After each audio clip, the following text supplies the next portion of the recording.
Hello, my name is Marcus. I'm the compiler of a collection of therapy quotes entitled 1001 Windmills of the Mind.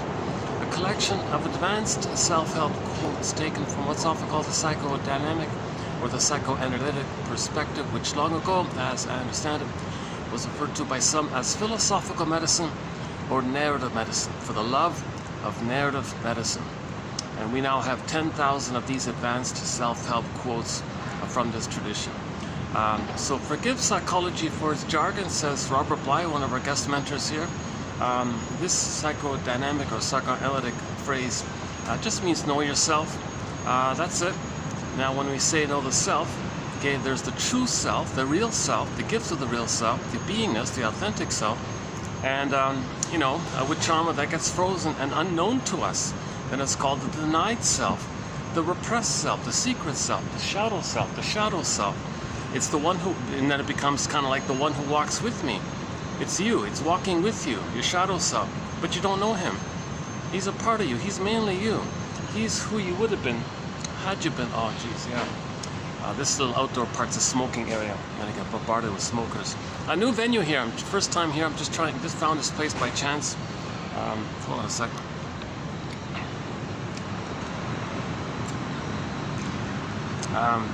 So now, I'm pointing northbound here, north. So that's going to be west. Is it showing up here okay? How's it showing up? Okay, that's westbound. I'm in a popular residential, commercial kind of district. It's not the main, it's not the busiest of the busiest parts, but it's also still a nice little busy part. That's north, and then of course that's going to be east.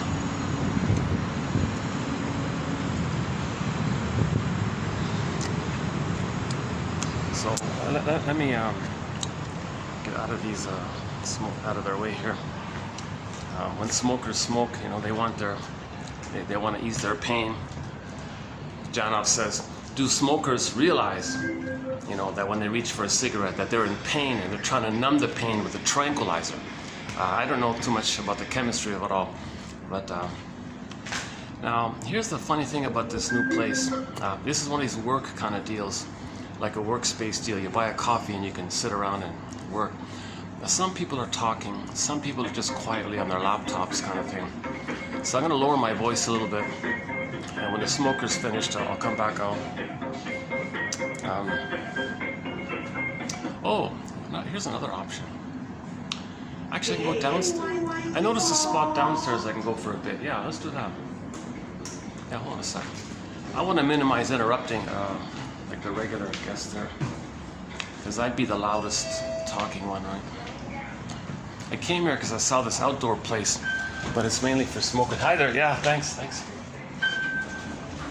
Yeah, so this will be, since this is a new venue, I'm not familiar with it, very experimental, I'm going to be bouncing around a fair bit. We have, the important point is that if you click the more link, the see more link, show more link, whatever it says there, you'll get on average 10 of these excellent self-help quotes.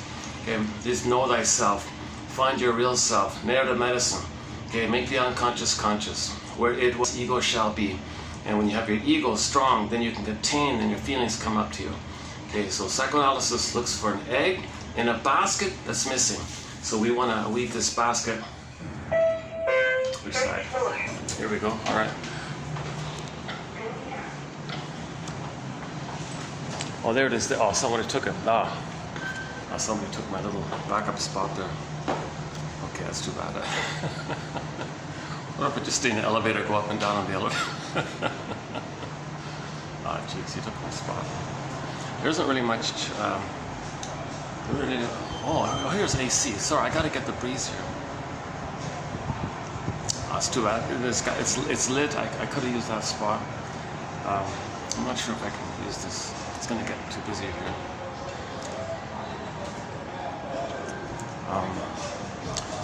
Is there another backup spot I could use? Let's see.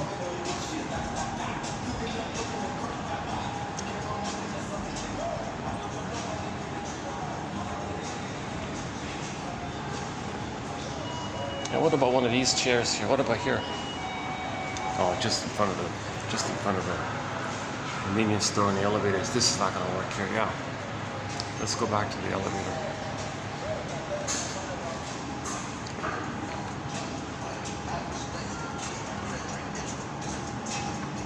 Strange complex. This is really quite a.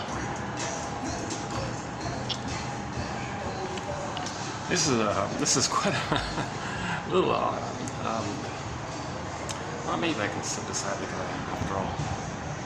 All of a sudden, let's try this.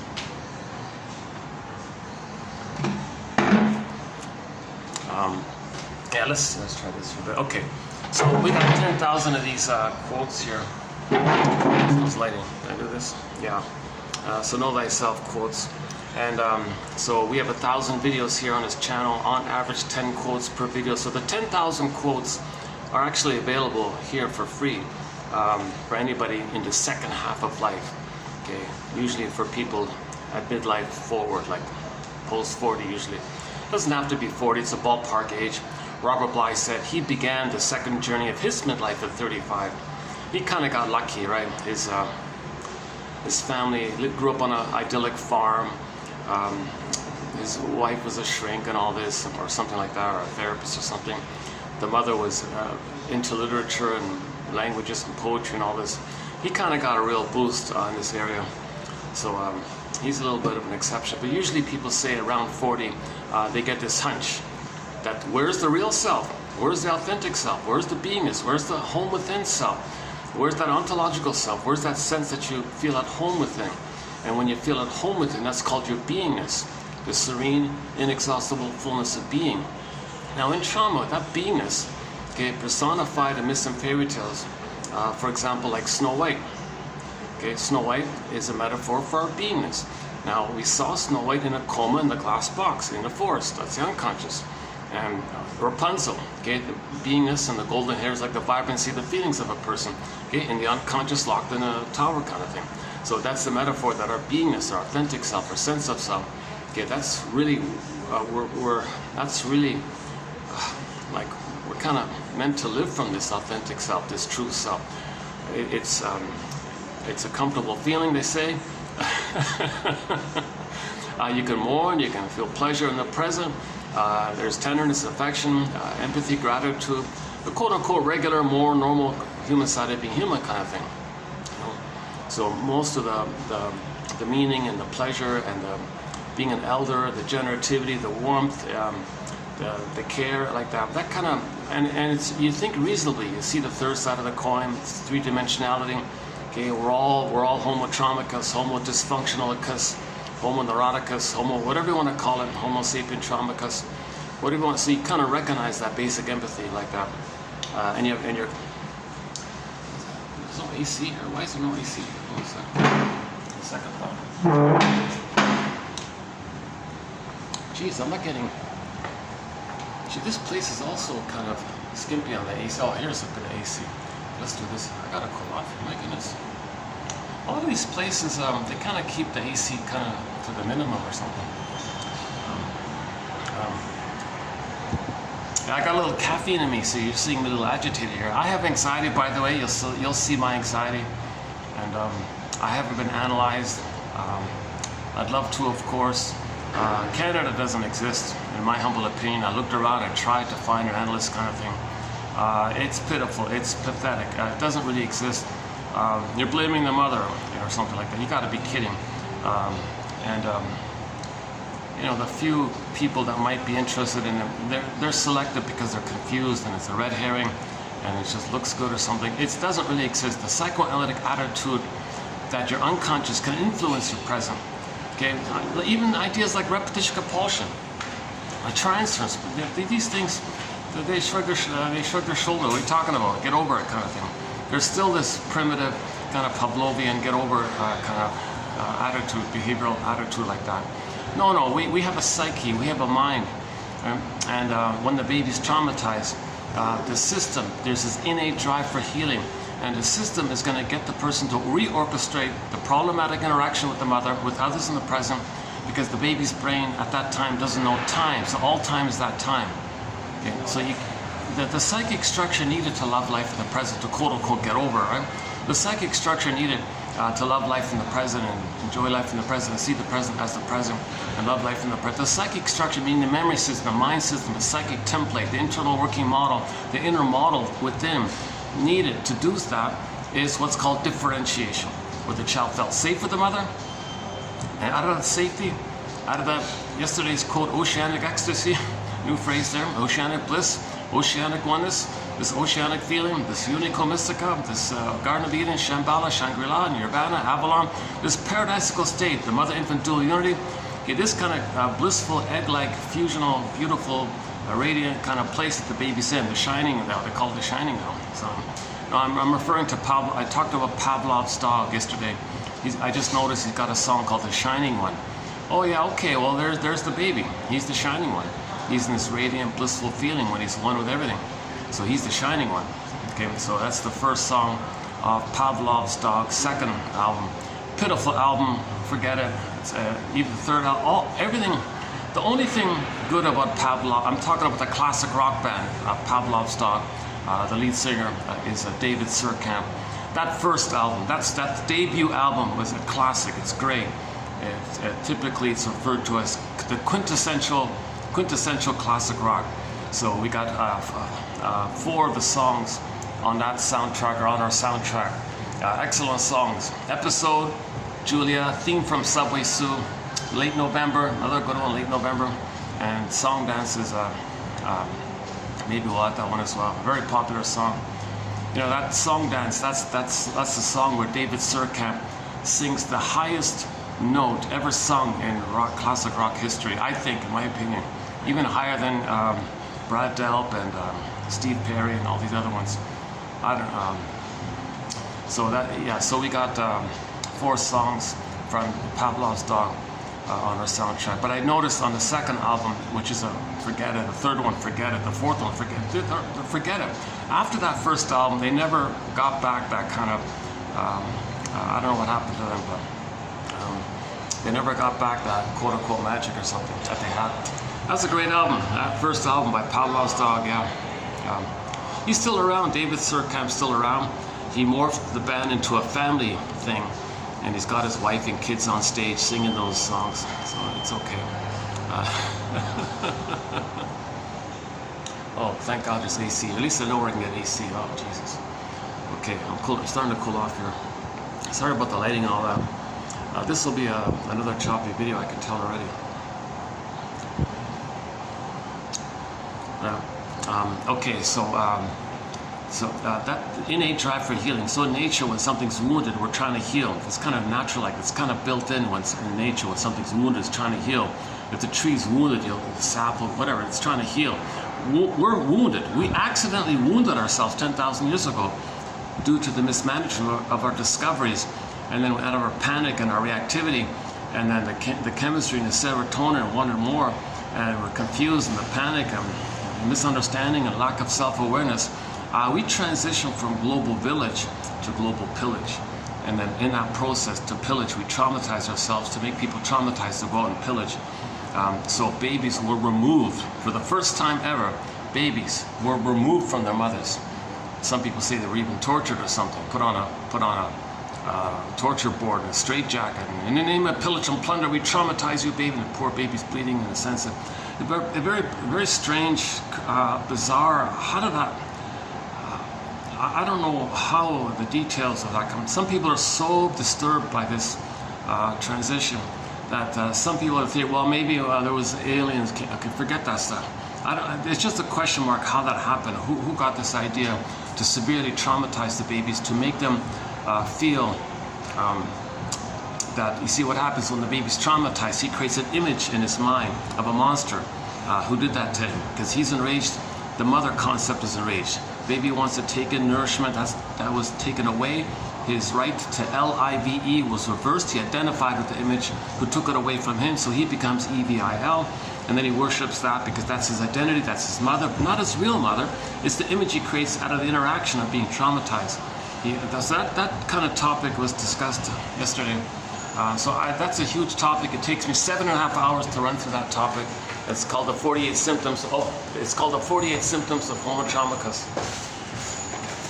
The 48 Symptoms of Homotromicus, 2725, part 3 of 3. It's a 7.5 hour video, yeah.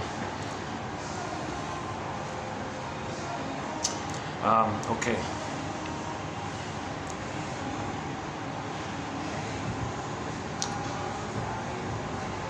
I know it needs a lot of work to clarify that point. We got 60 topics on the go. I'm 61 now. The most newly recently added thread or chapter to our encyclopedia is nostalgia. We did 3 excellent, strong videos on nostalgia. The linked TV show episode was the Happy Days episode, season 11, episode 14, entitled "The Spirit is Willing," where the Fonz buys a haunted car. That episode, very about nostalgia, on the topic of nostalgia as well. Included, and the linked song was "Dreaming" by Rick Santer, the Santer's Band. Oh yeah, we talked about Santer's Band because he did a tribute song to Bon Scott called "Shot Down in Flames," and we talked a little bit about this issue of the intervention of people who have alcoholism, right? So he, famous singer back in the day, 60s, 70s. I didn't know this. He was sort of like a bubblegum kind of pop singer. He wanted to do country and western, but got swept into this other area, rock area, and then I guess he didn't like it or something. So let's not redo that one there. So we had a quote about intervention, and I was suggesting maybe the audience could say, you know, chuck the booze, lose it, let it, you know, like if 50,000 people shouted to the guy on stage, geez, you know, we like you, we love you, Sir Scott, Bon Scott, right? Pour the booze away, turn it away, like, and maybe that would be an effective intervention before he hits crash rock bottom. That's the Shot Down in Flames Rick Sanders was talking about. Yeah, I'm getting off topic here. Okay, let's smooth things out here a little bit and kind of be more coherent here. I want to be more smooth and coherent here. Work in progress on my end. I think when I dart off like that, that's my anxiety. I'm trying to. I'm grasping it maybe or something. I'm not sure with my anxiety.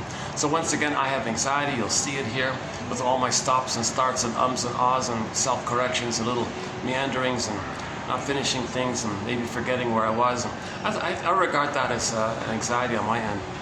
Now I remember anxiety means you're afraid and you don't even know what it is. Well, it's a past experience that you don't remember. Infantile fears with the mother, okay, early childhood, that experience, but you don't remember it. Now when you live life, you're reminded of it.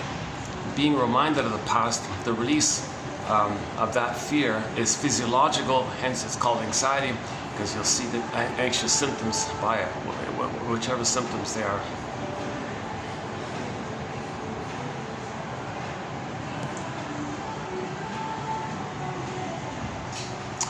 I guess I should go up, huh?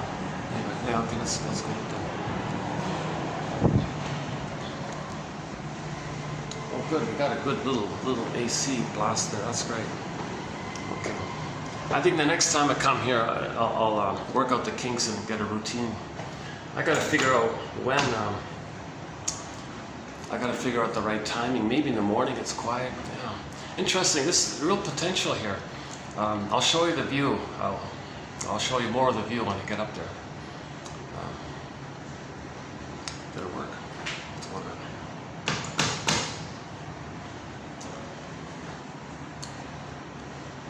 This is the building with some kind of famous techno dance thing on the, like several, at the way of the top, at the top of the top, there's some kind of disco thing there. Never mind that. We did add a new song to our soundtrack, like a techno modern techno thumping thing, electronic thing, called "When the Boss Is Coming." That's the title of the song by Oma Wumi, written as one word, O-M-A, Oma, O-M-A, W-U-M-I, Oma Wumi or Wume, I'm not sure how you pronounce it. A fun techno upbeat song. That's the first song of that genre we have to our collection. So I'm trying to get all genres, all languages, from all places, all types of songs. Not just, you know, classic rock or pop songs. We got indigenous singers, got some little opera, little ambient new age. You know, a lot of like folk songs from indigenous singers. Oh, what's going on here? Oh, it's not working. Last time it worked.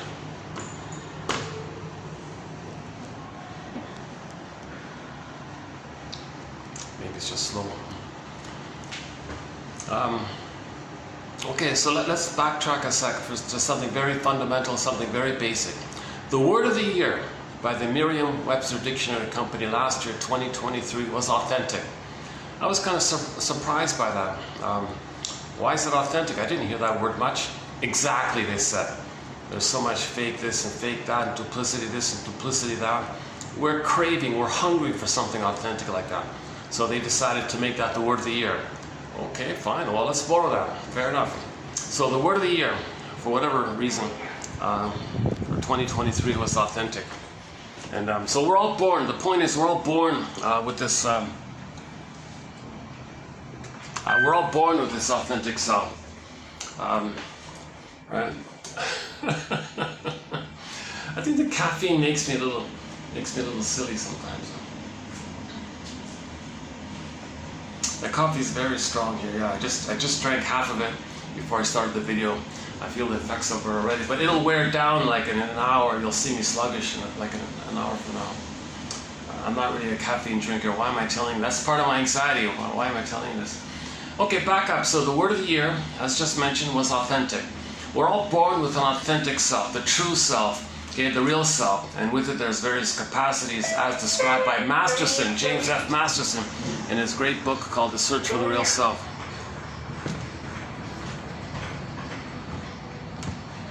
Oh, there's still smokers here. Oh, I see. There's going to be like a constant stream of smokers here. Is that right? That's too bad. This is the outdoor smokers section of the coffee shop, eh?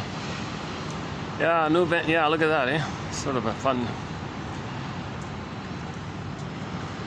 How's it? Are we getting it in here? Let's see. So, do you remember which direction this?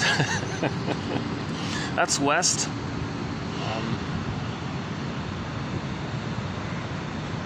It's a busy city, eh? A lot of skyscrapers, even in this end. I'm sort of in the. I'm not in the core center of the city, and it's still kind of busy like this. Look at that, eh? Wow. Yes, that's west, and that's like northwest that way, right? And there's like north. Now we're getting kind of northeast, and then that's sort of like the east, going eastbound. There's a sky train down there.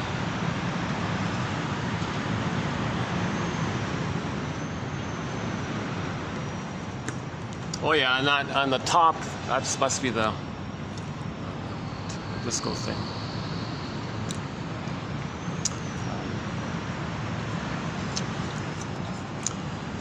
Yeah, I wish I could bring a chair here, maybe. If I had a fan, oh my god, if I had a fan and a chair, I could probably do it here.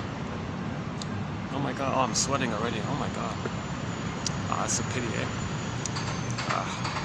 Is the lighting okay if I do it like this? It's fun getting fun backgrounds, eh? Where can I get a fun background? Not really.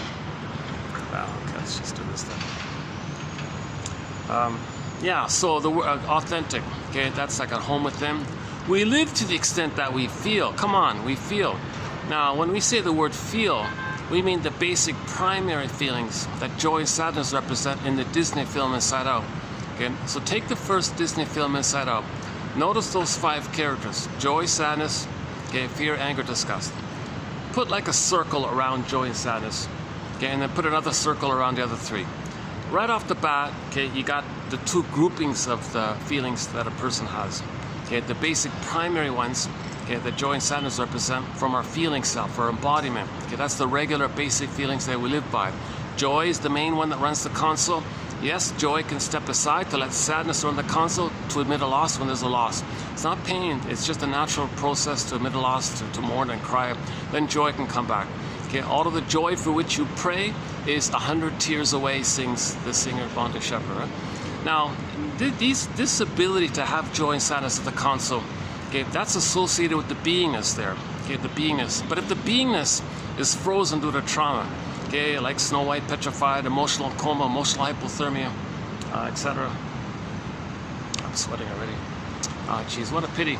I can't lie. It's like it's 40 something with the heat index. Plus with the caffeine, I mean, it makes it worse, right? Okay, I'm gonna have to lower my voice if I'm gonna go inside. So let's see how it works.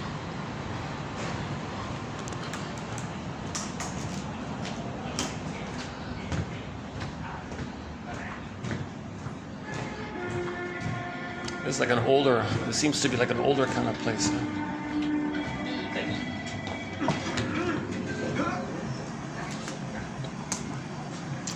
Well, worst case scenario, maybe just do it here by the door. Yeah, if I don't want to bother people, maybe I just do it like this. Do I get better lighting, or do I get the best lighting? Maybe like that. That's a thought, eh? Okay, let's try where my spot is. If it doesn't work, I'll maybe bring it. It's right at the entrance, so that's the problem. I'm gonna get all the traffic there. But it's better to, I'd rather be interrupted with the traffic than bother like 20 people quietly sitting at their laptops, right?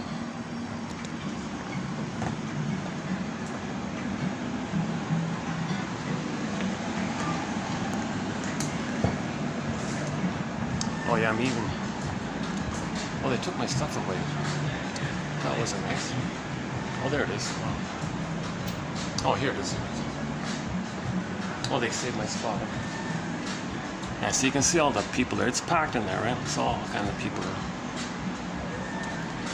Okay, let's. Oh, not much lighting here. Nice lighting. Okay, let's try this for a bit. If I get a lot of looks, people turning all the time, I'll move.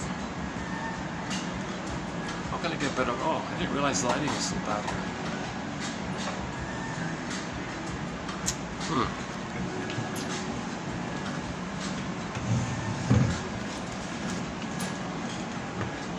Is that a little better?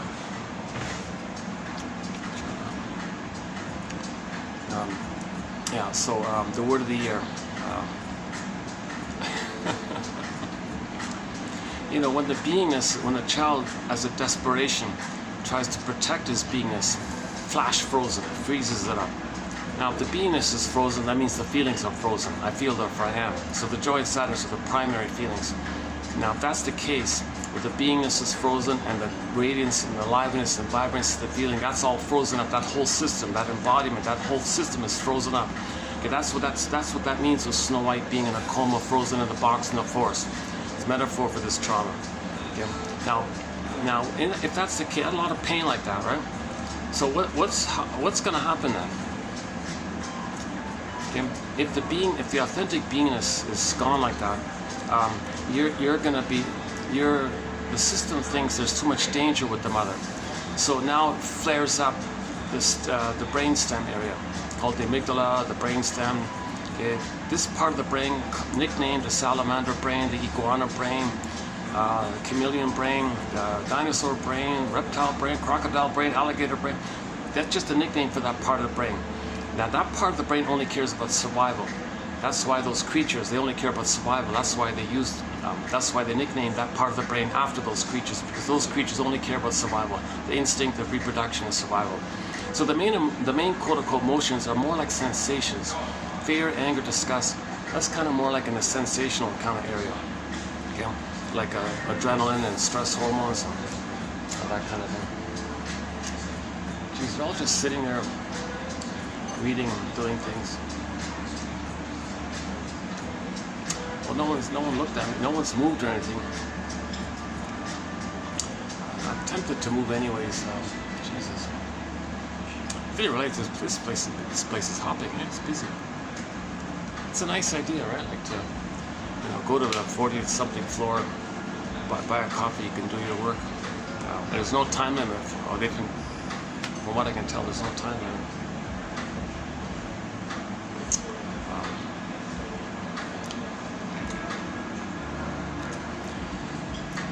Yeah. Okay. So. So the being. Okay. So joy, sadness are from the feeling self, the ontological self. Okay, that whole system is frozen. Okay, the beingness and the feelings can't animate. Okay, then you go back to the primitive part of the brain. Okay, so the famous triune brain, the brain with 3 parts, the 3-in-1 brain. Our brain has 3 parts. The first part, okay, the earliest primitive one. Then millions of years later, we grew the feeling mammal brain, the feeling brain, the mammal brain. That's related to our body because we have bodies, warm-blooded body, feeling, love, family, okay, care, tenderness. That's mainly us there, right? And then 150,000 years ago, okay, we grew the cortex. That's the thinking cap. Okay, and we're the only hominid, only the one hominid that survived, called Homo bodoensis by one theory, grew the cortex. So we're all from that one hominid. It took us, a previous version of ourselves called Homo bodoensis, it took us 1 million years for us to grow the cortex. Then we called ourselves Homo sapiens. Okay, and only the one hominid did that. Okay, that hominid was in Africa, near the Nile or near Ethiopia, Congo, that kind of area, northeastish area. I'm not sure. Nobody knows for sure, but archaeologists say sort of in that area. So this big massive family grew up in that area. So that's when we evolved, when that one hominid was only there. All the other hominids, whatever, didn't make it or whatever. I don't know the story about that. But the general consensus is there's one hominid that survived. And only one hominid, us, Homo bodoensis. Okay? And it took us 1 million years to grow the cortex. This all took place in Africa. Okay? And then we grew the cortex. And then because of that ability to speak and write and think and be conscious, because that's what cortex gives us, right? Then natural curiosity, wanting to learn, explore, and communicate. What's this? I suppose that's mainly the main reason.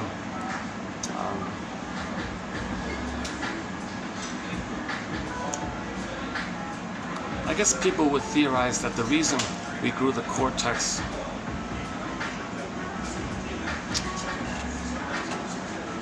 because there's something in nature that likes variety, it likes variety. So there's more variety if the hominid, the one hominid that made it, can be conscious of themselves, then they can consciously express that variety, that make more variety. Maybe that's part of it. So the Great Spirit likes everything, the Great Spirit makes everything unique. The Great Spirit loves this kind of variety, it seems. Like every leaf on a stem is unique, right? Every speck of sand on the ocean. Come on. I don't know how many quadrillions, to nth power of how many gajillions and billions, quadrillions of specks of sand, so can't even count it. But nevertheless, each one is unique. It's amazing like that. So the Great Spirit likes everything unique. Because, what's her name? Somebody theorized, I forgot the author, but somebody theorized that at the root of it all, shall I compare thee to an onion? If you layer it all down, everything's consciousness, right? So it's just part of the consciousness. Okay, so anyways, we grew the cortex for variety, and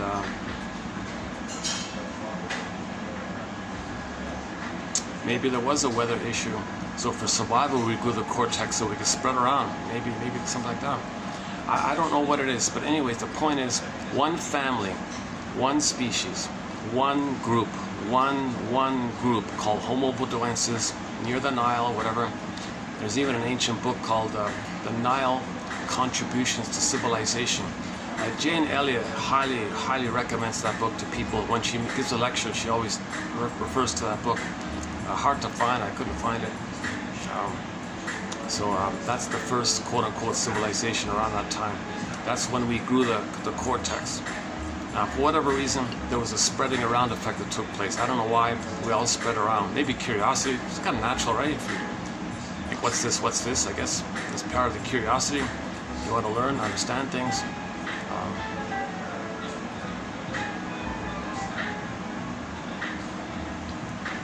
Oh boy, it's hot here. So I'm not getting much AC in this part here.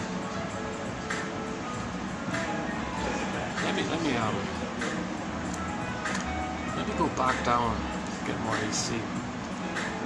Let me spread out let me spread it out just in case somebody's annoyed. If I go away, it gives them a breather, then I come back, kind of thing.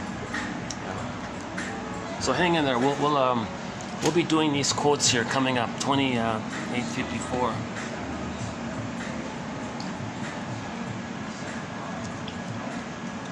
Yeah, on the topic, by the way. So for the price of one of these things, for the price of half a cup of coffee, actually this place is more like a third of a cup of coffee. One can get this encyclopedia for convenience.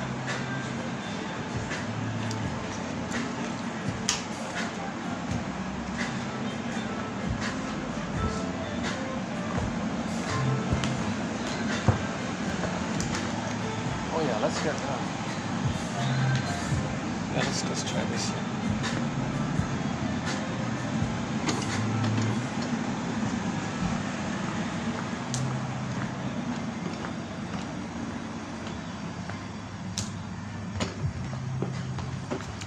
Oh, this looks like a soundproof kind of thing on the side here.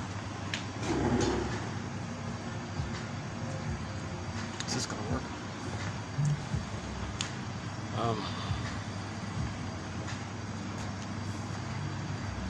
Yeah, bit of a view, yeah.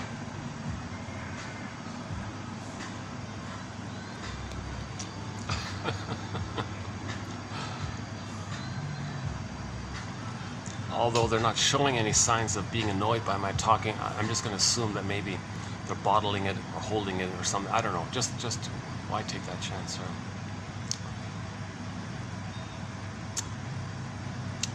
So I'll bounce around a bit just to dilute my possible. That's my anxiety, right? I'm worried. Am I bothering somebody or something? So that's there's a natural side to that, of course, but there may be a pathological side to that if it's too much, where I want to save everybody. Because all babies think they want to save their parents, to have good parents. So that might be a template, that they didn't save the parents. They're still trying to save the parents. Some people give up and don't care anymore, but some people still want to save their parents, so they want to be nice to everybody, thinking in the pathological portion of that quality of trying to save everybody, they're trying to save the parent. If they transfer the parent to everybody, want to save everybody, thinking they can magically save the parents still. So that's the thing. The baby's brain doesn't know time. That's timeless in there. It's infinite. It's infinite. It's an endless, infinite loop. Okay, if they use the right door, that'll be okay. If they use the left one, I might bump it. Okay. Jeepers. Let's go down. Let's go downstairs to cool off. There isn't much AC here for some reason. If you don't mind, sorry about this. Let me cool off downstairs. They got that nice cool vent there. And maybe that fellow's gone. Yeah, let's try that.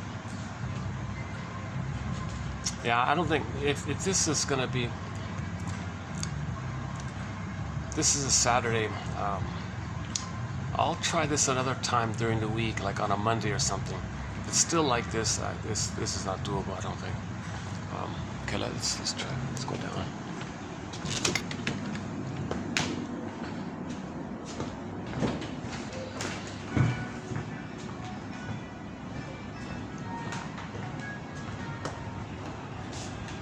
Oh, here we go.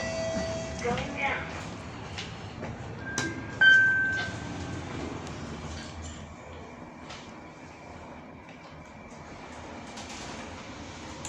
Oh, I get it. If they have this kind of work coffee place, work kind of place, and it's promoted, people automatically learn about the disco thing at the top, right? So it's kind of like a funneling thing, bringing people in to know about the disco thing. Maybe that's part of it.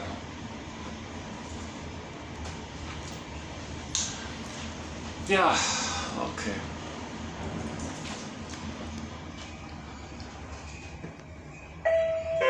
First floor. Oops. Going up. Excellent.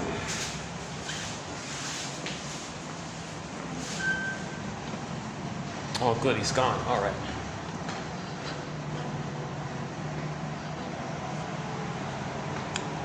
Here's the breeze. Oh, let me get the breeze here. Right here. I got a vent right here. Oh my God. Yeah, I got a vent right here. That's great. Oh, can I just stay here?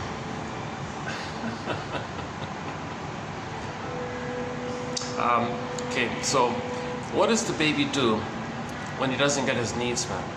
We know that the baby must turn to his mother. All of his life force is to search for the mother, connect with the mother, and he has an innate expectation for a rhythm of safety with her, to be seen and soothed and accepted by her, and to continue that bliss that he had with her in the uterus. He needs like an extended bliss for the first 4 to 5 months, called the psychological egg, mother-infant dual unity. Babies come out too early, they need an extended womb-like condition. Oh, okay, hold on a second. Oh, I'm right at, I'm blocking the path here if I do this. Run up like here. Does this work? It's too bright. Aha, what about this way?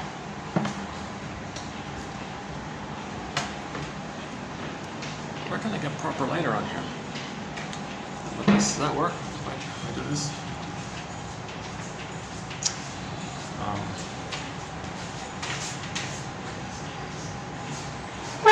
Oops, oh. I keep all my bloopers and mistakes. In every video you'll see about a half a dozen mistakes. Little bloopers. I don't do any editing, I keep the whole thing in. The main thing is getting the quotes up. I want to get the quotes up. These are hard to find quotes.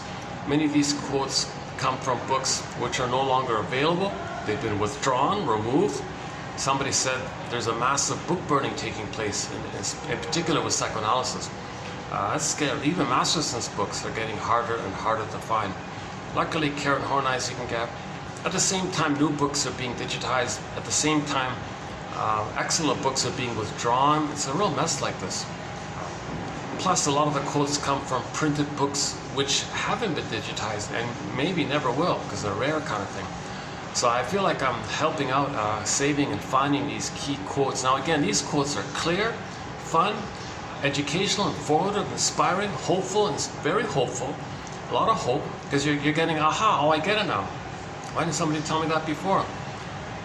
You're supposed to know this stuff at high school, but no, they bog you down with nonsense, with red herrings to make you unaware, to divert you away from the important material.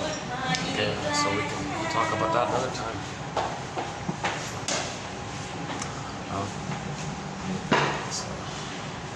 How can I get some better light here? What if I do this? Well, that's the mailbox. What if I do it this way? So if I turn this way, everything's so dark. It's been a constant struggle to get light in this city. Jeepers, eh? At night, oh my God, forget it. I can't find any. I think I found one spot where I could do it at night. Here's my anxiety, right? So what does the poor baby do? He's given a beingness. He's given an authentic self. He's alive within. He feels real within. He feels alive. He feels vibrant. He feels embodied. He's humming. He's good. He's comfortable. He's home within. He got joy at the console. Okay, the bluebird of happiness. He's humming. He's pleasant. He's relaxed. That's called the feminine element, the feminine principle, the yin, the shakti. Okay, Lou Graham calls it the midnight blue. You know, this beingness quality. It's a peaceful, kind of calm, radiant, kind of humming kind of feeling. Okay, so he's given that. Now it's emerging. It's with him. It's emerging. But what if he's traumatized with the mother? What if he's terrified of her? What if there's an old cunning tale? What if the mother doesn't understand the baby's signals? They don't connect. She's misattuned, malattuned. She's busy with her past. Can't see the present because she's stuck in her past. She might even transfer her past to the present, replay her past to the present, because she's stuck in the past with unfinished business with her mother. So in the present, she has a baby and sees the baby as her. She plays the shaming mother. Then she sees the baby as the mother who hurt her. Then she's fighting with her baby. Like she's still in this battle with her mother in the past, and just uses the baby like casts the baby in a role of her past, in a drama of her past. Then she replays the past. So the present is sometimes called the presenting past, or the present is just like a new edition, new version, replay of the past. Okay? This infinite loop issue, right? Or the jargon is you transfer the past to the present, meaning you see the present in terms of the past as a new edition of the past. You're transferring the past to the present, and then you act that out. Janoff calls it symbolic acting out. Masterson calls it transference acting out, because you're going to act it out like actors. You're going to So the mother's going to play the shaming mother, gets her baby to play her, and replays the thing that had happened. At the same time, the mother is angry at the mother, so is she. Flip-flop. Okay, baby, thank you for playing me as a baby. Now I want you to play my mother. When I was a baby, I'm going to play me as a baby fighting with my mother.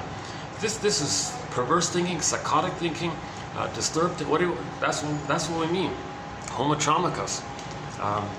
The baby, if he's that's the theory. If the baby's so traumatized, his needs didn't get met, he can't love life in the present. Back to the psychic structure. The psychic structure needed to love life is differentiation, which he only gets if he's been loved by the mother. If any baby's not loved by their mother, they're frozen, petrified, turned to stone, emotionally speaking, metaphorically speaking. Everything's frozen up like that, like Snow White, Rapunzel missing. Echo becomes a statue. Faithful John becomes a statue. Iron John, the golden ball, locked in a cage in the forest. Any kind of, or the beingness. Actually, the beingness can be so hidden. It can be so hidden.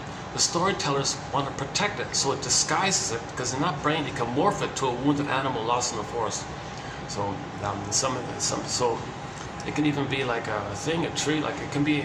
It can take. This motif can take a variety of forms. So we're trying to protect. The baby wants to protect his beingness, his true self. He wants to protect him.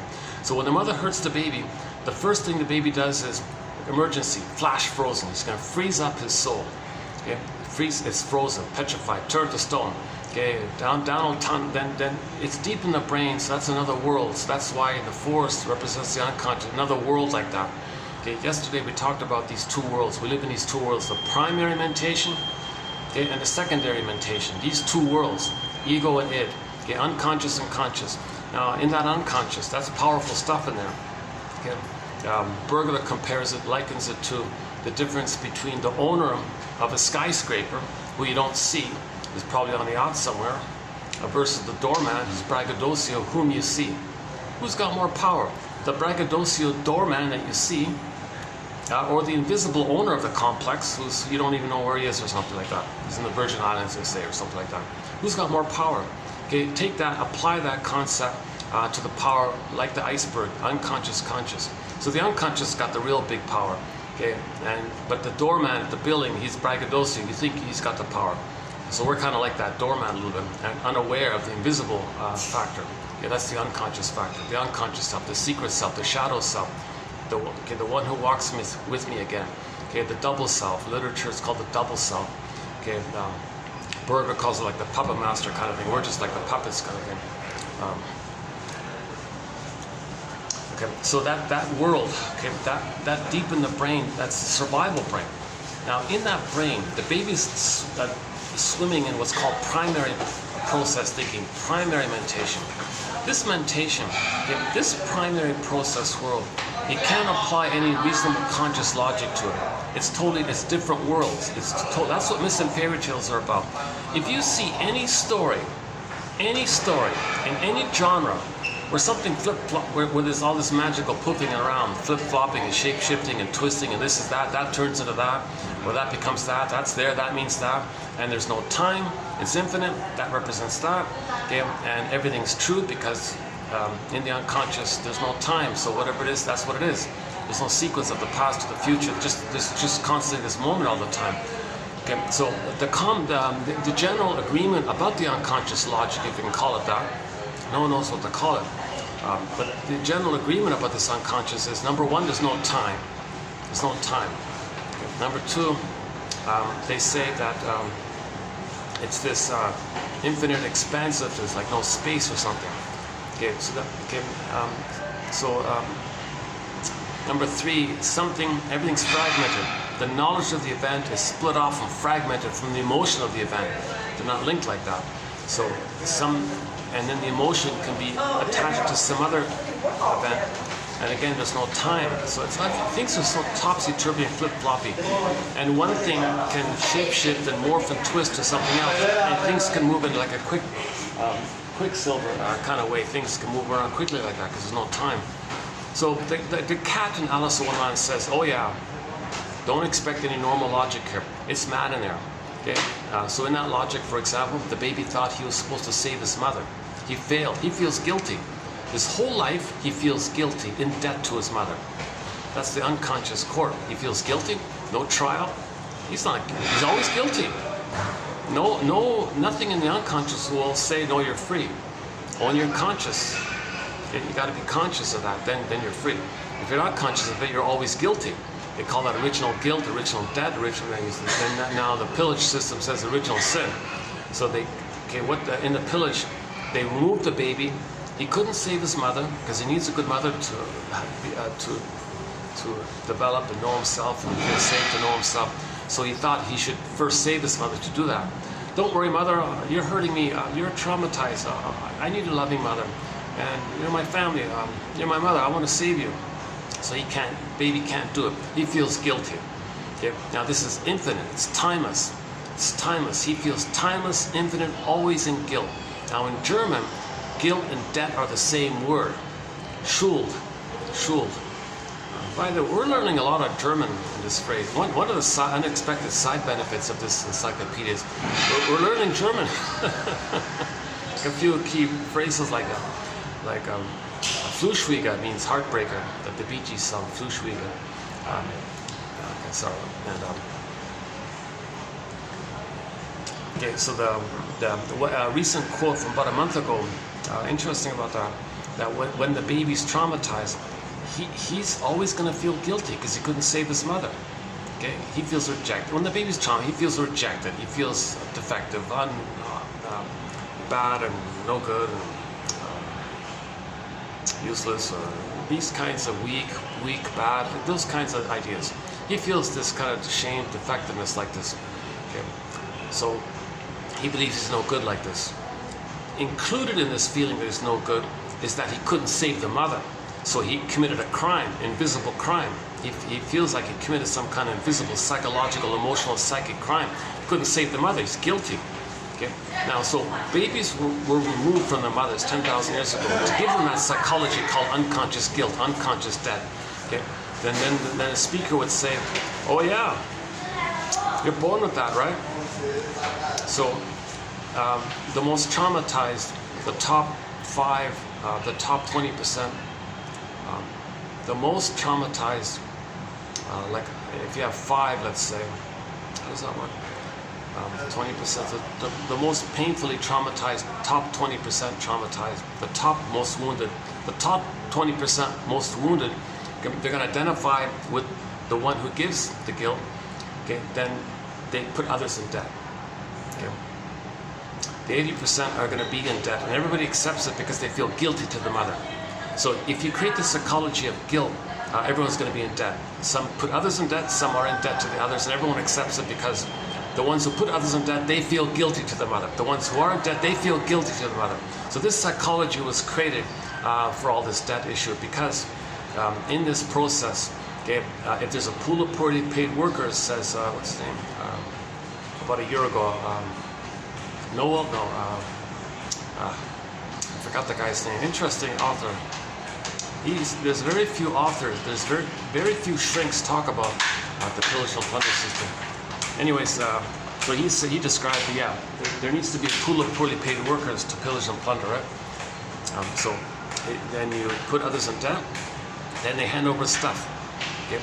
So when the baby's traumatized by the mother, it felt as if to him he had to hand over his soul, he had to hand over his resources, his potential, his gifts had to be given away. Okay? So it felt like to him he had to give it away like that, and the mother took it.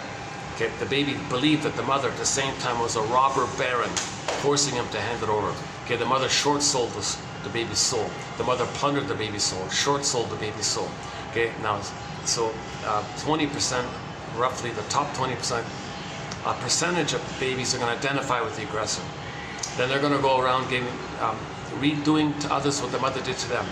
Okay? As if to say, look, my mother gave me poverty, emotional poverty, she plundered my soul, she pillaged my soul, my mother was a robber baron, she didn't care, now I gotta have a mother, I act like her. Okay, so when there's trauma you repeat and there's no time, it's infinite, all time is that time, so you do it symbolically. So they see land, oh, it's ours, that's what my mother did to me. I had a soul land, I had a beingness, I had a home within, that's like my land, my mother stole it, she robbed me, made me feel emotionally homeless, emotionally poverty like this, so they give others that.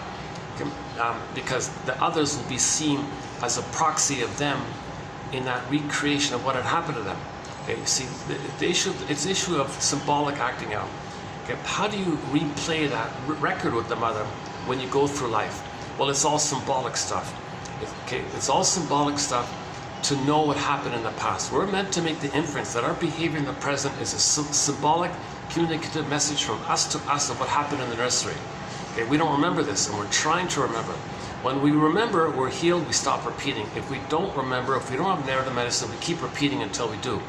That's why, that's the big theory from 110 years ago, 1914, a famous, probably one of the most famous papers ever written, came out, 1914, remembering, repeating, working through, I think, by Mr. Freud. I'm only mentioning that paper because Masterson says it's okay, so I'll go with that. I trust Masterson. If he refers to that and talks about it, fine, I'll go with him. I don't trust, generally speaking, we don't have any Freud quotes. There's only a few exceptions. If someone like Masterson or Karen Horney or Bergler, or like a reliable author like Grotstein, or or a German author like Helmut Kaiser, or Melanie Klein, or Margaret Muller. If a German speaker says Freud said such and such, fine, I'll include it, kind of thing. Masterson, he's one of our mentors, so if he trusts it, I'm gonna kind of go along with Masterson. One of our mentors, James F. Masterson. Sorry about the lighting here. It's not too good, is it? I still haven't cooled. Can you believe it? I still haven't cooled off here. Can you believe it? I think that coffee is too strong. It's making me sweaty. Oh my God, I gotta stand here for a while. Yeah, that's a very strong coffee up there. Oh, I see. Because they're working, they give people strong coffee. Is that it?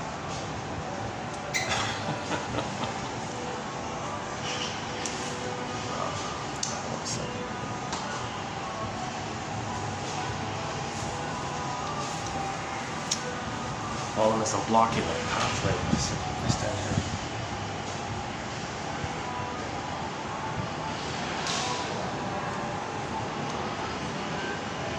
Oh, okay. Sorry. Oh no, I got people staring at me over there. Oh, jeez.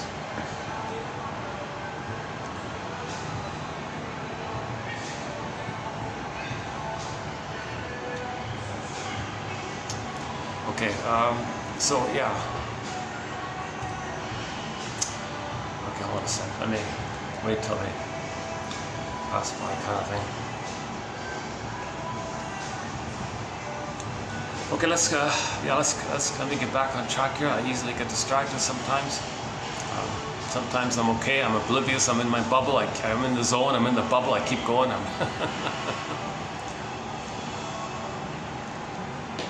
Maybe some of this zone business, might be like you feel powerful because you've triggered up some of that blissful oneness in your memory system, kind of brought up, so you operate like that,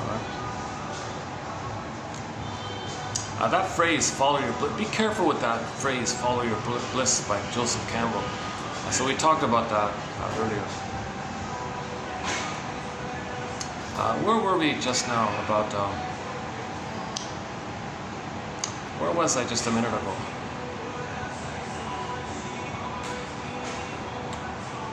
Yeah, oh yeah, right. So 10,000 years ago, okay, due to one theory, which I won't get into now, but the serotonin, our discoveries and the release of serotonin, wanted more. We started pillaging to get the serotonin, so we panicked. So how do you get more serotonin? Well, then you got to get more land because it gives you more serotonin, more resources, gives you serotonin. So how do you do this? You don't want to hurt people. It's not our nature to treat ourselves badly like that. We weren't like that. Archaeologists said no, we were nice to each other for most of our human history. Only recently this disturbance took place. Okay, now the people that say, oh, that's because aliens came here and traumatized us and they were violent, cruel people and they made us like that and twisted some people's genes and messed with us, like, okay, this is garbage, nonsense. I'm sorry. Okay, sorry. I think that's nonsense. I think when people talk about, anytime people talk about anything in the metaphysical area, the psychic and a lot of these ooey things, that's code for the unconscious. that they're, yeah, this is not going to work if I stand here.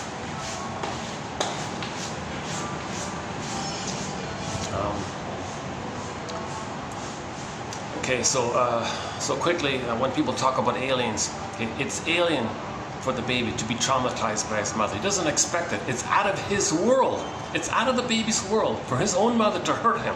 He creates an image of an alien in the mind. So later on, he's trying to get to know this, to get a story. So you might talk about aliens or think on those terms. That's code that he was traumatized. Alien equals trauma. Put it together. Fuse it. Alien equals trauma. Okay, it's not. I think for practical healing purposes. Oh yeah, there's a picture of Michael Jackson up there. Yeah, heal the world, heal the people, heal the people. We're homo trauma. Okay, let's look. Yeah, let's try this. What if I try? What if I turn? How's that? The lighting like this? How about like that? Oh, that's not so bad, right? Like this? Yeah, okay, we'll do this for a bit. Yeah, I just noticed when I set up upstairs, there's a little, I'll show it to you when I get back upstairs, there's a little picture of Mr. Michael Jackson, the singer, right? Okay, most people associate heal the world with him. Heal the world, make it a better place. Well, first of all, heal the people. Heal the people. We're homo traumicus. We're homo dysfunctionalicus. We're homo dysfunctionalicus. So heal the people. Heal the people, you heal the world. What do you heal the world? Well, be more specific. It might be more helpful to be more specific. Let's heal ourselves. Let's heal the people on the world. Then the world will be healed if we heal the people on the world, because the people are damaging the world because we damaged ourselves accidentally due to the confusion of the serotonin issue by our discoveries. So in order to pillage to get the serotonin, babies were removed from the mothers. Now when you remove a baby from his mother, he's terrified. He creates an image in the mind of an alien monster. Okay? And that image, he believes, took away his chance to live emotionally. He identifies with that and spins it around, then he's negative like that. He's evil-ish, right? Or he's acting in that kind of evil, because if you do to others again and again and again what your mother did to you again and again and again, it's harmful. So that's why he says he worships this image in his mind. Okay? D-E-V-I-L. The E-V-I-L part is the reverse spelling of L-I-V-E. The baby wants to live. He wants to love. He wants to be safe so he can live and love and express his uniqueness, which is generative, and it's a blessing for everyone. And everyone's better off when a person shines their uniqueness and their gifts and their treasures and their skills, what they're given like that, their uniqueness. It's meaning, it's the path of heart, it's the blue bird of happiness, the blue jay of happiness. And that's joys at the console, and everyone's better off like that. There's no schadenfreude, there's no greed or envy. It's just an expression of uniqueness, and everyone loves it. It's encouraging for everyone like that to see that. And that's our natural state of affairs. Mother took it away. Mother took it away. He identifies with that mother who took it away, and then repeats on to others what his mother did to him, and then he's angry at everybody because everybody's the mother now.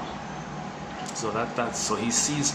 So how do you describe that? Oh, he's evil or something, like a narcissist, the person with the bully pattern, Iago pattern, okay, one of the narcissistic patterns, etc. Because they're quite negative like that. Are they evil or something? Why are they so negative? Why are they just filled with hate and greed and spite and vindictive and schadenfreude, grievance collecting, injustice collecting? Why are they all so arrogant and egocentric and don't care about others, lack of empathy, lack of feeling? And they got all these jungle slogans in their mind. You think only about survival. What's wrong with them? Are they evil or something? No, that's code. That's code for what the baby wanted to live. The baby wanted to live. Okay, the mother was misattuned, confused, did an old cunning tale. Okay, maybe she thought she could use the baby to comfort her. Maybe the mother thought she could parentify the baby, make the baby mother her and take care of her. Or maybe the mother wanted to replay what had happened to her, so she stages what had happened to her by casting the role of her own baby in the drama of her childhood, where she says to the baby, hello baby, I can't see you in the present, I only have pain in the past, I can't love in the present, I can't trust in the present, I can't feel in the present, I got too much pain in the past. All time is that time. Okay, all the present still the past for me. So due to the repetition compulsion, I want to cry for love, and mother said no. I don't want to cry for love anymore. It's too painful. Simple, basic, Pavlovian, classical conditioning. I don't want to cry for love anymore, baby. and my mother said no to me. So I can't, but I gotta play the record. I gotta cry for love. It's an innate dream to get mother's love, but I can't do it because of the pain, a huge conflict. So Quicksilver, baby, I'm gonna make you a proxy. Okay, you're gonna play me. You're gonna cry for love. You're gonna cry my love for me as a proxy. Remember, proxy means when someone feels for you, does something for you, plays a role for you, that kind of thing. So she's gonna replay that scene with the mother. Okay. So she cried for love, mother said no. That's the scene. That's the scene. Let's call it the cry for love. Baby cried for love, mother said no. Due to one of her old cunning tales. Okay. So that's grouped in on a 45 disc record. Okay. It's an infinite loop. It's a timeless infinite loop. Okay. Memories are relational, and it's in the survival brain. It's in the survival brain, that chaotic world where things can flip flop and twist. It's mad in there. Alice says up is down, left is right. There's no conscious logic like that. Okay. And in that wild, chaotic brain, you got that loop, and that loop means the baby had a need, mother said no. Okay, now the pain means you don't want to know the need, but you still have the need. Now, due to the innate drive for healing, we got to replay it somehow. So all time is that time. But in many cases, the person can't cry for love anymore. They find proxies to cry for love for them, and then shame the very proxy, because that's what the mother did to them, because they become the mother who shamed themselves. Okay, this is the famous active and passive thing that Freud talks about. This like plus minus, or like the two roles like that, active, passive, because the baby was passive, the mother was active, mother was aggressive, mother was passive, helpless victim. So she can't play it anymore like that. Now at the same time, the truth is, well, yeah, in computers it's I-O, is that how it works? Electrical. Okay, never mind. But the truth is, at the same time, the mother still has the hope for mother's love. Her hope for mother's love is that if she's angry enough, if she's devouring enough, if she's controlling enough, maybe she can control the mother and make her change her ways. Okay. So when the baby's traumatized, okay, he is scared, he can't run. All the energy clicks over to anger. So first he wants to flee. Where's the baby going to flee? Where is he going to run to? Where is he going to escape? Okay, he's helpless, powerless, no motor skills, can't cry for help, no phone, nothing. He can't do anything. He's helpless like that. But his brain is sending him hormones to say, flee, get out of here, escape. Your mother's a monster, get out of here. With his brain now, your mother's dangerous. She's hurting. She's not seeing you. She's not accepting you. You're not going to feel safe here. This is scary stuff here. You better find another mother or something. Get out of here. Where's the baby going to go? He can't go anywhere. So he's kind of, quote unquote, cornered, so to speak. He's just passive like that. And it builds up, all that adrenaline builds up, and then now he's angry now. That's where he got anger on the scene. This is a survival issue. Anger is in the area of survival, right? Because the needs are met. So the baby, in his anger, thinks, all right, mother, you're hurting me so much, I'm going to fight with you now. How's the baby going to fight with the mother? He's a helpless, powerless little baby. The mother's the giantess in the nursery from the baby's perspective, says Berger. How's the baby going to fight with his mother? He can scream and all that, and maybe he can bite the nipple or something. He can try to control the mother. And he ends up, it doesn't work. So he ends up with the fantasy, this Alice in Wonderland fairy tale fantasy. That what if he could devour the breast mother? What if then maybe control him? Okay, yeah. Do you want to use this? Yeah, go ahead. Go ahead.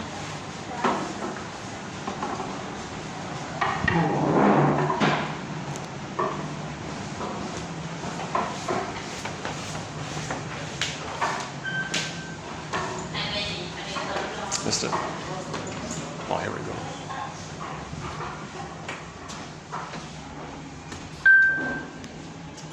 There's only one floor to go to when you go to this thing.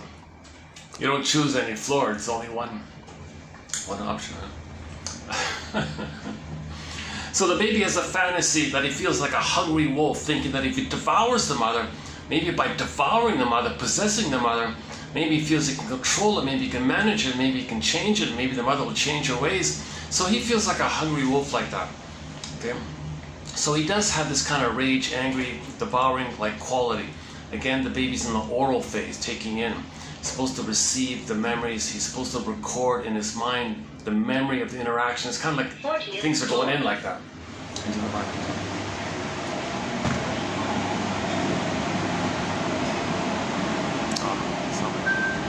the outdoors part.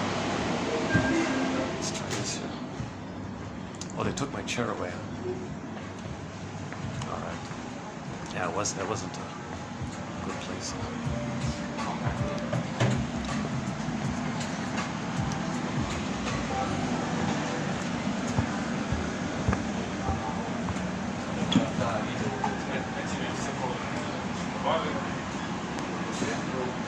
Okay, I'm gonna have to move my spot here. Hold on a second, let me get my stuff first.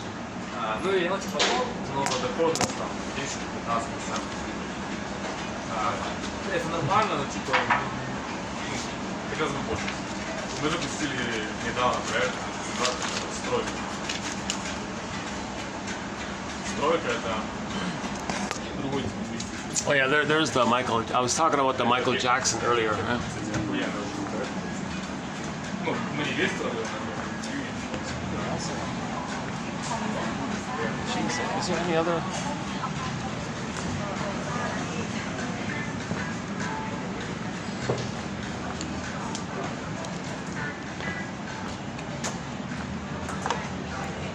What about this corner here? Hey, what about here?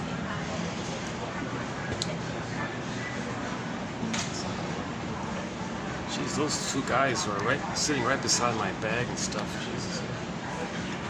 Came just in time. Nothing in my bag, no valuables. So it's okay. Still.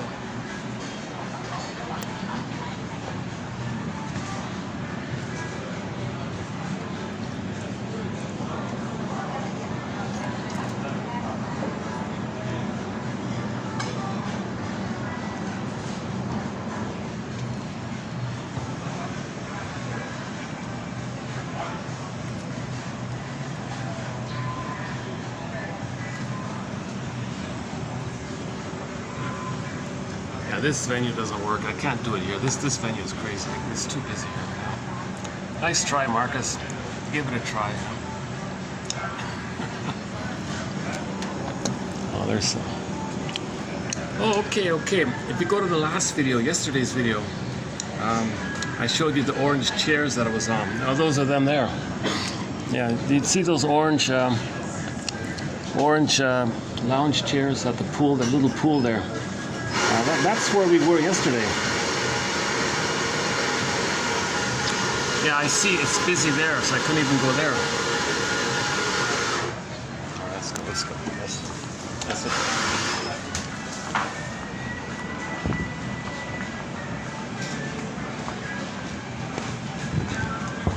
Is it busy like this every day here? Yes. Every day? Monday too? Yes, Monday is quite busy.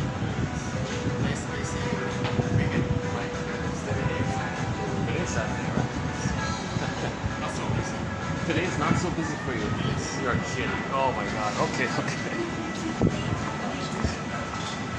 This is considered not busy.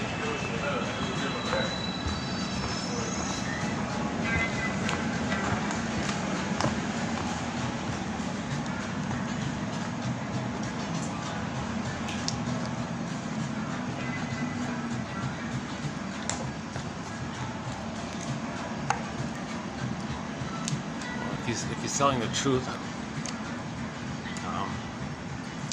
it's even busier during the week here. Jeez, yeah. Why don't they just go to the other venue? Maybe I can just go to the other venue. So.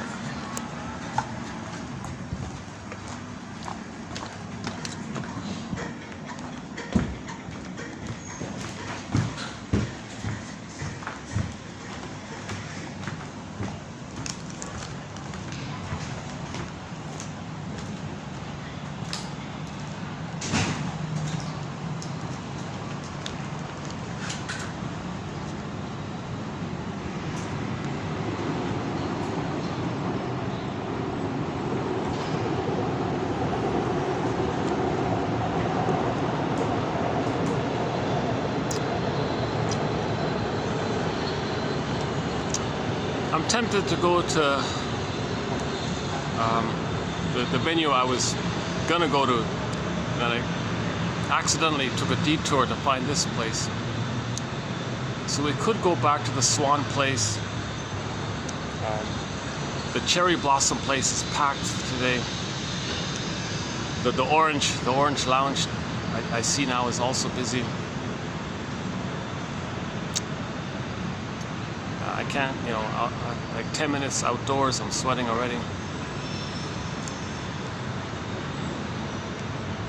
Or, okay, there's one, I got one last place. Yeah, okay, let's do that. It'll be about a 15-minute walk to get there.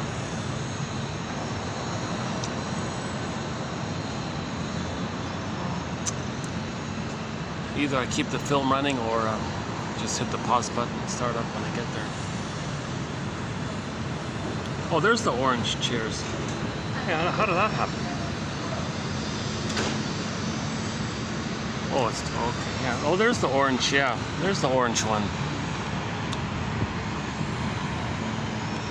Orange lounge chairs.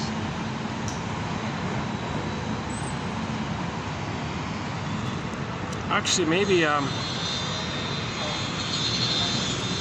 see, like the side. There's a side part away from the pool, and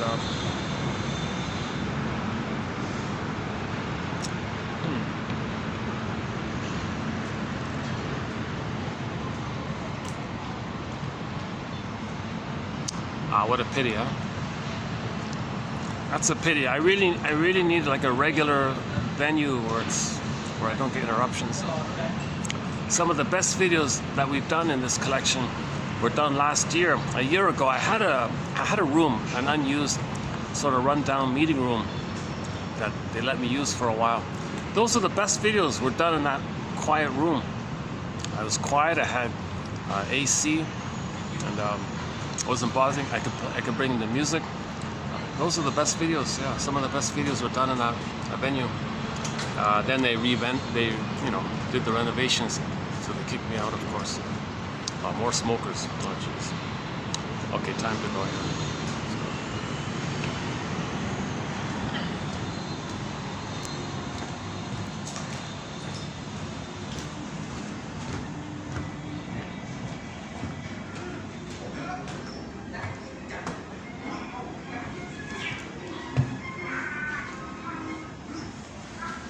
Here.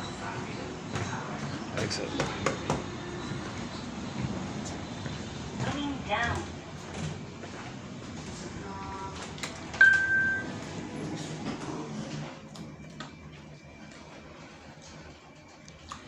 We got some good, strong, solid quotes in this collection, so stay tuned. Some on projection, one on repetition compulsion, a couple on what's called externalization, which is just sort of the general attitude that we can externalize, externalize what's within. Okay, so we twist the interpersonal based on the intrapsychic. It's called externalization. If you refer to specific elements, that's called projection. So they're kind of linked. They're kind of a little bit similar like that. I think we got one on the myth and fairy tale area. And oh yeah, we got a couple of quotes from the TV show called Harry's Law. So stay tuned for that.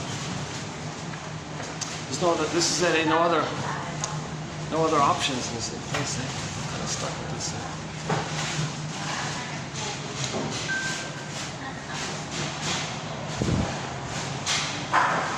Oh. Hey, what happened? Oh. You're kidding. What happened to those chairs? Did you guys take away the chairs here? Just now? We said because we prepared to open the bar, so. Oh, I see. That's the normal thing you do. Yeah. You did that so quickly. Oh my God, you guys are fast workers. You can take a seat. It's so fast. Yeah, the red one here. Yeah. Oh my God, those chairs I was at, they're all gone. And there's a table for the disco thing setting up here, the entrance table. Well, that's funny, eh?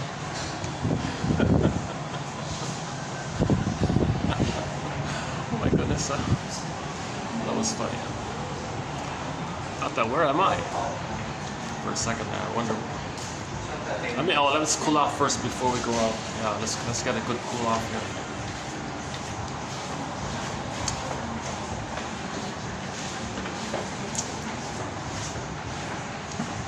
Okay, let's. Oh, this is one of the choppiest videos I've done in a long time. Yeah.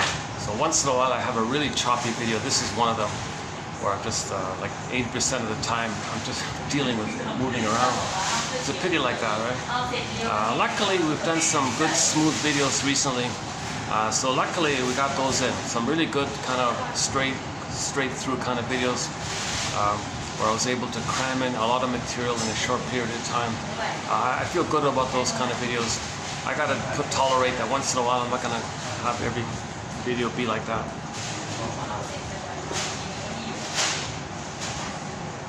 Yeah, so just to finish that point up about the pillage show, we traumatize ourselves. Okay, so then babies were removed. Okay, then they imagine something in the mind, scary like that, because that was a terrifying experience for them. Remember, if the baby doesn't get his needs met, he thinks he's a goner. If the baby doesn't get love from his mother, he's a goner. He thinks he's a goner. He's terrified and screaming like this. Doesn't understand time. Those deep emotions burn in that survival brain. There's even a name for the chemicals that seal in that memory. Cataconies or something.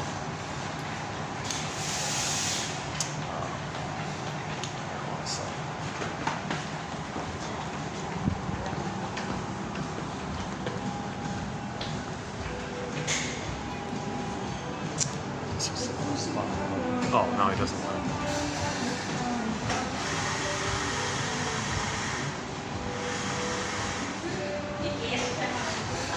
The guy walked right at me and then I dodged him and he turned on. I don't forget it.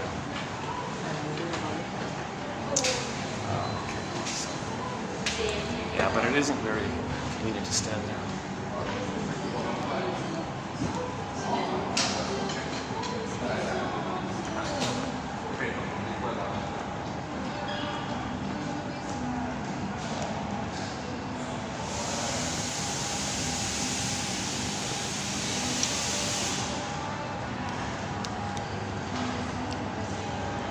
Hey, what about, hey, maybe I can just stand in the upper part for a minute.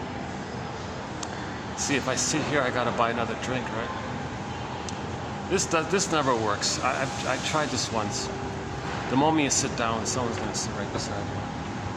Like there's only 3 little tables there, right? That's not gonna work. Oh, what about that one over there? Yeah, okay, maybe, aha, yeah, maybe,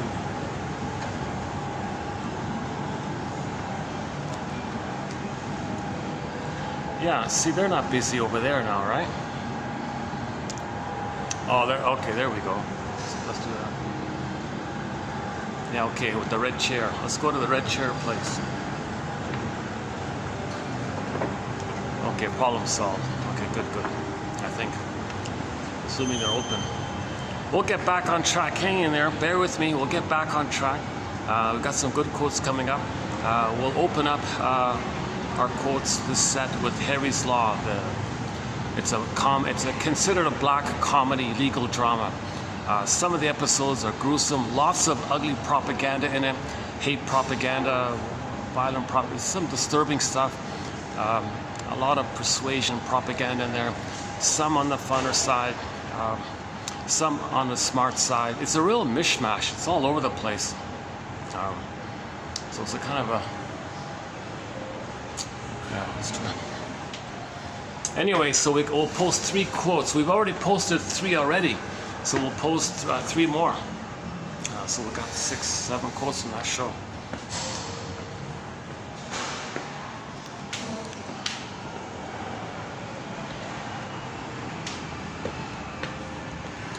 Well, that's the thought. I could have just came here the first time.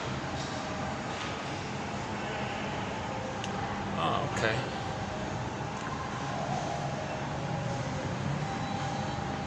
Please return utensils at the designated area. What's all this? Those are elevators here. Oh. Well, here's the red chair I was talking about. Yeah, okay. Should be okay.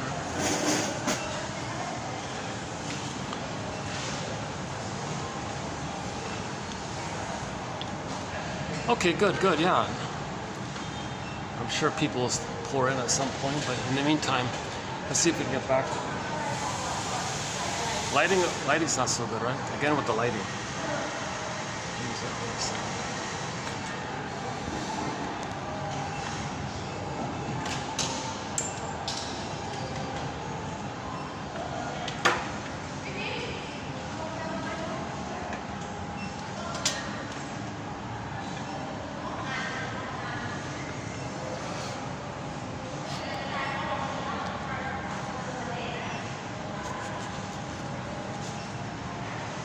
How about now? Is lighting better now?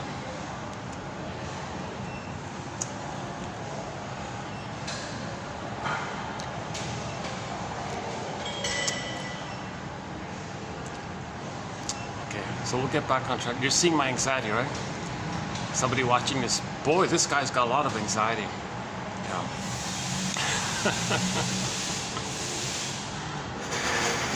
Poor guy.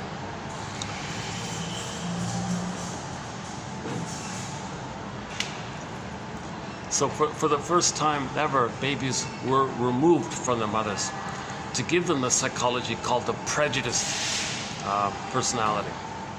Okay, so we had the tolerant personality normally for a long time, and then we created, in our panic, in our desperation to get the serotonin, the prejudiced personality, because prejudice, of course, is needed to pillage and plunder.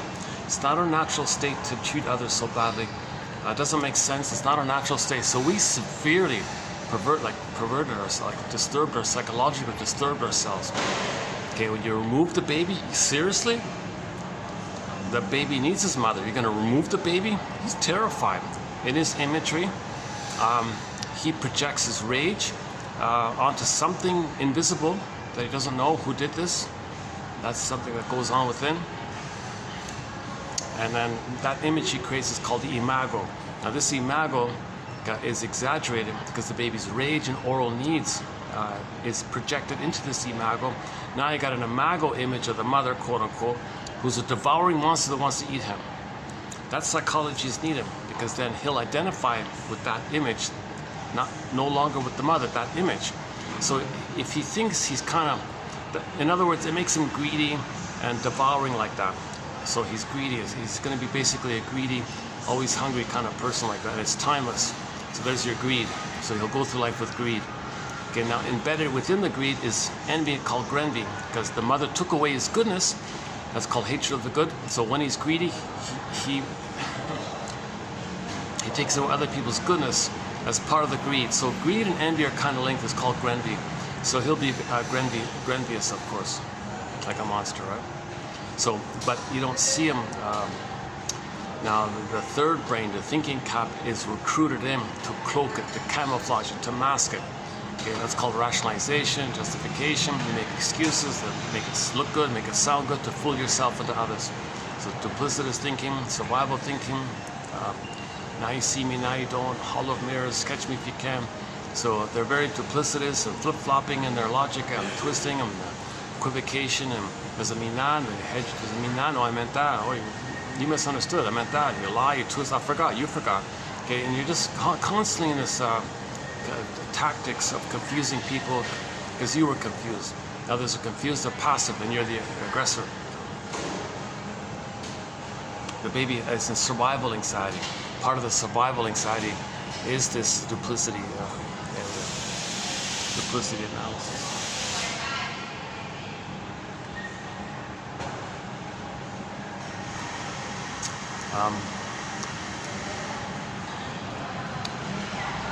Okay, where were we? So the baby creates this image, okay, of a monster that wants to eat him. Okay, so enter the splitting mechanism. How is he going to survive like that? Well, temporarily, he'll hallucinate a goddess that he feels safe. So, you know, he's got a splitting mind. Okay, you know what, let's not run through this whole area. In the last video, I ran through the psychic structure called identification with the aggressor, taking refuge in the grandiose part self, infantile megalomania. Let's detour this point to yesterday's video. That takes a good half hour to run through. I don't want to do the splitting and the paranoid schizoid and the depressive position, identification with the aggressor error. There's a bit of material there. But the main one is identification with the aggressor. He's gonna. Is that the waitress? Sorry.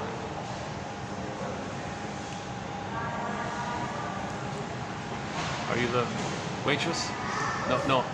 Okay, sorry. Never mind. I thought you were the waitress. So, well, she looked at me. She was the waitress. Okay.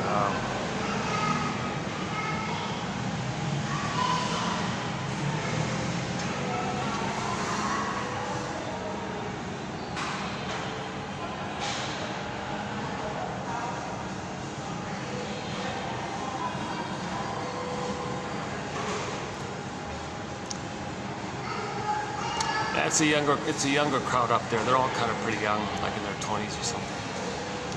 I'm like the oldest one in there, right? Jeez, yeah. I don't really. It's a little awkward.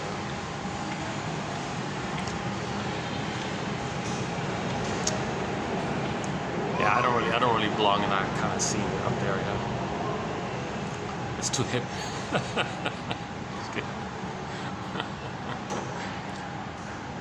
Just kidding. Just kidding. Jeez, it's kind of hot here as well, eh?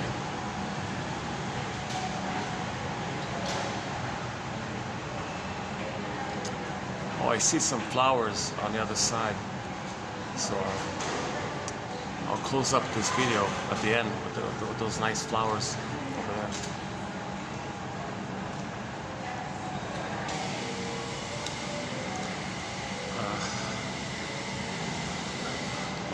Just give me a second. Hold on a second.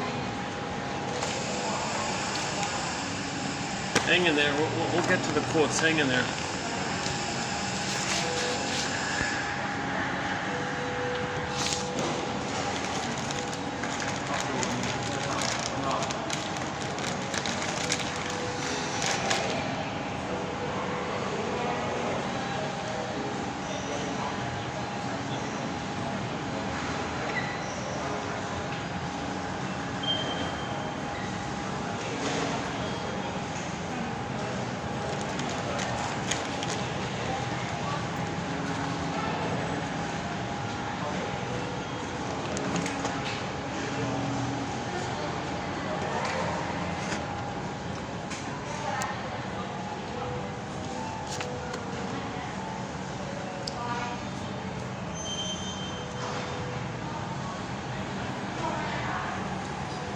Okay, so this issue about the serotonin and all that, maybe we'll cover it another time.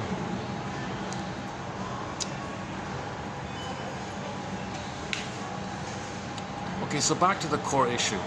The baby's soul is frozen, petrified, turned to stone, down a tunnel, down a cavern. Metaphor, meaning it's burned in the survival brain. So it's deep in the unconscious, deep in the unknown, dark. We don't know what. Shadow, like a forest. So storytellers would use a forest because it's dark, mysterious, and dangerous things as a metaphor for the unconscious. And a lot of unknowns like that. But in that forest is Rapunzel, is Snow White, is the gold, is the treasure, is our beingness. Okay, it is the maiden or something like that, right? Or Miss Core got pulled down. Okay. So our beingness is far away from ourselves. And we want to get it back. That's the hero's journey. That's the midlife journey at midlife. That's adult development, to get back our beingness, to reclaim, re-own, resynthesize, get it back. Now, in order to do so, it'll come back naturally, spontaneously. Nature does that. But we got to create a basket to hold, a nest to hold it. If we have a catcher's mitt, then we can catch the ball like that. So the psychoanalysis is about creating this consciousness knowledge. So these quotes are theories, speculations, hypotheses, invitations for mutual exploration. You got to be like a detective, psychological detective, emotional detective. See, when the feelings are frozen up, that's called athimoalexia. No feelings for your words. Like you have these words. Where are your feelings for the words? Alexithymia. No words for your feelings because you don't have feelings. Your feelings are frozen, so you don't have words for your feelings. Now, if you have words, where are the feelings for the words? That's why some people, they talk and,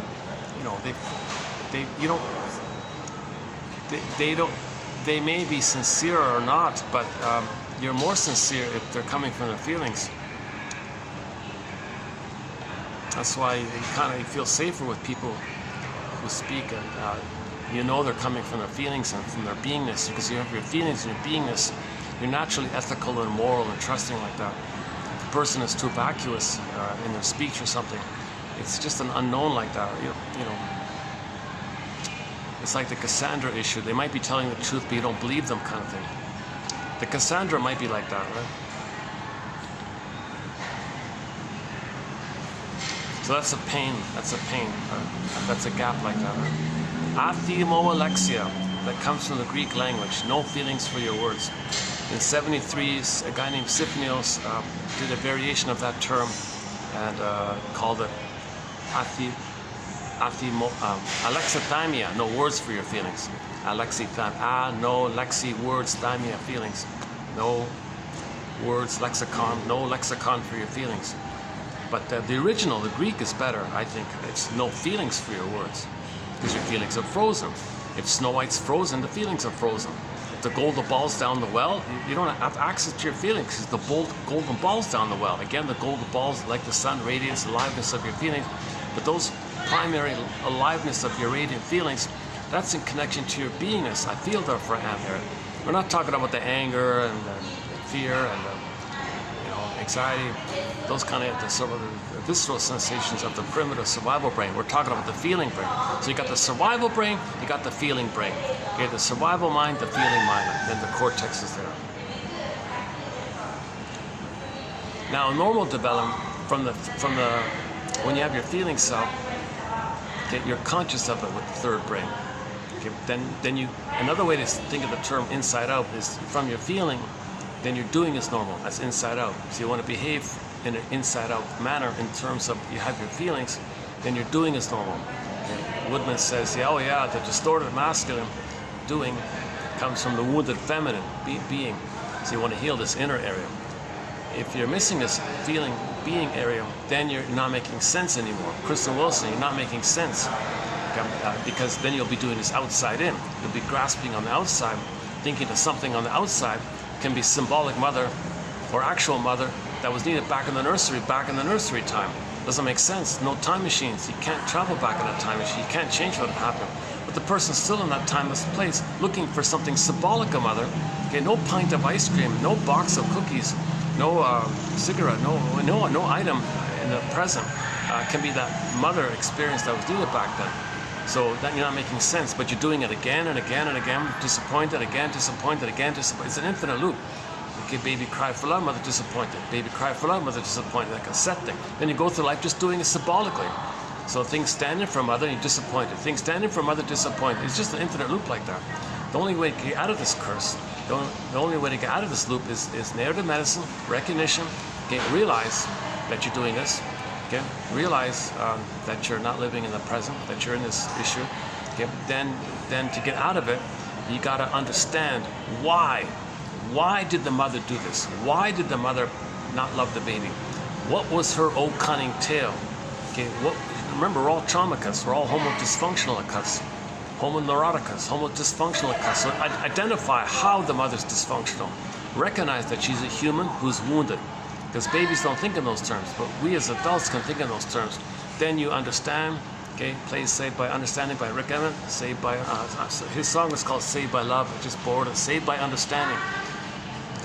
When you say forgiveness, it's synonymous with understanding. So you got to get the understanding, then you got the forgiveness. Don't just say forgiveness, you got to say understanding. Understanding means forgiveness. If you get the true understanding, you'll have the forgiveness. Okay, so to forgive, which is what we're trying to do, you got to understand. Saved by understanding. If you understand that the mother was traumatized, then you see the three-dimensionality and the more balanced perspective. There's two sides to a story. Then you get your sense of self. Okay? Sadness comes up to the console. Okay? Then you grieve because you admit the truth that you didn't get the loving mother, that you didn't get your needs met. You mourn for who you would have been had you been loved. You mourn for all the lost time, all the mistakes you made, the empty life you've been living. Like, Jesus Christ, that's a huge sadness like this, to realize that you were betrayed by the mother, that your own mother betrayed you. What a sadness, like what a deep sadness to get to that point. And that's the point, we got to get to that point. The greatest hurt of all, mother failed me. The greatest hurt of all, mother failed me. It's not meant to just like, that call is to understand why. Why? That's it. You got to go why now. Why? It's the healing is about understanding. Why did she fail? Okay. Now, if she's in a place that was plundered and pillaged, that'll help. That'll help. Okay. Because we're all swimming in this pillage model that started 10,000 years ago. We're short selling the planet for a quick buck because we're repeating the same panic that 10,000 years ago. We wanted that serotonin. We got a huge boost of serotonin with our discoveries, okay, but that was a surplus serotonin over and above the natural serotonin from the circuitry of having been loved. So serotonin means you feel good because you're safe. Mother loves you, you feel safe, wiring serotonin. Then you got a boost, like a surplus, like winning the lottery. Then you got this massive surplus of serotonin. And I think the theory about this is that when that dissipates, you don't feel safe anymore. You're confused. You're still safe. You still got mother's love, but you got this boost of serotonin, and that made you like a new level of safety. Is habituation, they call it. I don't know about that part. Anyways, when that serotonin dissipated because it's like a surplus outer thing, like tricked it, then by comparison, you feel less safe because before you were safe. So if you were safe and you feel less safe, the mechanism, the idea is that you're first going to think, wait, I'm less safe. Oh, danger. I'm less safe. Danger. So enter dopamine. Dopamine for the chase, serotonin from the catch. Dopamine for the chase, serotonin from the catch. Again, dopamine is this exciting, motivating chemistry that says if you go get something, and if you get the thing that you're chasing, if you finally get it, then you'll feel safe, you'll get the serotonin. So we're looking for that serotonin. Now, so we discovered stuff, discovered farming and agriculture, we got all this extra serotonin. And then it dissipates. So you want to get more land. Now we enter pillage. Now how do you plunder a pillage? Well, in the panic and the confusion, they removed the babies. They did this really cruel thing. I don't know. It's like a drug situation where a guy does some desperate. I don't know how this happened. I don't know if anybody has a better theory, but in some kind of like there were people that said, don't do this, don't mess with this, don't remove the baby. No, we got to remove the baby. We got to calcify the baby. We got to make a monster image in his mind. We got to we got to plunder and hurt him so he'll hurt others. We'll put others in poverty, and the people in poverty will hand over the stuff. Then we can get more land, more land. Now we're gobbling up. Now play Joy Harjo's song called "Rabbit Is Up to Tricks."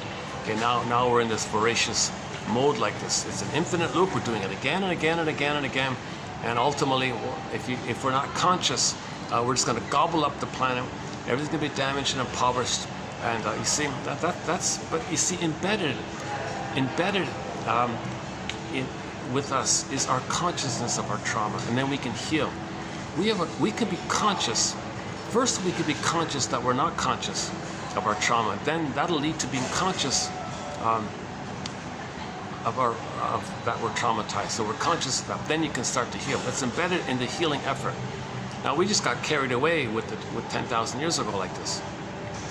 So babies were removed. Okay, baby's terrified. Creates a monster image. It's going to act like that. Okay. So he believed that this monster didn't care about him, plundered his soul, was envious, took away his goodness. Okay, it was a robber baron, so to speak. So took away his land, his embodiment. So repetition, compulsion, infinite loop. You do it symbolically. If there's land out there, the people take it with the slogan, principle of discovery. If we find it, it's ours. Okay, that's actually still to this day, okay, one of the lines of the plunder system. If the top 20% most traumatized people find something, it belongs to them. That's actually the thing. It's called the doctrine of discovery. If we discover something, it belongs to us. If we, the most traumatized of the most traumatized, of the top 20% most traumatized, if we find something, it belongs to us. Okay? Now the confusion is, these top 20 most traumatized, that happened to occur in places where there was less sun, so they got lost in melanin.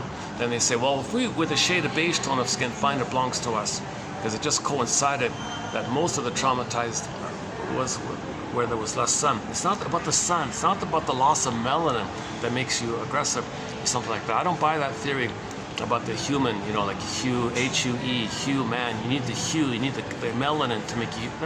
That's just a play on words. I don't think it's like that. I think the realistic, more practical understanding is that in places where there was less sun, I'm guessing here, I'm brainstorming here. I'm just brainstorming here. Remember, I'm not a shrinker or professor. Keep that in mind. In the places where there was less sun, so that means they're losing the melanin. The skin is becoming more of a shade of beige. Okay, back to Michael Jackson. Nobody has white or black skin. Forget this nonsense. So I think Mr. Jackson made a mistake in that area. No one is white or black. Forget this. You're perpetuating this false either-or thinking. Everybody has a shade of beige or a shade of brown tone of skin. Now this is due to how much melanin the person has in the skin. Okay, this melanin, the quantity of it is in relation to how much sun the person is exposed to. And over 150,000 years, okay, so that's what happens. Now if somebody looks very pale or something, it's still a shade of beige tone of skin. But if they look kind of palish, that's because the blood went inwardly. So they look kind of too palish like that. Nobody has white skin. No matter what tricks they use, no matter if they bleach their skin, nobody authentically has genuine white skin. Nobody has skin like this. Nobody has white skin. And likewise, nobody has black skin. Everybody has a shade of beige or a shade of brown. Jane Elliot, back to Jane Elliot, she said, technically speaking, a shade of beige is actually a shade of brown. So everybody still has a shade of brown tone of skin. Even the pale one, that's just the blood being diverted inwardly to protect the vital organs, so there's less blood in the less important areas for the survival.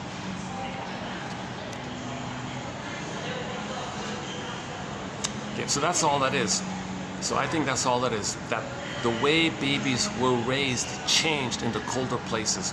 So babies in the colder places, it seemed the mothering methods were more hurtful for whatever reason in that climate, in that environment, over a long period of time. And during that time, the sun issues, they got less melanin. Okay, but the issue is who's more traumatized?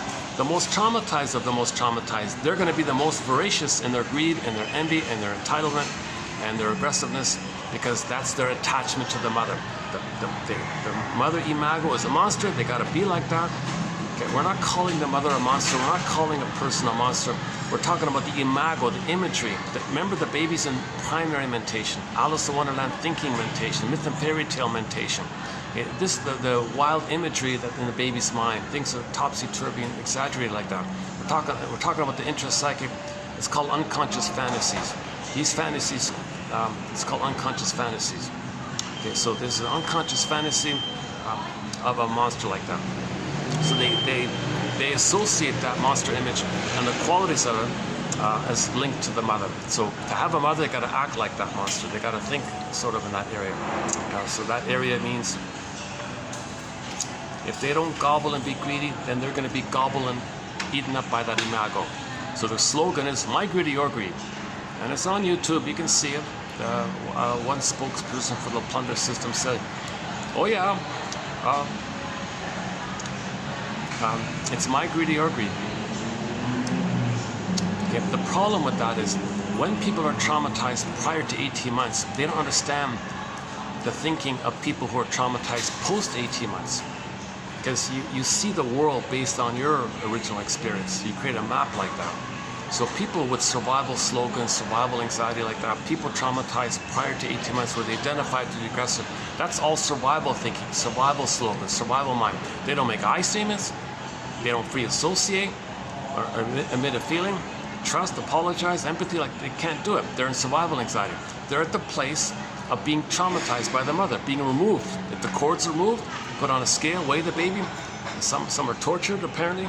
Okay, this is a survival issue. So he can't think in terms of loving and feeling about others. He's just trying to survive like that. So that's why the slogans are my greed, your greed, who cares, useful, pills. They make excuses for it, hide it, trick it, duplicity. So the brain, to survive, what the brain does is an amalgam, a psychic amalgam that's a fusion and a synthesis of psychotically neurotic and neurotically psychotic, those two worlds. You blend it up, you get an amalgam called the BPD amalgam by Grotstein, James Grotstein. Excellent author, a lot of great quotes from Grotstein.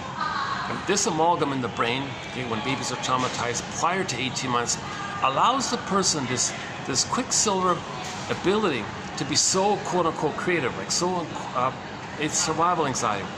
So that's the house of mirrors, hall of mirrors, catch me if you can, now you see me now. Did they mean that?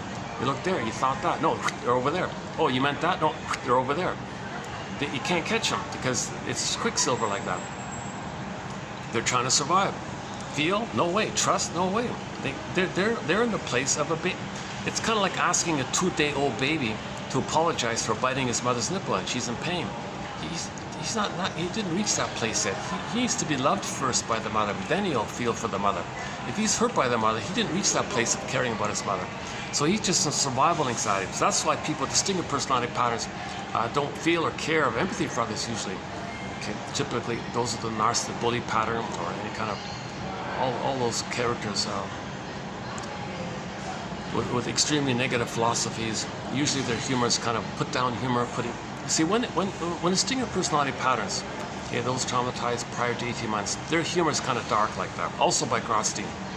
That's because others are the proxy for their soul. They got to shame and damage their own soul because that's what the mother did to them because they are the mother. Now, the truth is, they hate the mother, they're angry at the mother. So when they say, oh, he's weak and no good, fill in the blank, he's a fill in some label, some disparaging, belittling kind of term like that, right? They got a massive dictionary of put down terms. He's a this, he's a that. Okay? That's his own soul he's talking about.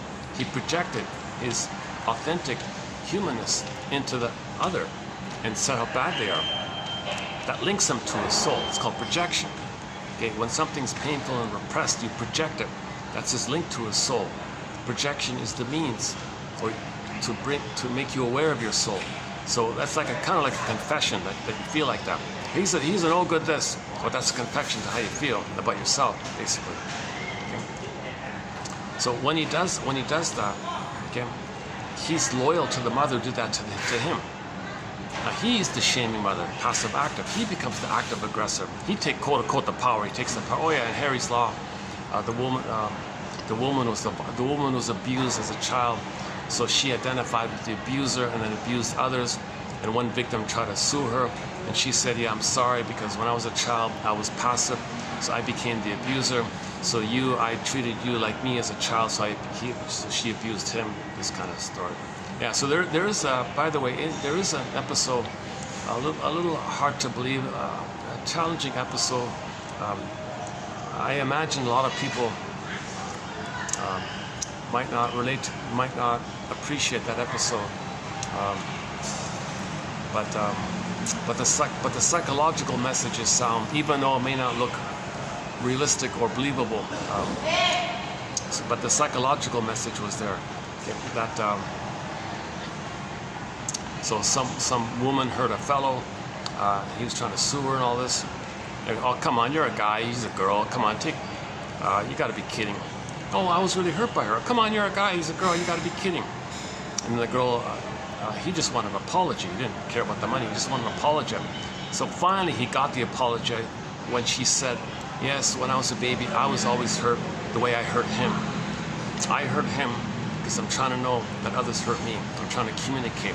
I replay and reenact what happened to me. So that woman in that show identified with the aggressor and did to others what others did to her, for her to know what had happened to her because she forgot. She partially remembered, mainly forgot. And then she was addicted to it. And she said, oh yeah, I'm addicted to this. So when she was the aggressor, she was addicted. She had schadenfreude, she had glee, she had excitement. She was thrilled to do this. And so she hurt the others innocently, and she was addicted to it. Why? Because yesterday's quote about the oceanic ecstasy. When the baby's one with the mother, he's in oceanic bliss or oceanic ecstasy. That's quite a dramatic term by Mr. Groff there. Yesterday's quote's a little bit interesting, actually. It adds a lot to the Garden of Eden theory, the blissful oneness that the baby's still with the mother, this oceanic, blissful kind of feeling like that. It's funny because Robert Bly says the baby's in ecstasy, and here Groff was saying he's in oceanic ecstasy. So that's an addictive kind. Now the baby just passes through that phase. He's not addicted, he just goes through that. But when you go back to it and blip it up, you feel addicted because now you feel what you couldn't have felt. And now you felt that stuff that you felt, but forgot, and it's supposed to pass through. And you dug it up, and now whoa, it's an amazing feeling. So now you see, when the mother abuses the baby, that trauma bond maintains the fusion, the symbiosis. So embedded in the pain, underneath the pain, is that blissful feeling. So the victim, she externalizes her hurt by getting the proxy to be hurt. She numbs the hurt in her and keeps the blissful feeling, and she says, oh, I enjoy the power, I want the power, she kept saying. Season 2, towards the end, I forgot which episode. So yeah, there's another point about identification with the aggressor. I didn't include that quote there because I know when people see it, they didn't present it in a convincing way, although the psychology was there.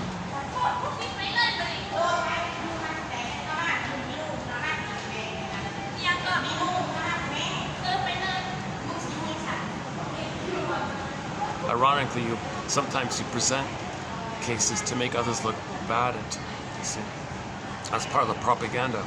There is propaganda in that show, Harry's Law. There's some really I'm surprised. Why would? I'm surprised. I'm just surprised. Smart guy, literate guy. If he wrote with heart and helped people like more properly, he'd get the Mark Twain Award or something. He'd get some kind of award or something, like in a helpful area. But he just used his skill as part of the agenda to pillage a place. Before people pillage a place, they demonize the people there to get the support of the investors. Oh yeah, if they're so bad, well, then I could be gleefully blissed out with my mother who hurt me and pillaged me and plundered me and was a robber baron to me. So if you say others are no good, that's my soul. All right, well then I'm my mother. I'm loyal to the mother. My mother said I'm no good. So if I say others are no good, who are me in proxy form, then I'm safe with the mother. And I'm excited with the mother. People are excited like this.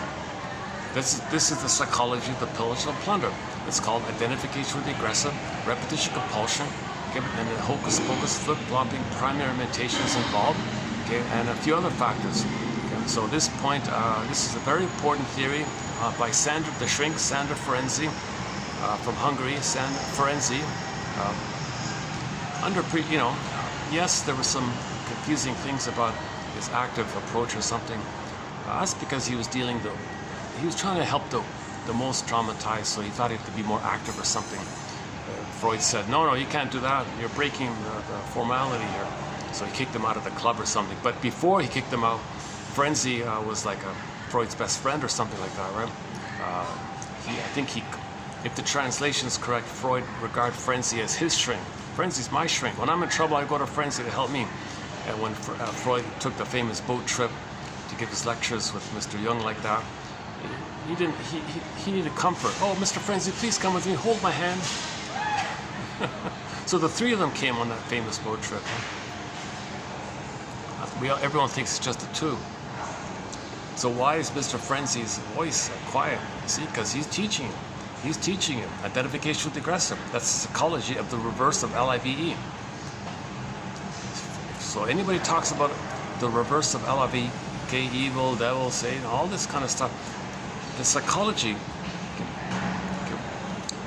those images are their code for that psychology called identification with the aggressor.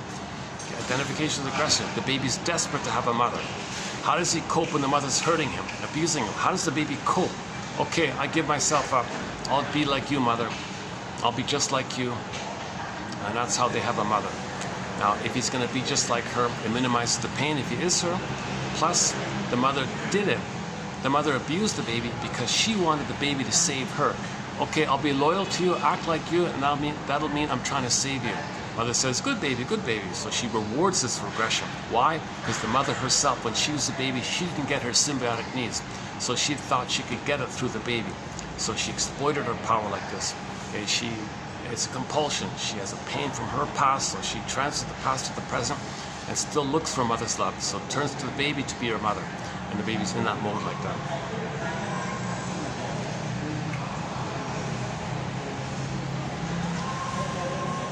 Maybe this is their break time or something. That's okay. I'm happy to not buy another expensive coffee here. Actually, they have on the other side, there's like a bit of a view on the other side. Okay, if I have to move, I'll go to the other side there. Yeah. I think there's a...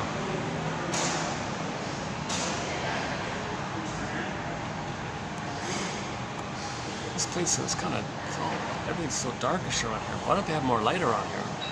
Add some brighter lights or something.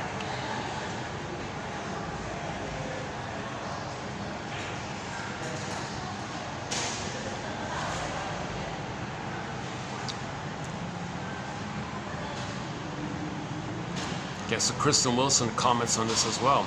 Oh yeah, we're destroying the planet for a quick buck. Is that reasonable? Is that logical?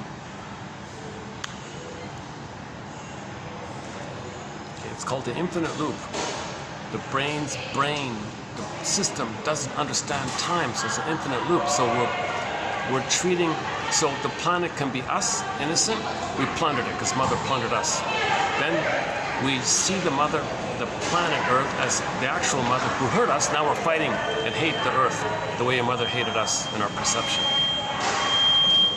So the proxy plays two. The proxy person plays two roles for the projector. Okay? First, the projector projects his innocence into the proxy and shames, damages, hurts, plunders, gives him poverty, externalizes his pain, all that stuff that he experienced with his mother. At the same time, he is angry at his mother. He wants to continue his fight with the mother because he wants to get mother's love. So he wants to control the mother. So the proxy first played him, hocus pocus, auto-hypnosis, double focus, shape-shifting, twisting, flipping, flopping. Now, simultaneously, that proxy person plays the mother who had hurt him. Now the projector can say, all right, now I can continue my battle with my mother to change her so that she can love me. Now, what was the battle? He had a fantasy that he can control the mother. So he's going to try to control the person. So first he hurts the person, then he hates them and trying to control them to get the love. We're not making sense. Okay, this stuff, this means we're homotraumakas doing this. So the storytellers came on the scene, and first things first, let's tell people stories about our psychic mind, our unconscious mind. Remember, the unconscious mind is like that invisible owner of the tower. Okay, we're not the braggadocio doorman who thinks he owns everything. We may think that, but no, the real owner is the invisible guy on the yacht in Virgin Islands who owns the complex or wherever it is, one of those places. Or maybe he's in a castle or something. Edmund Burglar has that metaphor about the difference between the conscious and the unconscious in terms of power differential. I thought that was a refreshing example. We always use the iceberg metaphor, like the tip of the iceberg, the above, the small portion above the water. That's like, well, that's so you see it. That's like conscious. That's what you recognize, and you don't recognize all the ice that's under the water. But all that's under the water is driving the whole thing. That's the power of the whole thing. But the top part, no, I do everything unaware that the under part is driving the whole thing. Okay. Kind of like the owner of the building controls the building, and not the doorman. We think we're the doorman. Braggadocio doorman. Burglar's example. Yeah, that was a fun one. About 2 weeks ago, we found that quote. Thanks to Henry. Was it Hart? Yeah, thanks to Henry Hart, yeah. Was it him?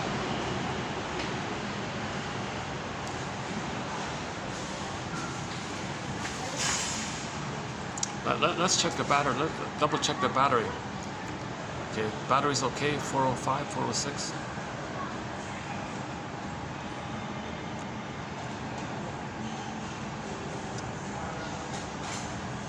Now I'm not gonna, if what that guy told me is true, that today is not busy compared to the other days, I'll forget it. He said weekends are less busy, so maybe tomorrow on Sunday I'll take a peek to see what it's like on Sunday. But if Sunday's like Saturday, forget it, it's not gonna work. Oh my God, if that's even busier during the week, how do people do their homework or work in that kind of environment? Jesus.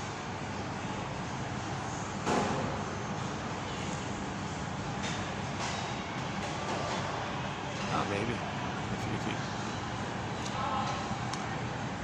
When you're young, I guess you have that better focus like that.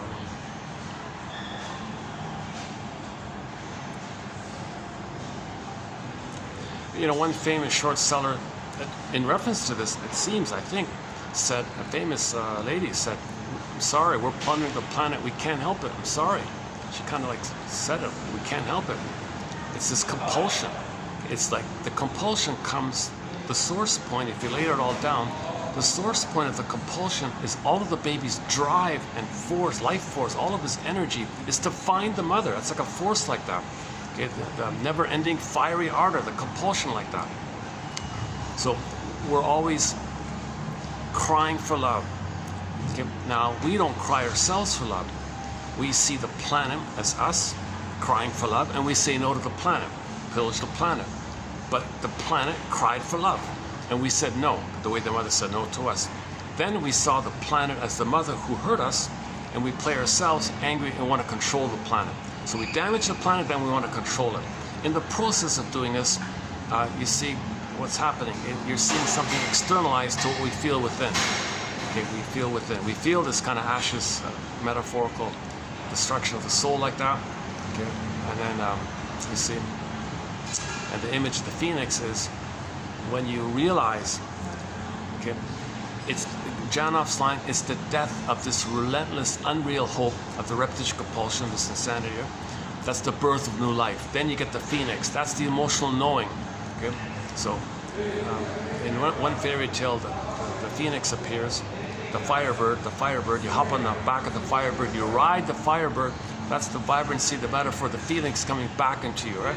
That's the phoenix from the ashes like that. So the phoenix from the ashes is a symbol of getting back your feelings after the destruction of the mother scorching the baby's soul, right?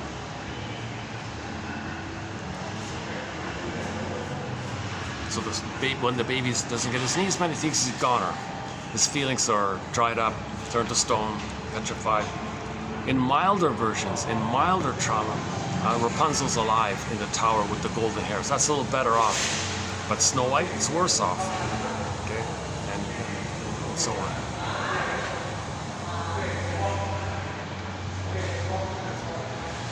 People with very shaming, disparaging terms about others. Oh, he's a this, he's a that. Like really despicable kind of terms. They're describing the condition of their soul, okay, of how they felt when the mother really hurt them. So again, TQ 28:22. Okay, 28:22. The Freeman quotes. Okay, why didn't my mother love me? That quote came from Freeman's shrink. So Freeman was a famous journalist in the 50s. She wasn't the shrink. She was just like a journalist. But she went to a shrink, a guy named John Thurot. And he said to her, "Oh, Miss Freeman, you're very good with why questions. You have a lot of very good why questions, but you're missing the most important why question that's at the root of it all." Really? What's that? Why didn't my mother love me? She free associated. The shrink had his feelings. She admitted the truth. Okay? She mourned. She felt safe. Grief is healed when it's witnessed by a caring other. She understood it. She admitted it. Okay, it's this verdict of reality that makes the work of mourning so difficult. So she admitted it, that the mother didn't love her, and she cried and all that, and her symptoms went away. Like why she went to the shrink, it was psychosomatic. The feelings weren't being expressed. It went to the body, and then when you process your grief, the symptoms go away, right? So this issue with the psychosomatic symptom, the baby's crying and screaming to the mother.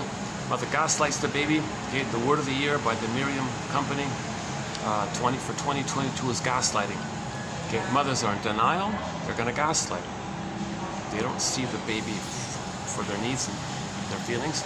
They don't get it. Baby feels gaslit. Baby's crying, screaming to the mother, you didn't meet my needs, mother. I don't feel safe, I feel scared, I'm terrified, I'm screaming, I'm enraged. Come on, mother. So the baby's overtly revealing his distress between the baby and the mother. Mother gaslights him, doesn't get it. Okay? But that feelings, that cry's got to go somewhere. But mother terrorizes him. So in the gaslighting, so those feelings turn inward. He buries it, represses it, now goes covertly underground into the organ, and finally, maybe at midlife, or at some point, the person gets a symptom. Capex says psychosomatic symptoms are the continuation, the ongoing continuation of the original cry and scream to the mother at the nursery. It just went underground, detoured, and it went through to the symptom. The symptom reveals it, but since you don't hear it, it's concealing it. Psychosomatic symptoms reveal and conceal those screams of the mother. Sarno says back pain is your rage at the mother, what you did. Went to the musculature and all this hypertension, all this. So if you grieve, then things sort itself out. The feelings can flow, then the symptoms go away, things sort itself out. Okay, so the image is conversion. Okay, water to ice. The feelings that can't flow get blocked, get a psychosomatic symptoms. Conversion, water to, I don't mean conversion like the hysteria, like Freud's hysteria conversion. I don't mean that one. I mean how water can convert to ice. The feelings that can't flow gets blocked into a psychosomatic organ area, and there's a problem there. That's like an analogous, similar kind of imagery.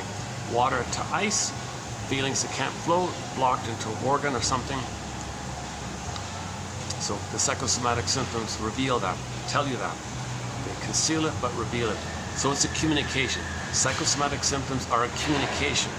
Most people's psychosomatic symptoms, okay, are it's emotional issue. It's not organic. Most of this stuff is emotional stuff. It's arrested development. Child couldn't develop. Child couldn't live. Then it turns in on itself. So it's damaging the person like that. Okay, hold on a second.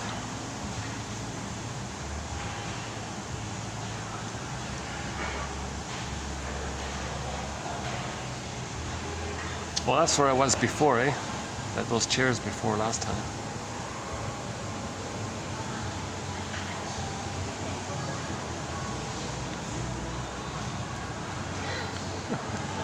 Oh my goodness.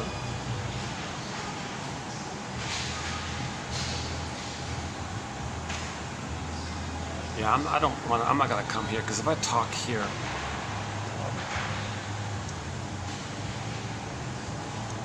anybody who passes by the lobby might, I don't know, I can't tell if they hear me or not.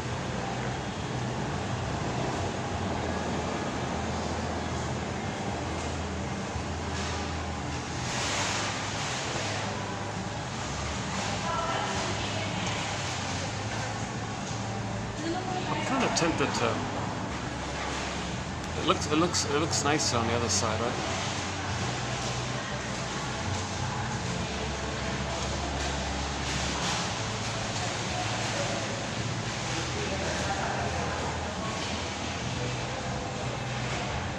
Yeah, why don't I buy another copy on the other side?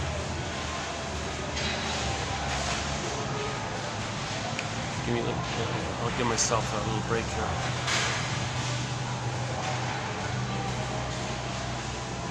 Yeah, let's do that.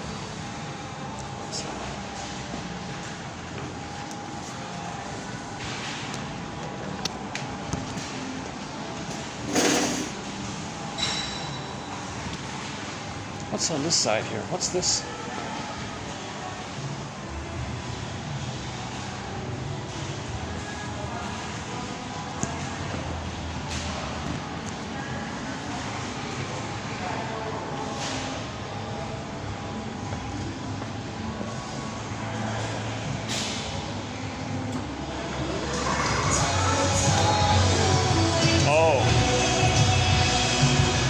If I do this here, you're gonna get all the music, right?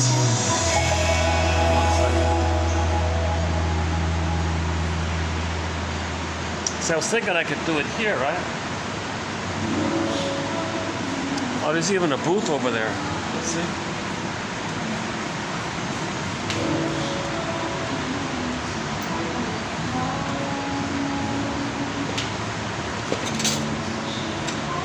Aha! There's even upstairs, a little upper section here.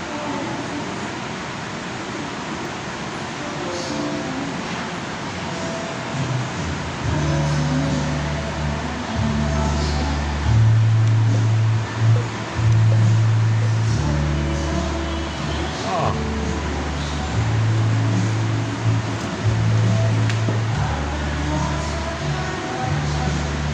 That's kind of a little fun up here. The lighting's better here, right? Oh yeah, that's a little fun. You got the road in the background. Yeah.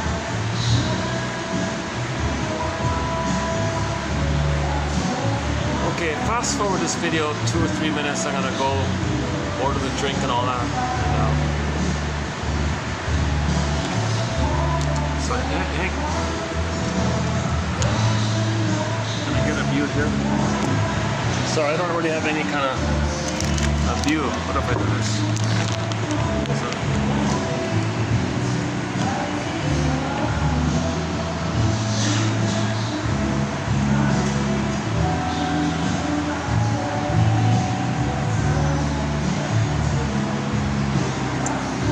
Okay, I'll see you in 2 or 3 minutes. Hang in there.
It's okay, it's okay.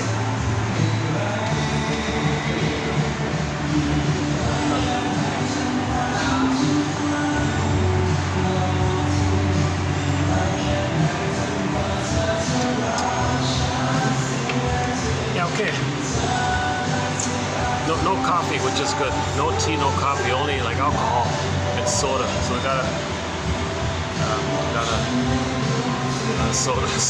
Soda.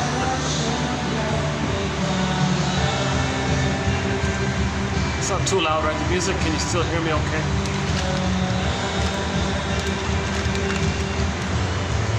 Okay, so back to this memory. Memories are relational. So the baby's experience, his memory of mother hurting him, this is recorded in the survival brain as a neural circuit infinite loop. Memories are relational. Baby was passive, the active, aggressive, powerful mother squashed his soul. Okay, he becomes her. He still needs mother's love. He's angry at her. He's going to imitate her to save her, but he's angry at her. What a mess. Okay, there's a huge problem here, right? It's called inner conflict.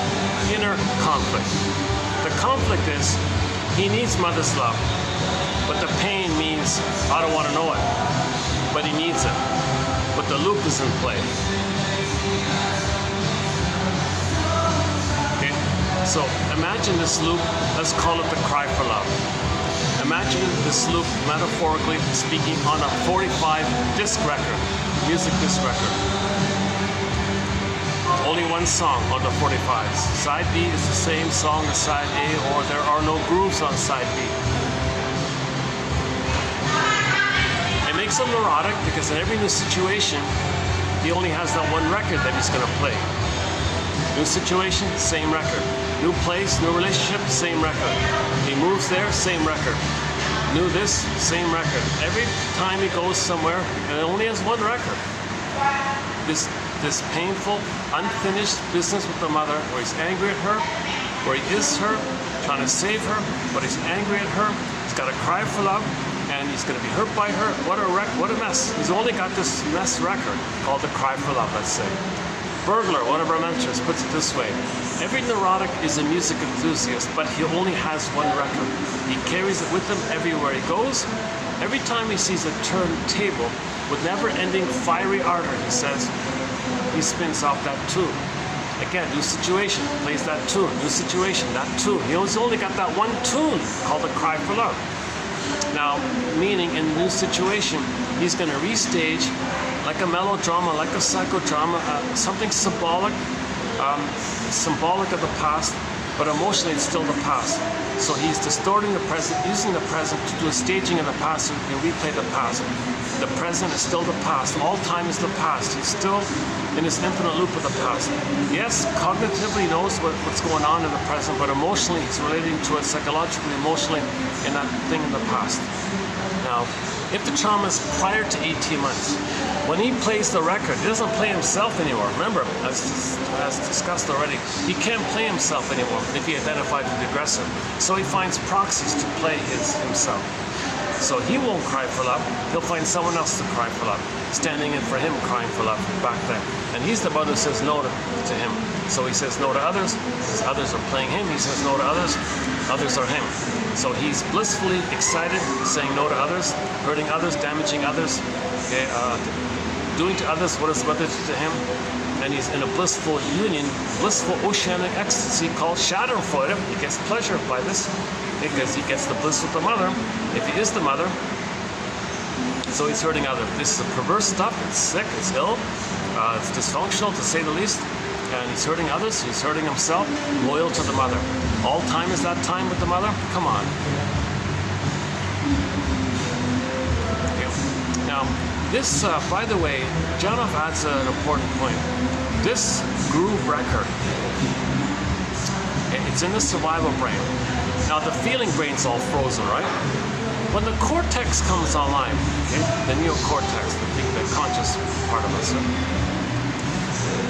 the survival brain is going to send, zoop, it's going to send into the cortex that loop.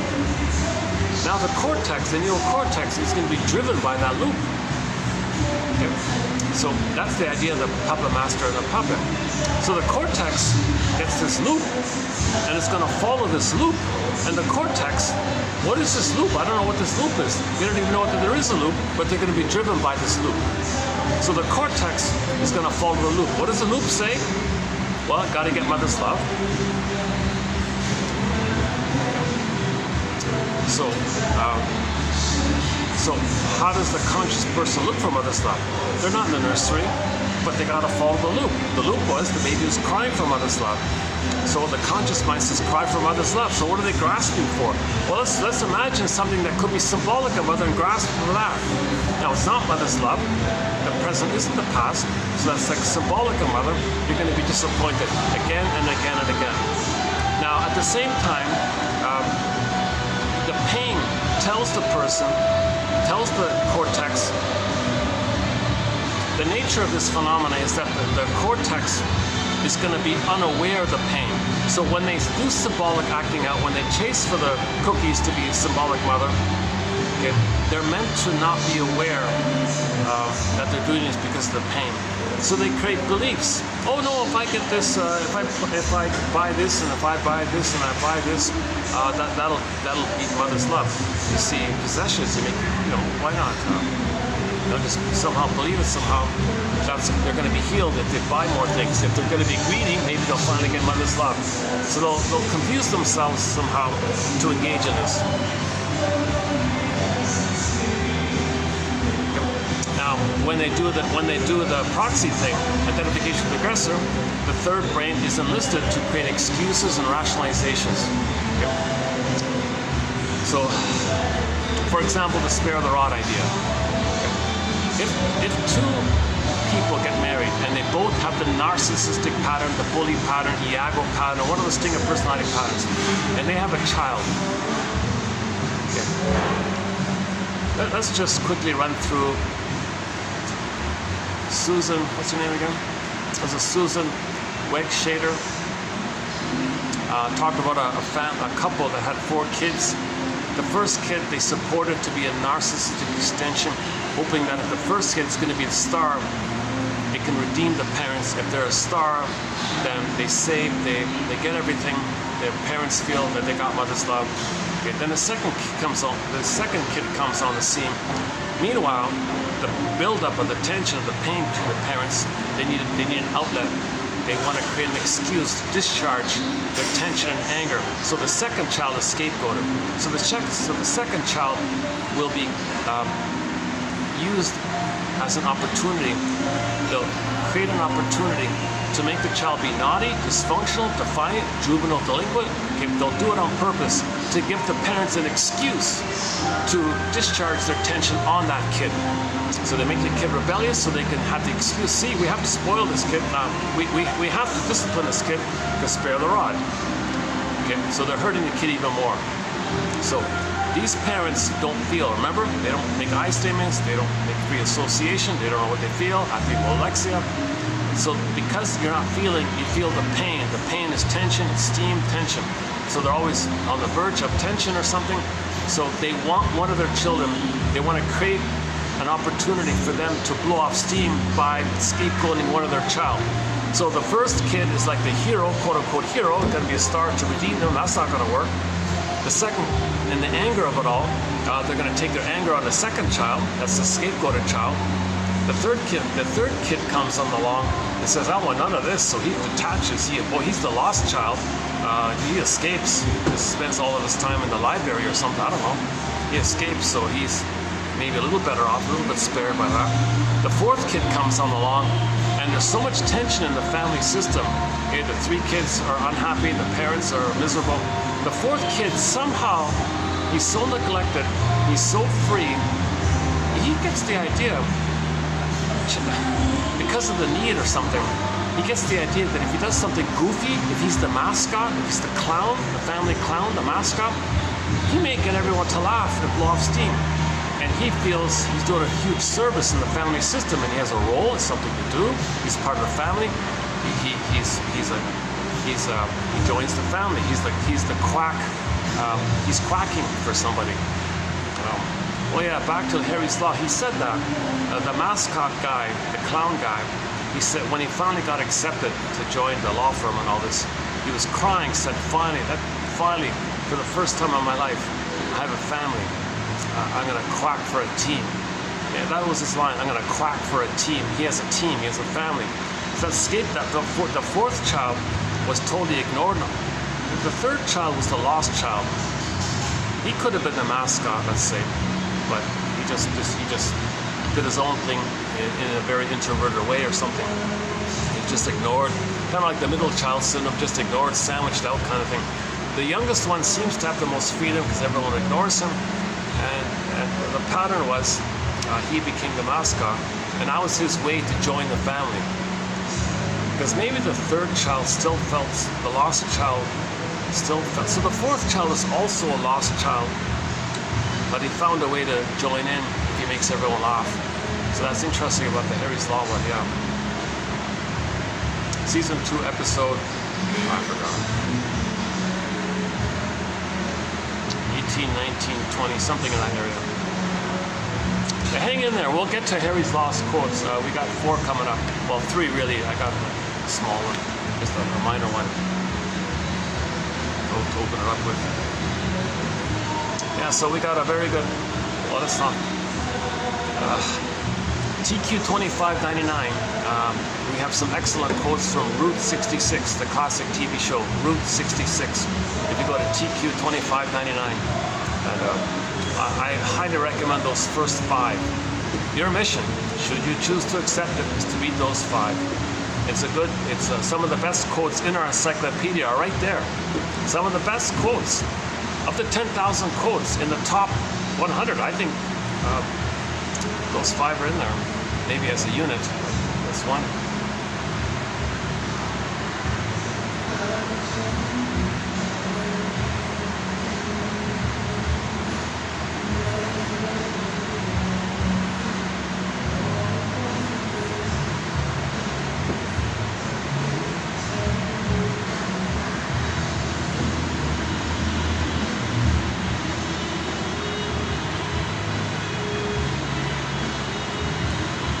Doing here, let's see, 4:35. Yeah, unusual day today, yeah.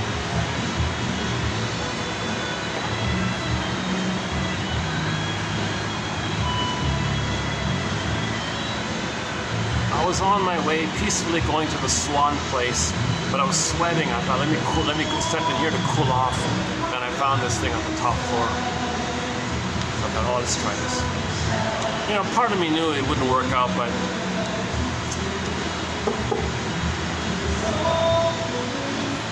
it's funny, right? I knew it wouldn't work out for some reason, but maybe I was being lazy and childlike or something.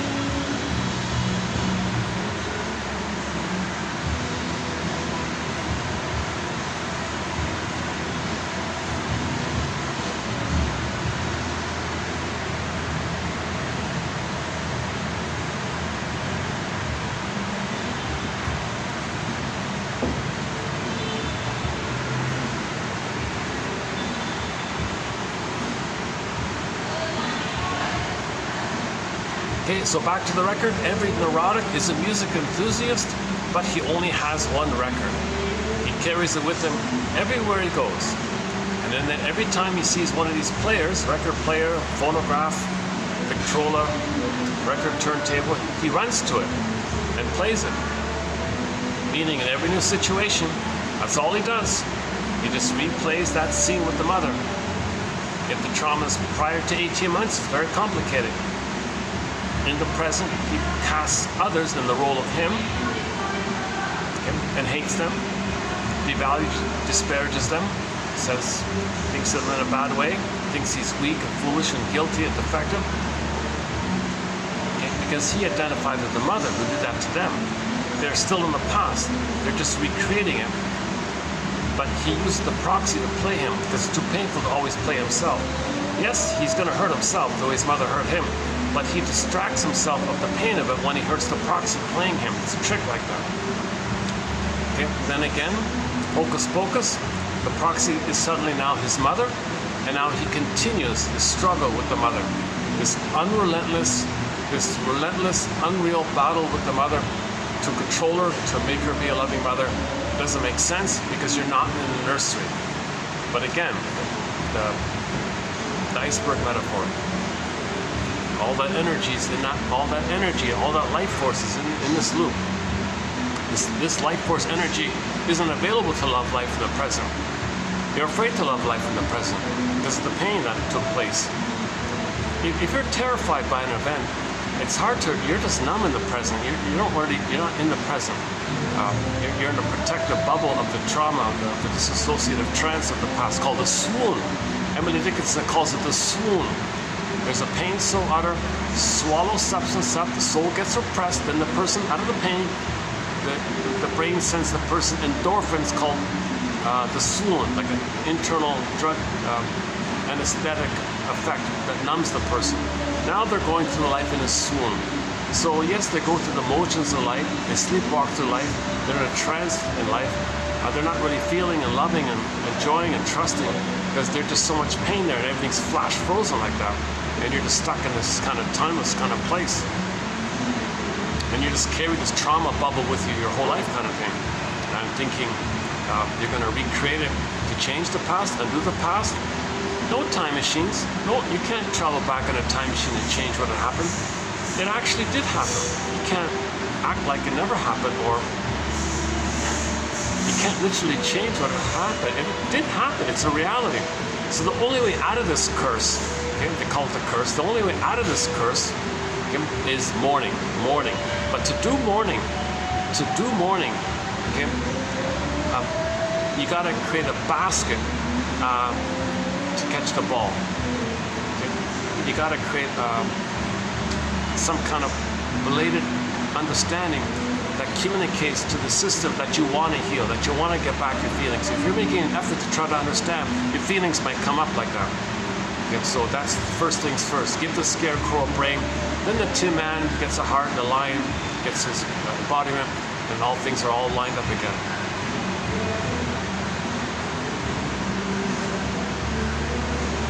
So 2 videos ago we talked about the Wizard of Oz story. 2 videos ago. Let's not redo it here. Just to wrap this up with the stingers and the clingers. If the trauma is post 18 months, the child doesn't identify with the aggressor. He just plays himself. Okay, sees others as they need a good parent. Okay, he's going to be disappointed again. So he's always in a painful, self-defeating way. He expects too much or chooses people who will disappoint him because he was disappointed. So he's childlike, wants too much from others, so he's disappointed. He's playing the record. He had a need, disappointed, disappointed. Now his need is more in the area of supporting his individuation.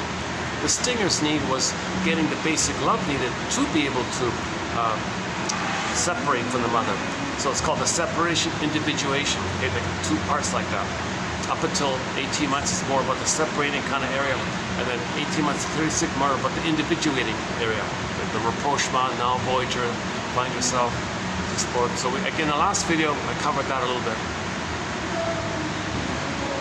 Okay, so when the clinger plays the record, he just plays himself, others disappoint him. New situation, plays himself, others disappoint him, again and again and again. So he spends his whole life saying, why is everyone so unkind or cruel or something? Well, that's for him to know the mother was unkind and cruel. But he plays himself. He's not going to be the cruel one. He's just going to recreate feeling the victim like that. So he's not the aggressor. He doesn't reject others. In fact, it's the opposite. He idealizes others and gets rejected all the time. The stingers don't bother with this hope. They just play the rejecting mother. Others can play his wounded soul, and he'll shame, damage, control others the way his mother did that to them. So the stingers play infantile God. They reject the human side of being human, where the clingers maintain the human side of being human, but it's more childlike. The stingers don't want to bother with the human side, so they're in the godlike area. So that's why they're grandiose, infantile like that.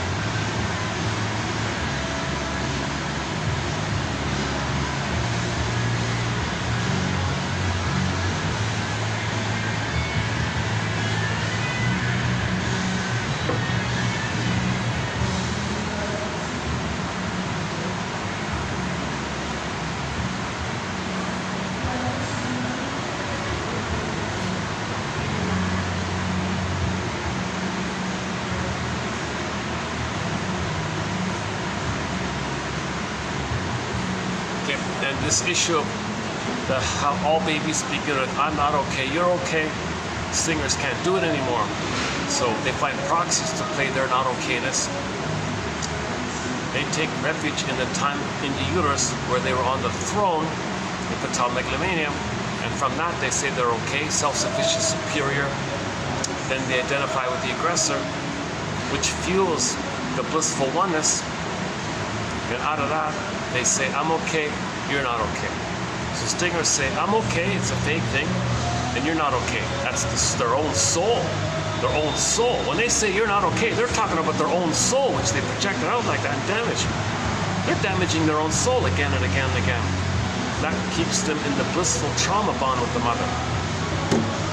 And then they give up on the human side. They kind of reject. So they hate weakness, they hate feelings, they hate anything with feelings and humanness. They hate all that stuff. They just want to play infantile God, greedy, narcissism, envy, survival slogans. They're just going to create excuse after excuse and slogan after slogan to keep it in that kind of stinger mode. Babies are not meant to be so traumatized, because if they are, they're operating out of the crocodile brain. They're dominated by that crocodile part of the brain, which only cares about survival. And the cortex is just looped in to create excuses for it, to hide it, to cloak it, to mask it. But the underlying issue is the repetition compulsion of thinking that well, if they're greedy, that's loyal to the effort to try to get mother's love. But now greed is damaging. That's loyal to the envy of seeing goodness damaged. All the while, they're addicted to infantile megalomania, oneness with the mother, and the third brain creates rationalizations to cloak it all. Okay, and then so again, the proxies play their soul, which they damage. Then the proxy plays the mother, which they attack. That's replaying the record, and they're just stuck in this mode, and they're not aware of the mode post 18 months. So stingers have no idea of the feeling side, of the childlike side. They hate all that stuff because they had it once, they were supposed to have it, and they were so pained by it. So if they see it, they're triggered, and they want to remove the source of being triggered. So they hate the human side of being human, tenderness, affection, empathy. They mock that stuff, they hate that stuff, because it was supposed to be there for them, but it was so pained by it, they don't want to be reminded of the pain, so they want to remove the source of being triggered of the pain, so they squelch that in others to not be triggered, to trigger it up in them.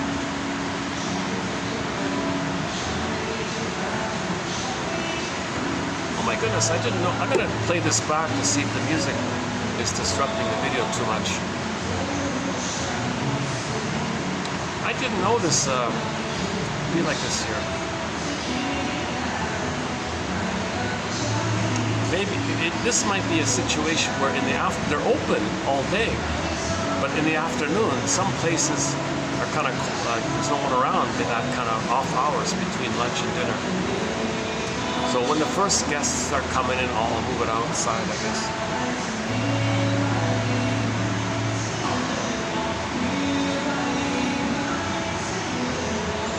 It's too loud. Yeah, are you hearing me okay?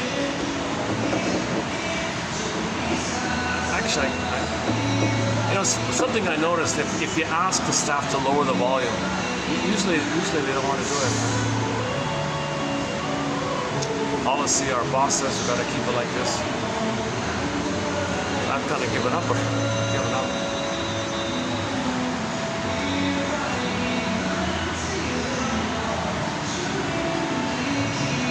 I wonder if the food's. I wonder how the food is here.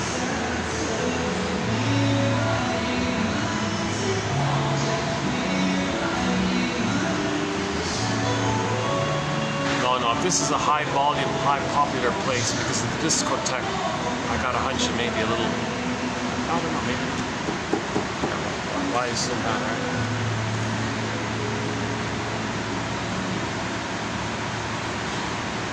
Just because a place is busy doesn't mean they have to sacrifice on the quality, right? Well, if they want to make more money and the demand is there, maybe. I don't know.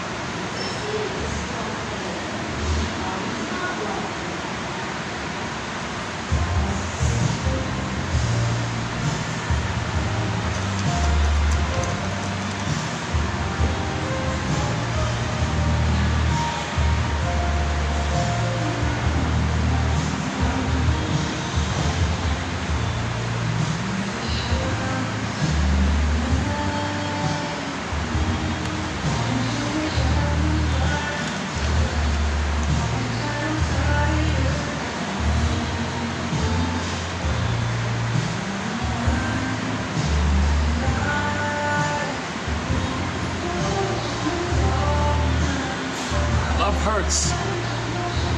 From everything I've read, it's supposed to. So we play Dan McCafferty. Dan McCafferty plays that song, right? He's the only one that can sing that song, right? Love Hurts. And Ann Wilson does a live version of it. That's pretty good. Gil Moore, oh my God, delete it, Mr. Moore. That's awful. It's pitiful. Yeah. Jesus. Dan McCafferty's the only one that can really sing that song, Love Hurts. Right? Now we're talking about transfers. Now we're not talking about love never hurts. Love is healing and all that. He's talking about transfers, though. If you transfer your need for mother's love to somebody in the present, that's gonna hurt. It did hurt, but you forgot it. You recreated it and got hurt again. That triggers up the original bigger hurt that you felt as a baby with the mother. That's a big hurt. So the person in the present who disappointed you triggers up the pain with the mother. You chose that person to know the pain with the mother. Okay? So the baby lays down neural wiring by the interaction with the mother. The interpersonal leads to the internal working model. Now things are frozen there. Unfinished business. So later on, if somebody reminds you of the mother, that's going to trigger up that wiring with the mother. Now embedded within the wiring and the chemistry with the mother is the blissful feeling, the oceanic blissful feeling. So you're going to feel this blissful oceanic feeling. That's called falling in love, this blissful spellbound trance, wow. So the person in the present, you might not even know them, but you feel this rush of feelings like this. You just saw them for 1 second. Whoa, you're the one. You're my first. You're my last. You're my everything. Very right, right? That just means that person has the same psychology like your mother. That flared up the wiring you lay down with the mother. And once again, embedded in that wiring with the mother was the blissful oneness that you felt but forgot. You forgot. That blissful feeling, you forgot it. Okay?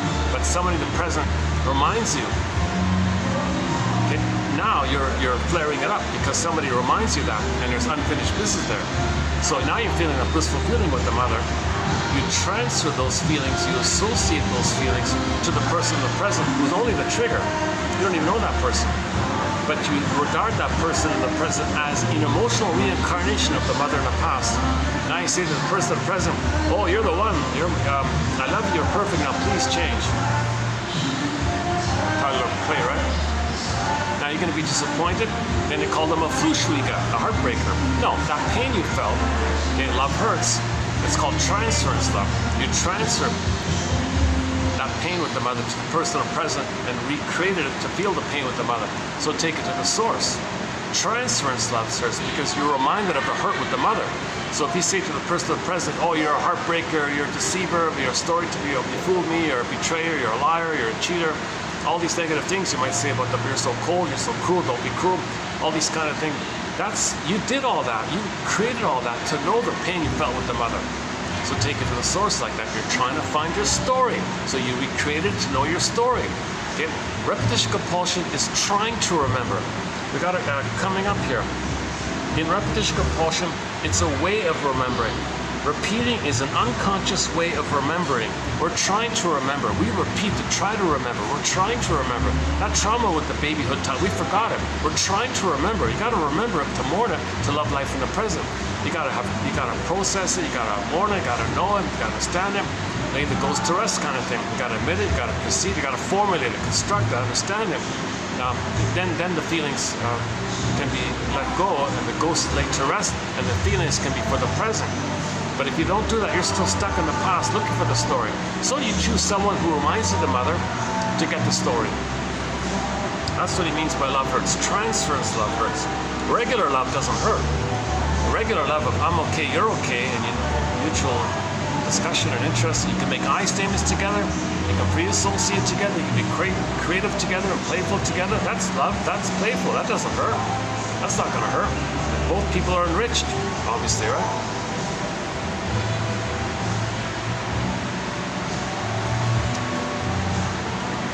Okay, why don't we just get into the quotes here? So there's a lot more material about the stingers and the clingers.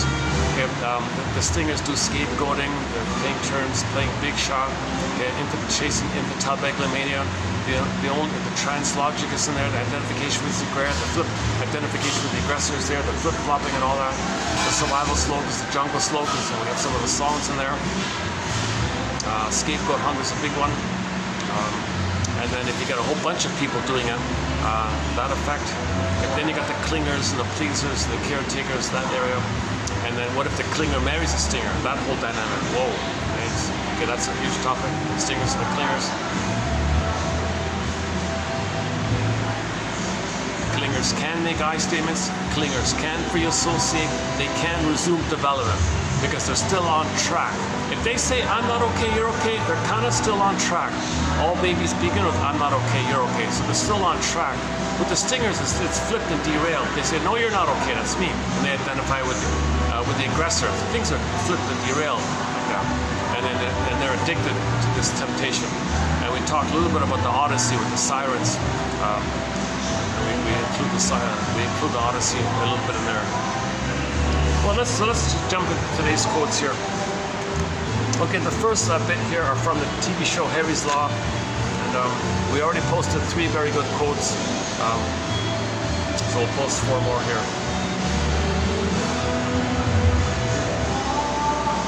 So her name's Harriet. They keep calling her Harry, but her name is Harriet. Harriet, a woman, Harriet.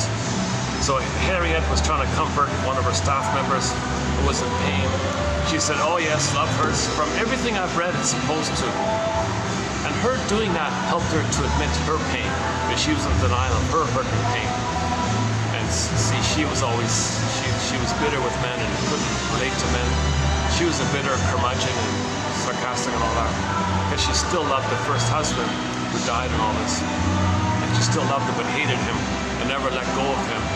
Although she tried other marriages and rebound, it never worked, because she was still stuck on the first guy.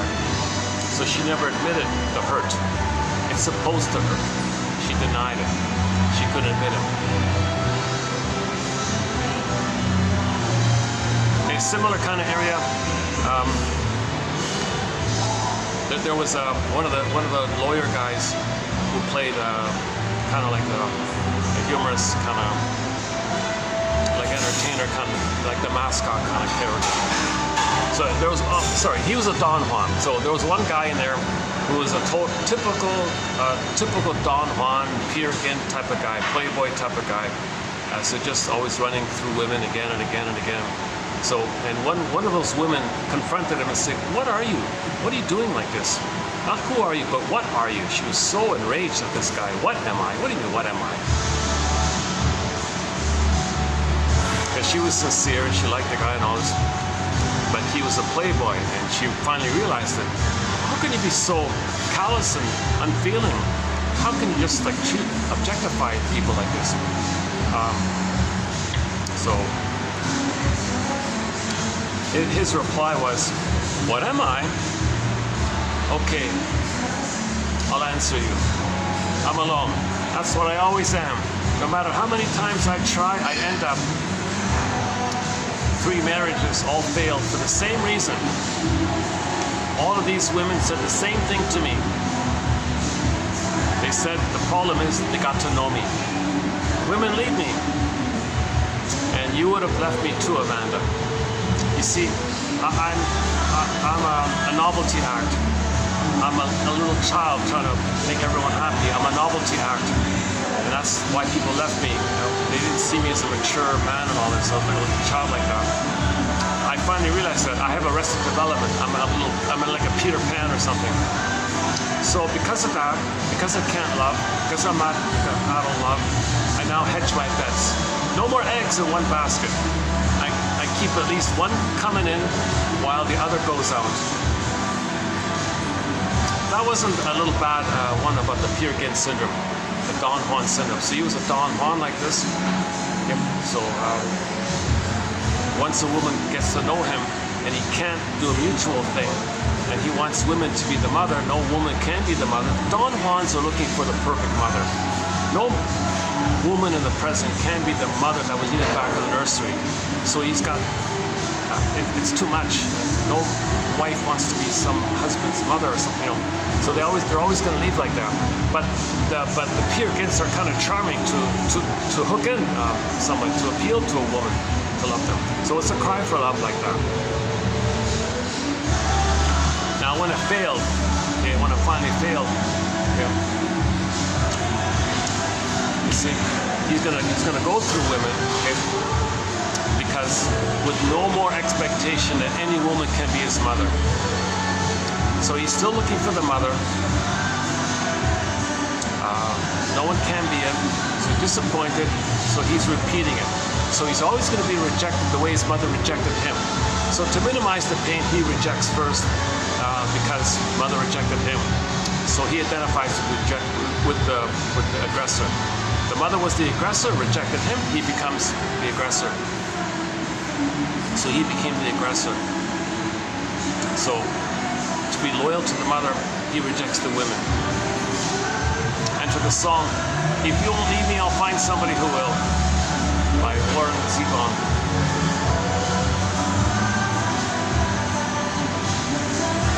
That's the same guy who was so happy to join the Harriet's club and all this, and said, "Finally, I have a family. All my life, I wanted to belong," and quacked for a team or something. He said, you know, his selfishness and all that, when it's used for a good cause, he does a great job. He did some of the most touching scenes in that series. When he was fighting for the underdog and helping people, he was great. He was really great, you know. But usually that character doesn't care about that. They only want maximum profit. Who cares? So when he was on that side of it all, you don't like him. But when by chance he played the other side, you like him, kind of thing. So it's a question of So it's a question of what is he like? Why is he doing it? Like, can he feel what he's doing, or is it just whatever gets him attention?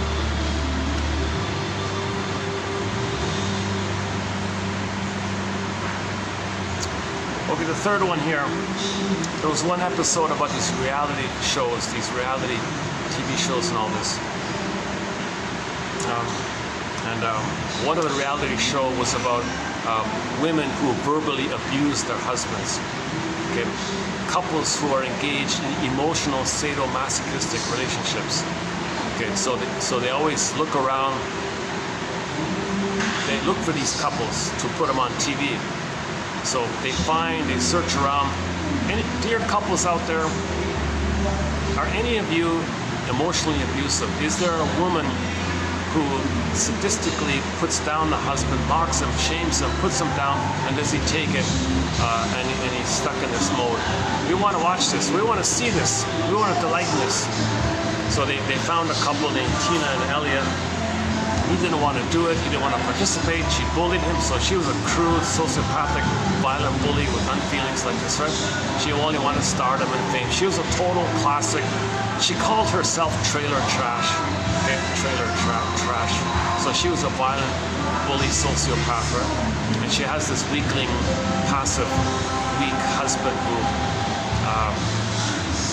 thinks she's attractive and better than nothing. I don't know why he would go along with this, because he's unattractive and she's kind of attractive, like from his perspective, I guess, not for the average person.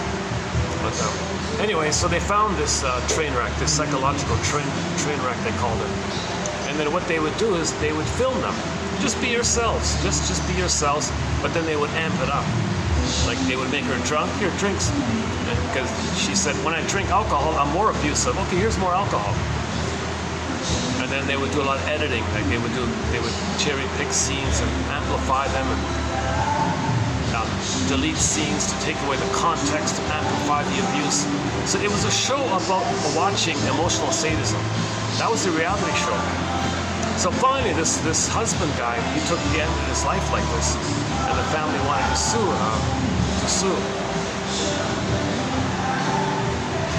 So here's a good example. Here's yet another example of the propaganda. So Harriet defended this abusive woman, right? Her argument was, well, society's like that. You can't blame them. let free. No responsibility, nothing. She sadistically enjoyed torturing this poor guy and knew that he was in pain by this and amped it up and increased it and didn't care and didn't look at the signals, and the guy ended his life, and then and everybody enjoyed watching this. The family tried to protest this. She's got to be responsible in some way. And the lawyer said, oh well, you know, look at society, it's kind of cruel like that. You know, they know it's an entertainment show. They signed the contract. She's not responsible. She enjoyed it. She didn't care. She had zero feeling for this. She wanted the stardom, the limelight, all the cameras, the paparazzi. She loved it. Walked down like a model. Look at me, everybody sees me. She only wanted to be seen. She wanted to be like a star. She wanted to walk on stage. She wanted to get this air of self-sufficient superiority complex that she can dominate. And she's a little god with no feelings. Gods don't feel. That was a very cruel kind of episode. So, and then the lawyer said, you know, these reality shows, you know, the public wants, the ordinary average public, we want these reality shows to recruit psychological train wrecks like Tina and Eliot because they entertain us. We get schadenfreude ourselves. We enjoy watching them self-destruct. And that was his argument to why she's free, because there's a demand for it. The public demanded it, so she did it. Does that make it right? Just because the public demanded it? That was their argument. There's the propaganda. No, it's not right. She's responsible in some way. Negligent homicide, or there's something there on her end, because she pushed it, didn't care and ignored it. There's something there. She was totally free. She was totally let free. So she tortured her husband to death, basically, but he did it himself. So he pushed her to do it. So there's a real perversion there. Not a very good episode. I don't like that episode. And the next quote is about the reality show. In these reality shows, they do all this editing. They do all this special, tricky editing. The jargon is franken editing, like Frankenstein editing. So you take Frankenstein and soundbite, you blend the terms, you got Franken editing. Now they call it Frankenbiting because you want to make a Frankenbite for soundbite. So you take Frankenstein and soundbite, you got a Frankenbite. So it's called Frankenbiting. Frankenbiting, what's Frankenbiting? Well, we create Frankenbites. It's an editing technique. We take various pieces of audio and visual. We build the scene we want to build, kind of like Frankenstein building his monster. Okay, so they'll take out the context. If he's saying something, okay, if you remove the context and only take that portion without the context, it's like he's saying the opposite. If you include the context, you understand it all. So they do a lot of that. So this poor guy was ridiculed and badgered again and again, season after season, and she got $100,000 per $60,000 per episode. She loved the money. She was addicted to this. She's addicted to the sadism of hurting her husband. And they give you some tolerable. They give you some examples. They admitted they couldn't show you all the examples, which kind of amazing. 6. That's it. And their argument was, well, we're a sick society, so what's the big deal? She's not guilty. That's bad, right? That's pretty bad, right? It's kind of like that cyberbullying episode. They had there was an episode about high school cyberbullying. The lead lady there has a huge following and all this, and she bullies some other kid, and she told all of her buddies, hundreds of them, to taunt, tease, follow, stalk, harass, community harassment, okay, school harassment. So this the targeted victim, she could barely walk to her locker because every few seconds one of the stalkers would taunt her with an insult that the leader coached them on. When you see her, call her this. Call her one of these things. Call her this. So she couldn't walk the hallway without being bombarded with these really crude, violent, verbally abusive comments being laid at her. They blocked her path, they interrupted her, said these awful things to her again and again and again. She kept typing, yeah, do it again, go on. And she knew that by doing so, she'd take her life, right?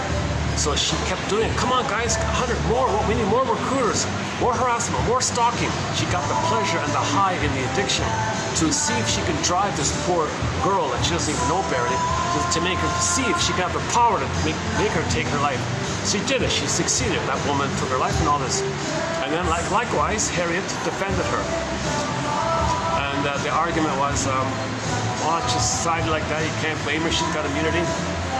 Not her fault. Seriously?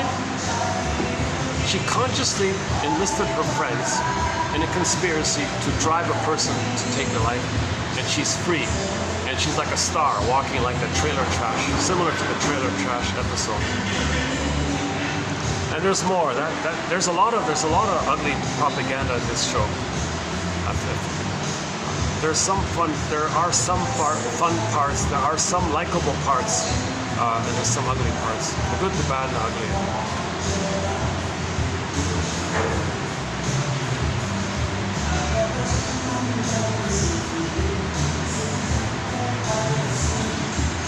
Oh, it's raining. Oh, good. Well, the guests are coming in already. But with all this noise going around, it's not going to matter, right?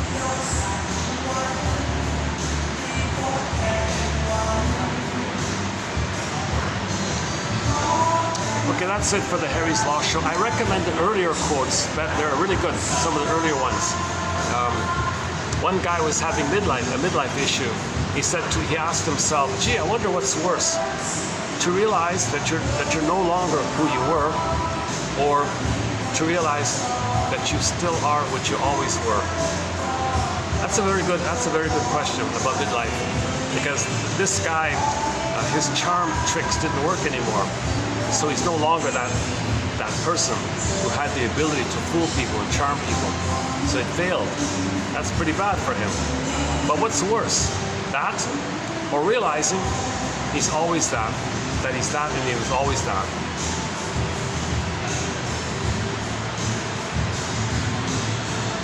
What's the other one from Harry's Law? Every knock is a boost. I didn't include it, but she made the reference there. Every knock is a boost. Made it to a song.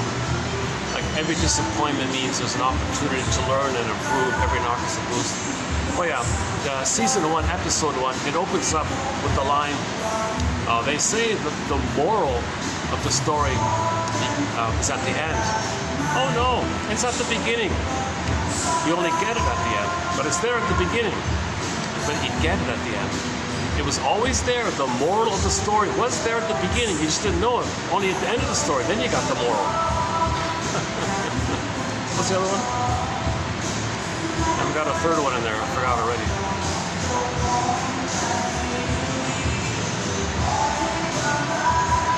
The fun episode, the likable episode of Harry's Law was the contest one, the party one.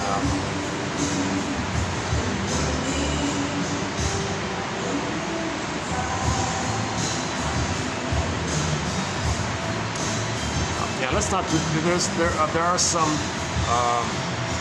other propaganda. I mean, trying to persuade the viewer in a certain way, convincingly, powerfully, like that. So I didn't know Mr. Kelly was really into that kind of area. Even in Ally McBeal, he did slip in some hate propaganda in Ally McBeal a little bit. But generally, people like Ally McBeal for the novelty and the fun of it all. Boston Legal kind of dropped it down. This Harry's Law, I think it crashed it kind of thing. Although there were a few fun episodes, it kind of crashed it. Nobody liked it. Very low ratings for Harry's Law. It ran for 2 seasons, 34 episodes.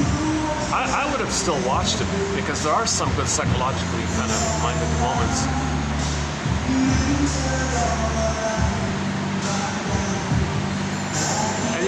And you do learn a little bit about some of these legal terms.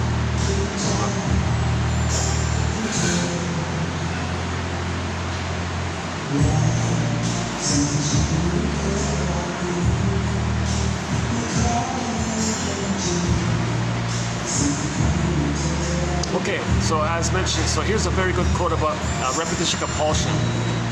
He calls it here unconscious repetition. Same thing, unconscious repetition. I.e., the person doesn't remember what is forgotten and repressed, but acts it out without knowing he's doing so. Repeating is an unconscious way of remembering. However, in contrast to memory, it occurs not in the psychic, inside, but in the material setting of action. Acting out, transfers acting out. In the real world, he's acting it out. Like really in the world, he's acting it out.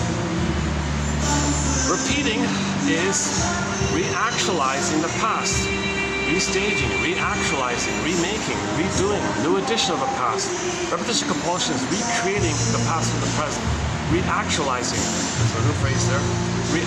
Repeating is reactualizing the past, staging it in the world, psychodrama, melodrama, performing it in a physical scenario, physically, like that, in his relationships, in his dealings, recreating it, instead of doing it like, instead of self-reflection, keeping it within, instead of on the psychic, emotional area.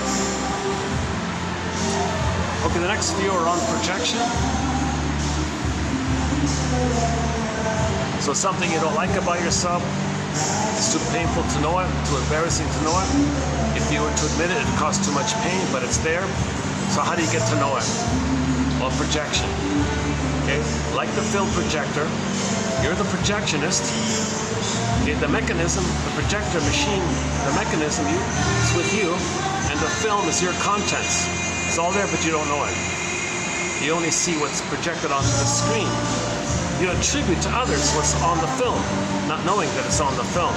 But you say others think, feel, believe, act, want, did, say, etc., what's on the film. Now, doing this is actually the soul's attempt to make you conscious. Projection is the means of bringing this repressed material to your conscious, make the unconscious conscious. So the things you're saying of it outwardly, usually it's within. So usually you don't like something, all these negative things you're saying, that's how you feel within. So Lahan calls it a mirror. You look in the mirror and you see that's within. Mirror defense. Man in the mirror. Projection is a defense mechanism. It's a defense against concepts unpleasant emotionally in consciousness. And you don't want to admit it to consciousness. It's unpleasant to admit it to conscious. It's unpleasant to admit it. It's unpleasant to admit it that you feel that you're defective and no good because you couldn't save your mother, that you're guilty. See, others are guilty. Others are no good. Okay, all right. So if you couldn't save your mother, you feel defective and guilty, and you feel dead, you feel icky like this. Oh, you're icky. You're no good. That means that's how you feel. Most of Leon Saul says projection is confession. And all this hate talk, that's confession about yourself, how you feel about yourself. You're finding proxies to play your soul, and your soul is damaged. So you say others are like that. Projection is basically an ascription to another person of one's perhaps partially recognized or totally unaware subjective experience. Economically, an internal perception is repressed and re-enters consciousness in a distorted form as an external perception. Your external perception, that's how it presents, but it's repressed. The repressed material presents itself in the form of an external perception. You have this external perception. That's the form the repression takes. That's the mirror. That's the back to the film projector metaphor. Projection is often regarded as one.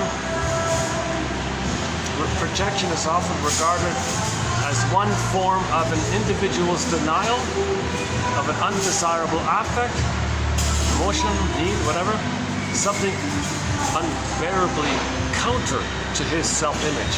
Yeah, again, embarrassing me, too ashamed to admit it. You know? Like if someone said to me, "Oh, Marcus, you're very anxious. You got a lot of anxiety." Oh, I'll admit it. But maybe when I'm young, oh, that's against my self-image. I don't believe that. No, that's nonsense. You know, that kind of. So because of that, there might be some truth in what people say. It's called mote beam. So in mote beam projection, you find some little crumb of truth of what belongs to you, and you hang your coat, and you say they have all that. But the mote beam, it's a minor speck. It's not really part of them. Everybody's a little bit of everything, you know. But you cherry pick it, or you highlight it. You do that Frankenediting, or the Frankenbiting, the soundbite. You pick something and distort it, twist. You make it up. You got to find a hook to hang your coat. That's called projection. That's called mote beam projection. Usually, very often it's direct. They have nothing to do with your issue. They might have a little bit, and you hang your coat on it. Or you make it up. You imagine the hook so you can hang your coat on it. Now, one guy said, "You know what? Fair enough. If somebody does tell me something about myself, I don't like it, I'm going to search for it. My idea of projection is that what comes my way has a piece of truth for me as an analyst or person." So he's willing to investigate it. You know, someone calls you a name. Okay, I'm going to investigate that. In what way might that be true? He uses that as an opportunity for self-exploration.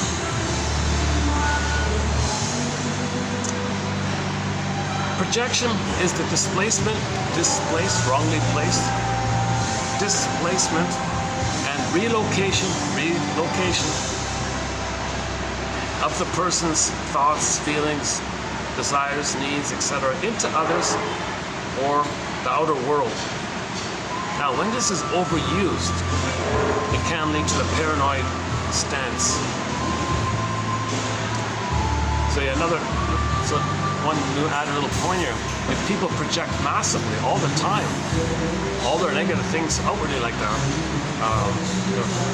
the image they made in their relationship with their mother, and they have this imago of a dangerous entity, "Oh, you're so dangerous." If you keep doing that too much, it makes you, you're making up stuff, you know. You're seeing the interpersonal according to the intrapsychic, internal working model.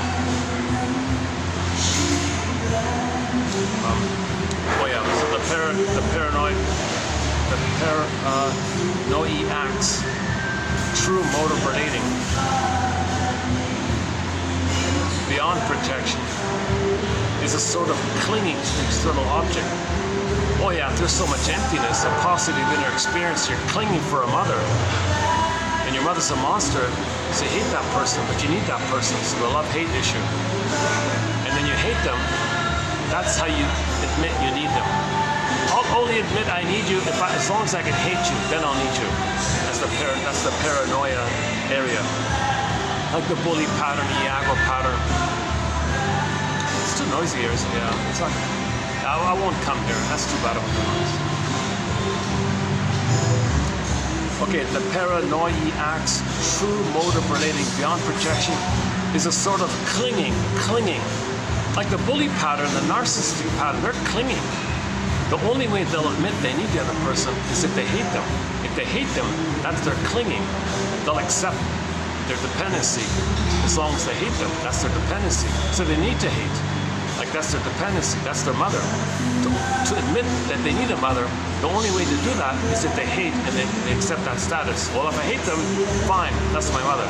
But on the condition I only hate them. The paranoiac's true mode of relating beyond projection is a sort of clinging to the external object. But this great need for the external object is unbearable for him, and he hates it.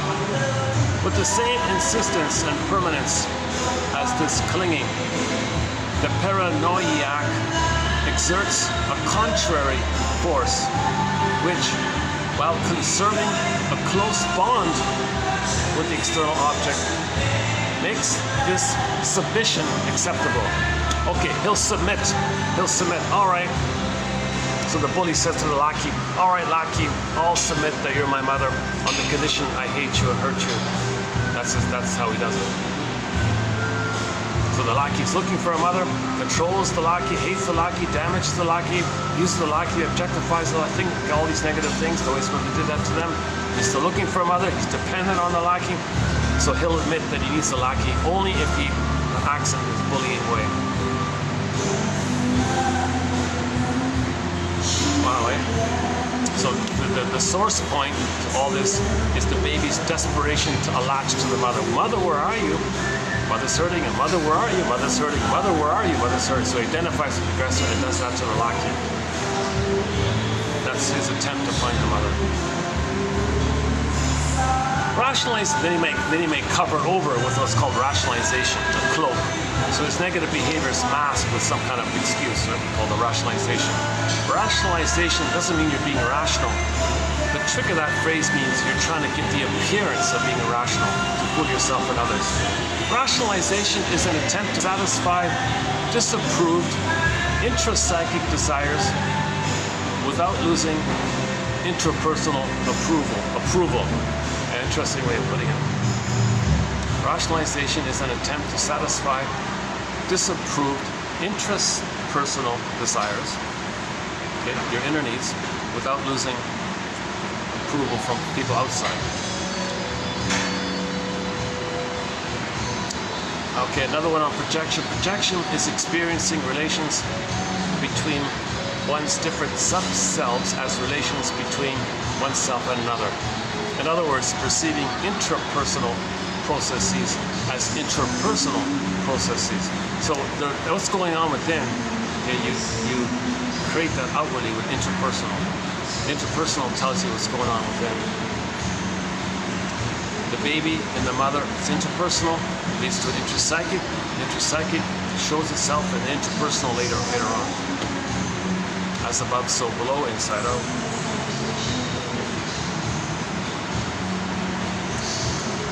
Okay, what's the difference between projection and projective identification? The important distinction between projective identification and just simple projection is that the projected trait is not merely denied, but seen in the other, where it is preserved and related to, because that's the related part. So it's one thing to say, okay, like you feel anxious. Okay, so you say, oh, you're anxious. I leave it like that. That's projection. But if you assume the identity that they're anxious and then relate to them with that belief that that's their identity, that puts a pull and a pressure and a tug on them, because your behavior has that effect that you want to see them as being anxious to keep what's denied in you externalized. You want to see what's in you, not in you. So you goad them, prod them, relate to them in a way, coax them to make them anxious. Then you don't feel that it's within. This mechanism is called projective identification, where you project the thing and then assign that person's identity as possessing that thing you projected, and then relate to them based on that identity that you just made.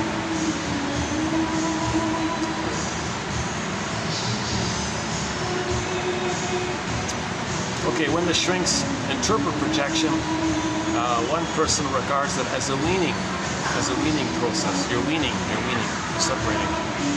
If you own your projections, you're getting your identity. So if you project onto the other, that's your mother, who's supposed to digest it and soothe you and make you feel better, while you're still in that oneness area. If you interpret transference, you interpret projection, you interpret this stuff, the person's going to own their projections. They're separating. That's the weaning from the mother. That's that idea. Externalization. Okay, so externalization is a more of a general term. Projection is more like specific, about specific elements. Externalization is defined as the attribution of any aspect of the person to the external world.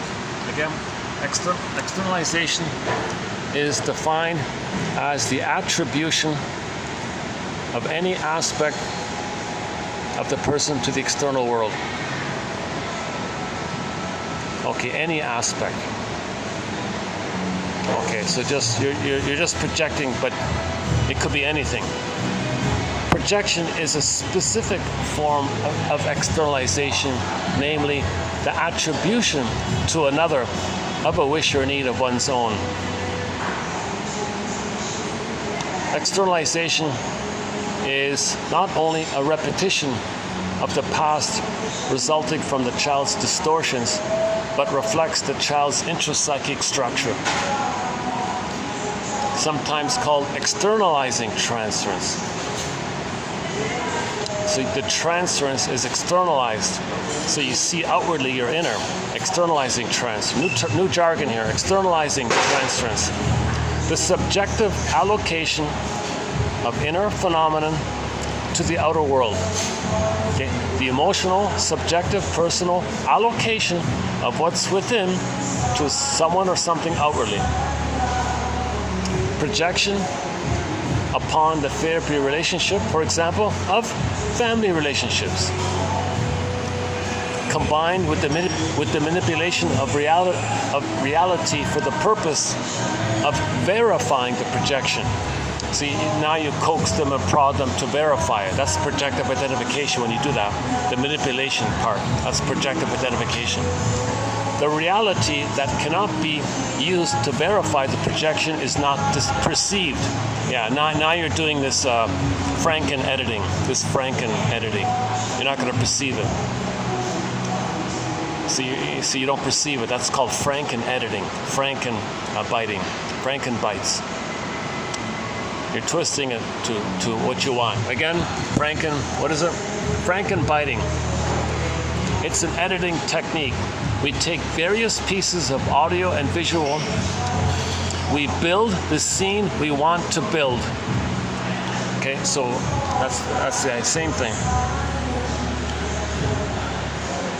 In the transference, the therapist has no meaning beyond reality manipulated to validate the narcissistically cathected projections of the client.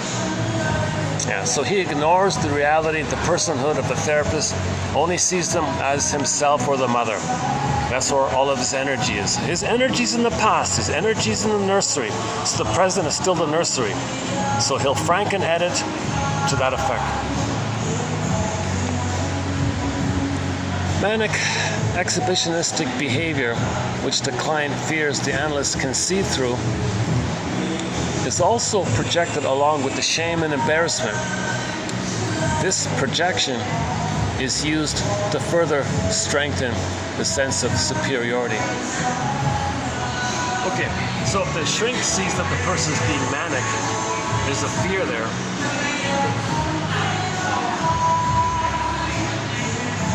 The person engaged in his dysfunctional behavior may feel embarrassed and shamed by it. So the client will project his shame, his fear onto the other person, and by doing so, he takes refuge in the infantile megalomania that in the uterus he was on the throne. So everything that he doesn't like about himself, the shame, the guilt, the fear, the anger, you're all that. I'm going to take refuge in the time in the uterus when I was on the throne, one with the mother. That's where I am. So he has a self-sufficient superiority. I don't need you. You're no good. You're shameful. You're all these bad things. That preserves his narcissism.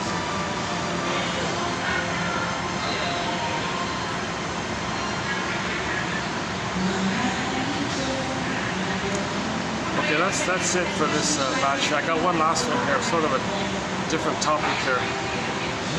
just end up on a general topic regarding our thread on how myths and fairy tales are metaphors for inner dynamics. They're true on the inside, not on the outside.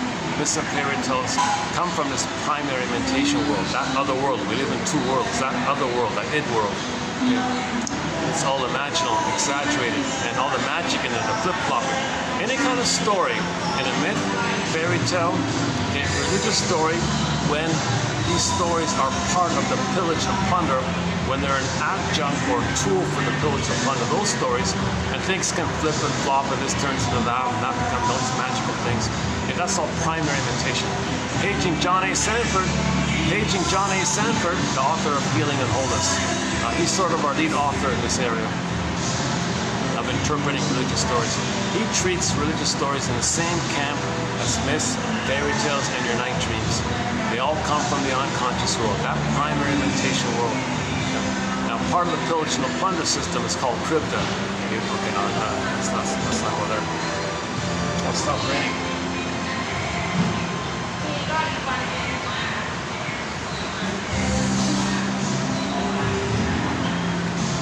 Okay, so every myth and every character in a myth or fairy tale is a personification of some inner element. You take something about you that's within and just make it a person to represent it, like be a spokesperson for it. Okay? Like when Snow White becomes frozen, okay, that image is the spokesperson of any person's beingness. The key under mother's pillow, that image is a spokes image, okay, to represent that the mother used the baby to meet her unconscious needs. The golden ball goes down the well. Okay, that's a spokes image to represent that our feelings got repressed like that, denied like that. Okay, goddess and demon, okay, these either or binary thinking, that's the splitting mechanism. Myths and fairy tales, the motifs, these motifs are code for psychological patterns. Okay, myths and fairy tales reflect our trauma. We're homotraumicus, we're homodysfunctionalicus, we're traumatized. But we can heal because we're conscious of it. That consciousness of our healing, that's the mechanism that nature gave us to heal us. So we can heal. We've got to cooperate with nature. Okay? So that's why we need this narrative medicine.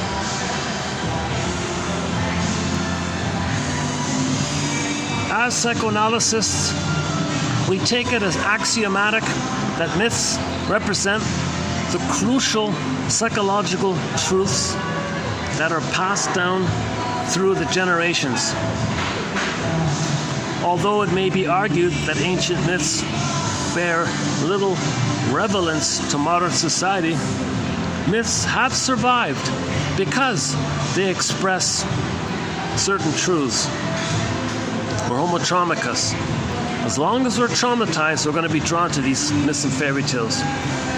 For example, the plays of Sophocles move modern audiences. These ancient Greek, these 1,000-year-old plays, they still touch us because we recognize something of our own experience in them.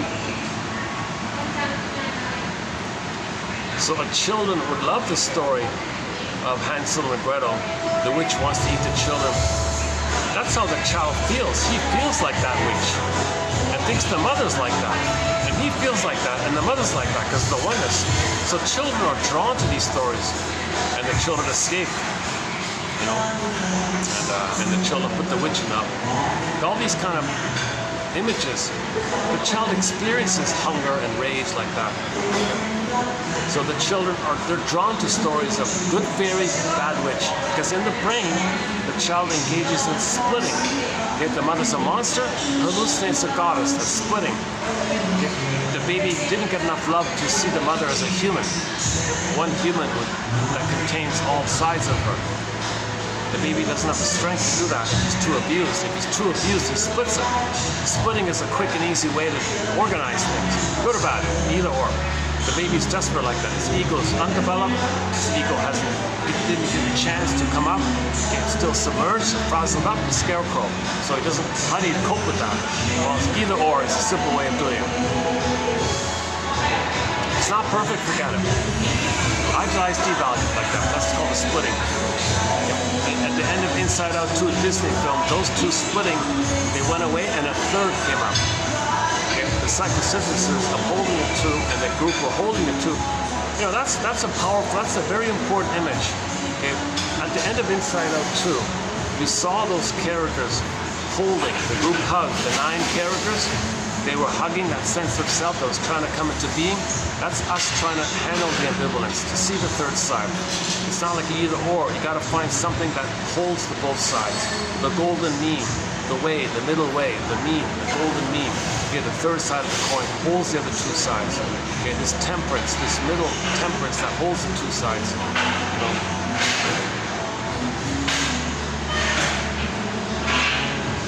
So the previous sense of self was based on kind of the one side that's exaggerated, and the anxiety sense of self was the other side that's so exaggerated.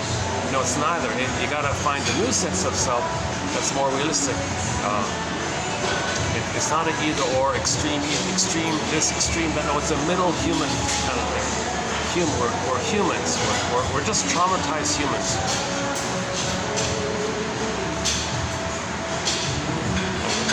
People are coming in, yeah. People are. I'm not going to come here again. Sorry about the noise. 5:39. Is it worth picking up? Should we check upstairs? It's probably still busy up there, right? Let's just take a peek upstairs and see what it's like.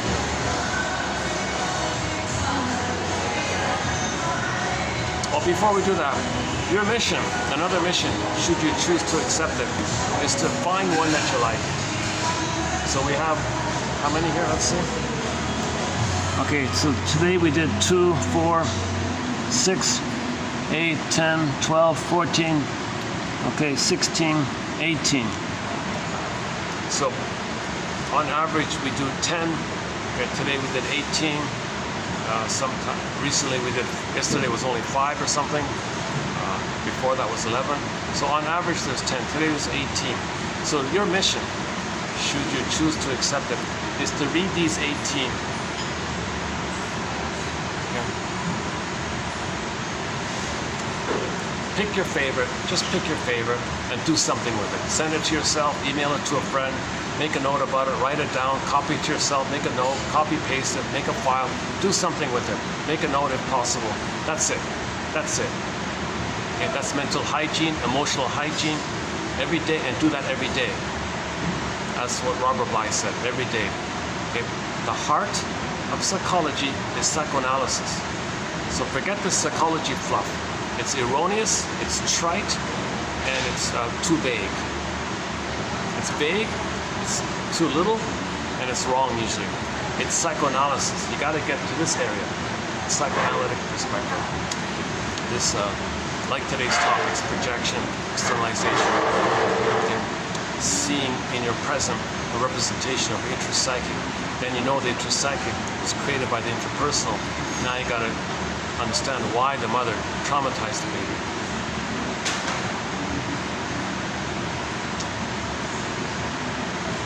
Okay, so once again, yeah. So the love hurts one. Love hurts. From everything I read, it's supposed to.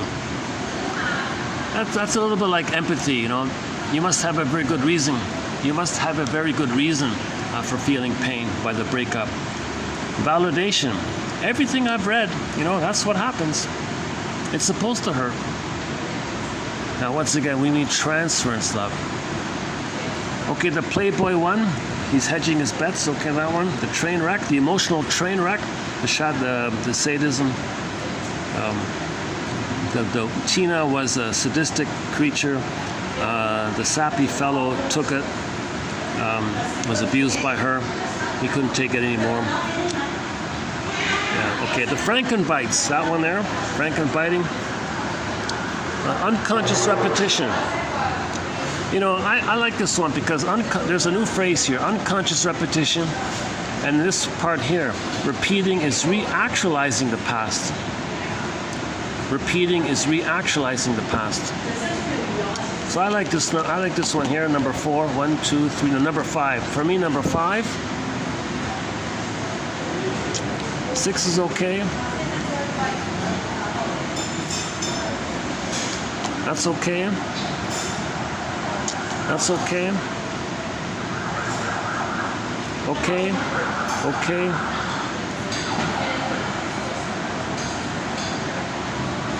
Yeah, I think this one about the paranoiac was not bad. I like this one too. Okay. The weaning one's okay.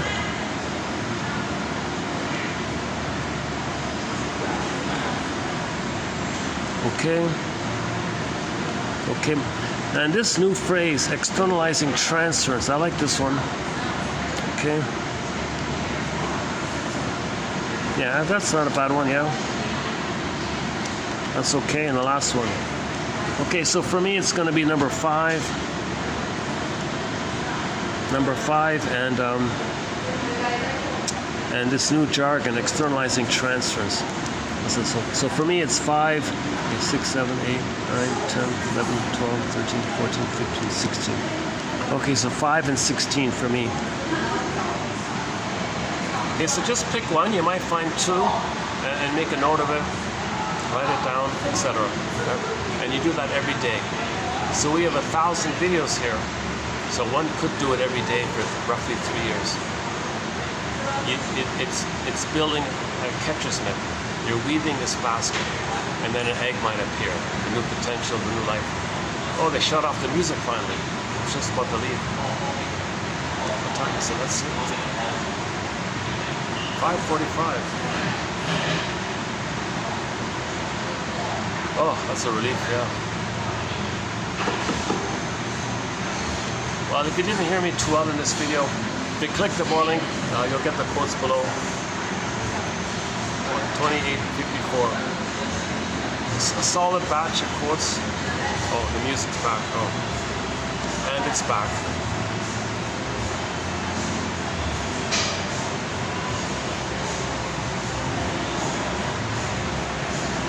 I'm sure most of this music is copyrighted.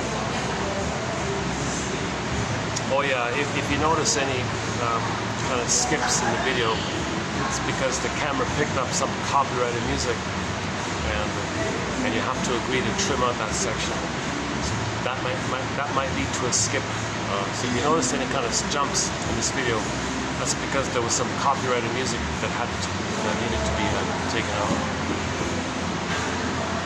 And you can only do that editing if the video is under 6 hours. So that's not an issue today. Only 3 hours.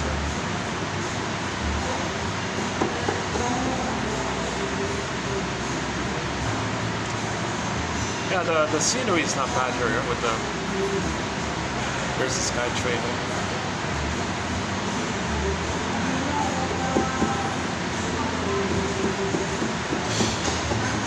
Oh, hold on a second. Let me just take a minute break here.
Why don't we just see what the view is like at the smokers section.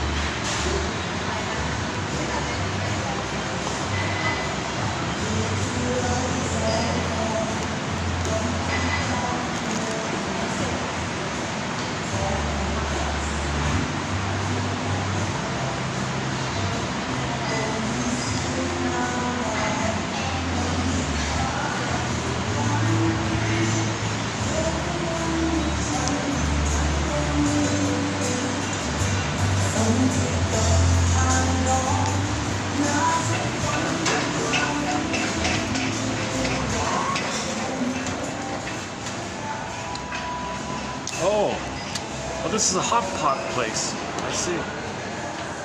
Oh, so we were just in a hot pot. I see. Okay.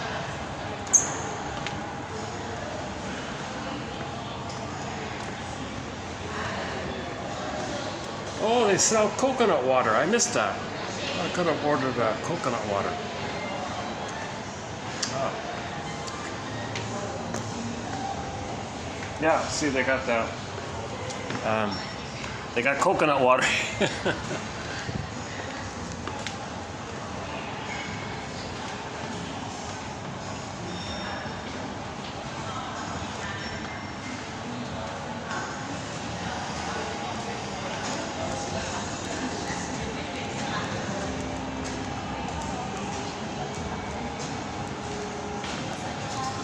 Hi, hi. It's not the 40th? 40. Yeah.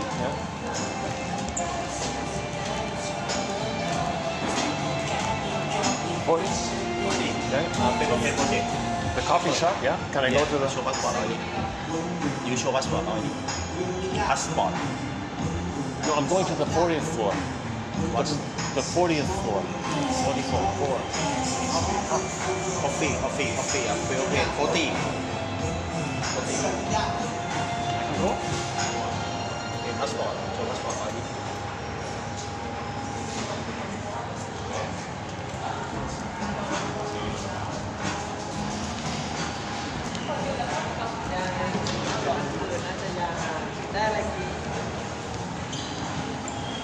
Do you need to show your passport?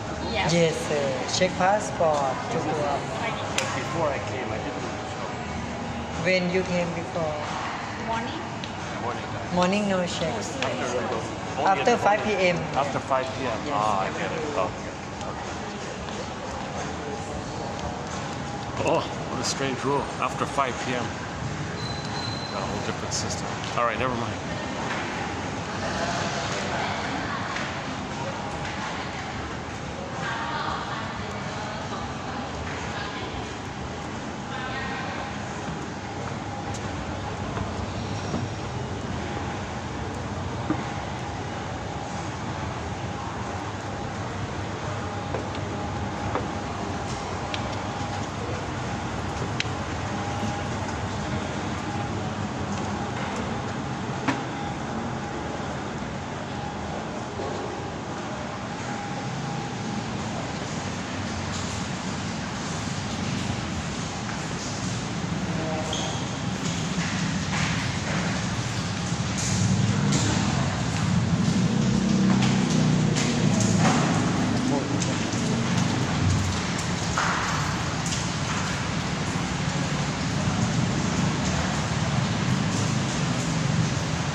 Yeah, last time I wrapped it up at the orange lounge chair. Let's go there.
could just wrap it up here. What about just right here?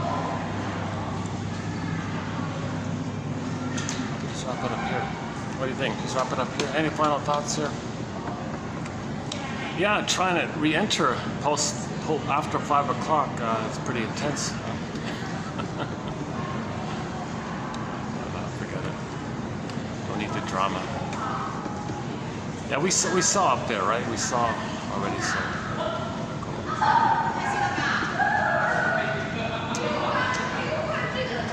Yeah, let's go to the orange chair.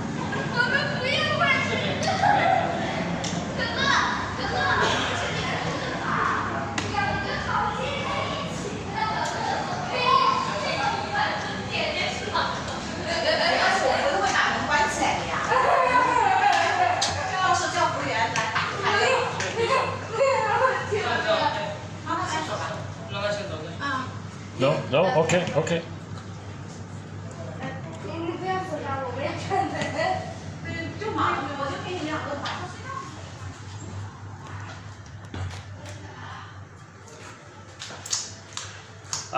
A very good quote from Freeman, 2822, is the line, usually the things you dislike in a person, that those things are their defenses against fear.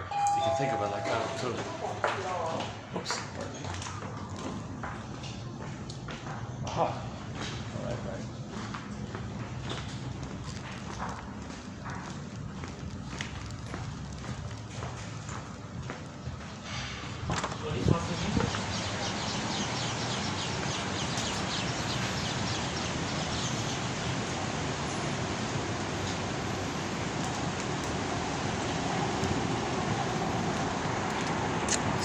Oh, I gotta find a cover thing. Let's see.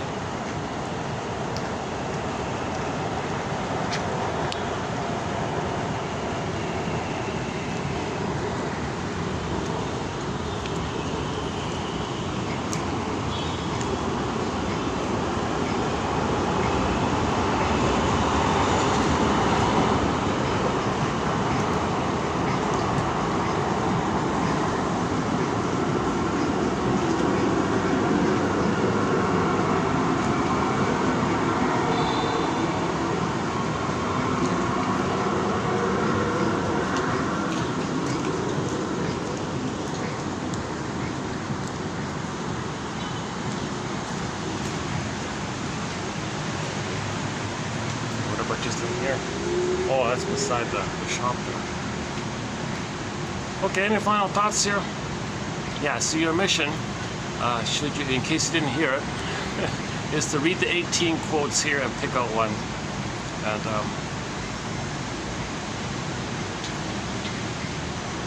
yeah, but back to 2822. That was a good set of quotes by Miss Freeman. The hand that rocks the cradle rules the world, she says. Mothers, women bring love or hate into the world. Let's be honest here. It's not mother's fault. It's nobody's fault here. Okay, it's an accident. 10,000 years ago, okay, we freaked out with our discoveries and we reacted to the chemistry, and we've been plundering ever since. Okay, and in the process of doing this, we're destroying our home. Earth, our only home. Jesus Christ, huh? So we need narrative medicine. So the soul doctors came on the scene. Okay. So we have thousands of quotes from these soul doctors called The Talking Cure, Verbal Therapy, Chimney Sweeping, okay, Constructing Your Story, Formulating Your Story, Finding Your Story, Philosophical Medicine, whatever you want to call it. We got to be conscious of us that we didn't know, like the unconscious conscious. Hermes flies across.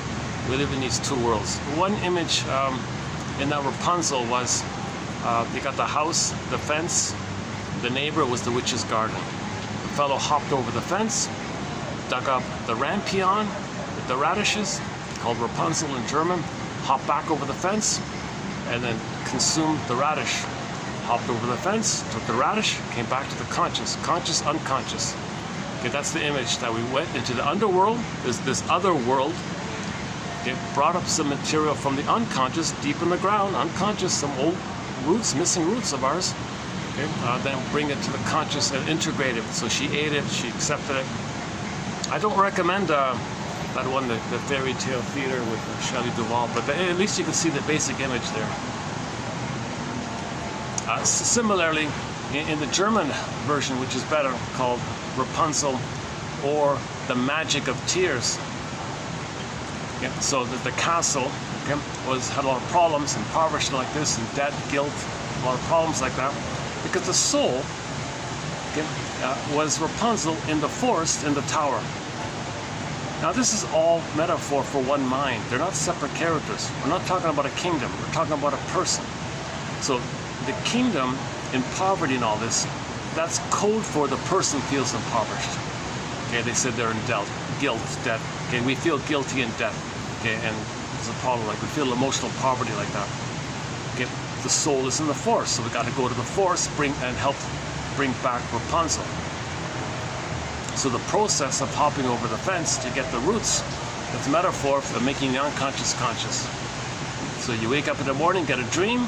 That's like a letter from your unconscious to your conscious. So you want to read the letter, integrate it. Okay, like eating the radish, you want to accept it, integrate it, make it a part of you. Okay, like eating the radish, you want to really digest and really let it sink in what you dreamt in the morning. Okay, like getting a letter. So one exercise is TTAQ. So you got the dream, get the dream, T a title, identify maybe like a theme or pattern like that. TTA, A for affect, Q for question. Imagine your unconscious self, your soul is asking you a question. Your inner child, your own inner child of the past is asking you a question. Make that question. TTAQ. So you wake up in the morning, whatever you remember, make notes about it, TTAQ. Then take a sequence and pre-associate some dream sequence you remember, and just ask yourself, what does this remind me of? And just add a little more. You're making unconscious conscious. Plus, when you get the dream, you get the letter, a message from you to you, that letter, that message, okay, you say to yourself, aha, in this letter, it's like this in my soul, Johnny Sanford. It's like this in my soul today. It's like this in my soul today. That's a good one. I think that's a good one. Okay, so again, that's like, so when you do that, take that sequence, what does it remind me of? And you say what comes to mind kind of thing. You might get a little feeling or a little aha or something. Now you're making it a part of you. So what was unconscious that you weren't feeling, now you felt it, you made it a part of you. That's eating the Rapunzel. That's hopping over the fence, plucking out the white radish, and she took it in, right? What about here? Go here. I don't want to get water in the camera. Maybe under here, it's okay. This is my second time in a row to come here. Even though it's raining, there are still some people by the pool, so I couldn't go there.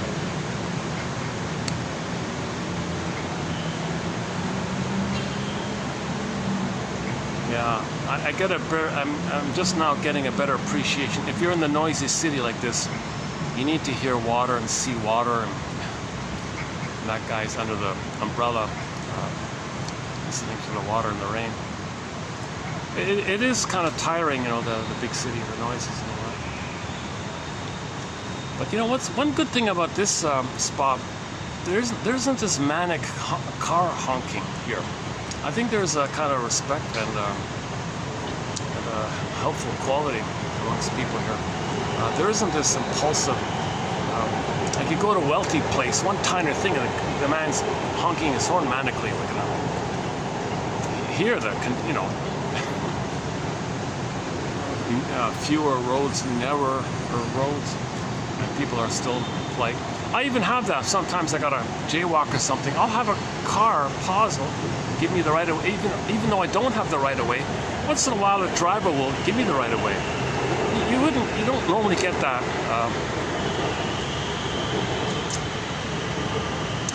So yeah, somebody said it's the Buddhism that does it. This mindfulness quality, staying connected to yourself, promoting this middle way, promoting this temperance. I'm interested about Karen Horney, one of the greatest shrinks. Well, one of the greatest shrinks is Karen Horney. At the end of her life, she was just getting into that. She was just starting into the meditation, mindfulness practice to accept to be able to accept being embodied. Because we were embodied, we lost it, we got to accept being in it. So if you have knowledge and you get it, you want to support accepting it. And it's okay to have your embodiment. It's okay to feel, like it's okay to feel connected with yourself. So the mindfulness meditation is like a discipline like that a little bit. Self-training or something. Yeah. Yeah, it's not too hot now. Yeah, it's okay actually. Cooler. It's still raining, let's see.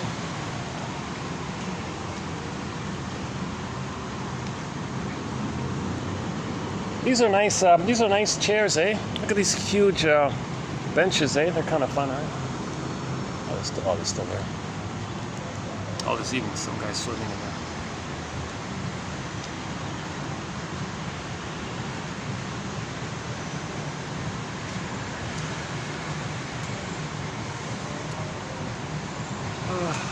Yeah. Oops. Any final thoughts here?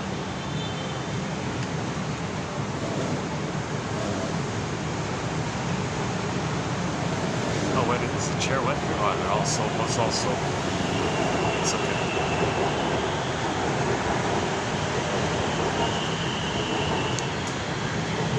Yeah, I finally finished the Harry's Law thing yesterday. So I've been binge watching the 34 episodes of Harry's Law. One wasn't available, so I saw most of it.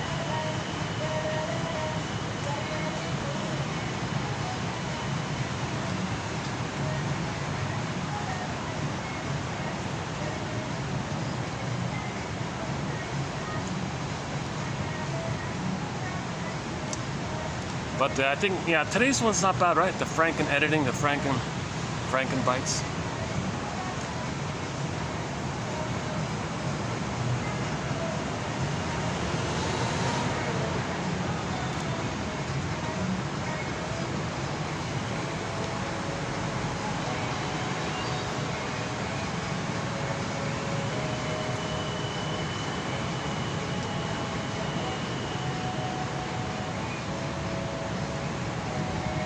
Yeah, that episode with the reality show, she showed zero interest in the fact that her husband did that. Like she was flippant about her, didn't care. She just wanted the paparazzi, look at me, look at me.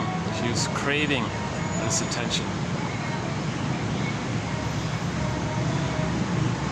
And the fancy lawyer, Harriet, and her team. Well, yeah, you can't blame her. We wanted it. Our society's like this. They're sick, we're sick. That's their argument. Seriously?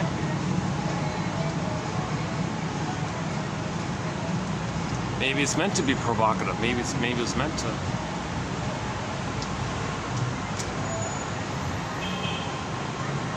Yeah, the opposite side said, yeah, when you get married, you gotta support each other and not do that. To love, honor, cherish, and obey or something. What is she doing? She just spent her life torturing the guy. It wasn't a mutual banter between them. She was just violently abusing him, verbally, violently abusing him. And then when you see it on TV, they exaggerate it with the Frankenediting, so it's even increased. And then, so it highlights her true contempt for herself, which she projects onto the sap husband. So she feels an immense contempt herself and a hate to herself. So she projects someone to externalize that, and then attacks her mother. You see, so she attacks the husband, who's her soul, and then hates the husband, who's her mother. And she feels a triumph in this area, because when the fellow went away, that means she conquered the mother.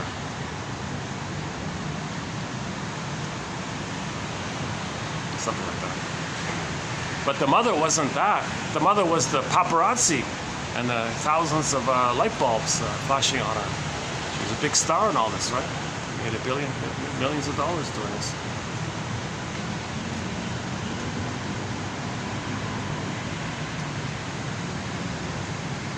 I also feel an immediate sense of this problem that people enjoy that. I always I don't find that if you're in touch with your feelings in any way possible, you don't enjoy sadistic humor. Right?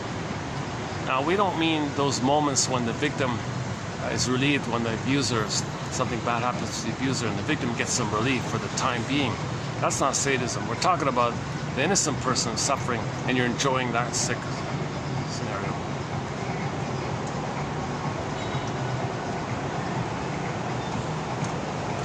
Let's see, what time is it?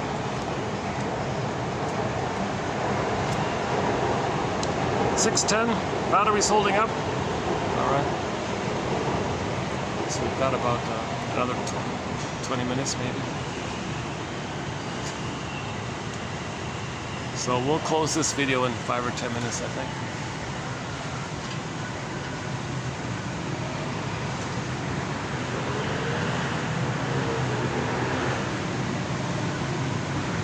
Yeah, that final episode in Harriet with Miss Harriet there, she got some relief. She admitted finally that she loved the first husband and all that, but she was angry her whole life, and that's why she went hunting all the time, right? She was in her free time she would just shoot those birds, those innocent birds. So she was a duck hunter and all this, and quail hunting and all this stuff. That's the rage that maybe she couldn't control the guy or something. She was a very controlling kind of person.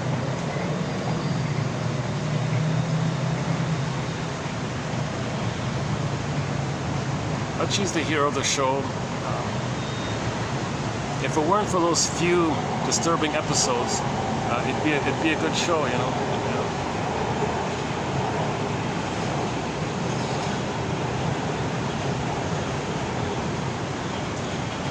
So that'd be about half of the episodes, right?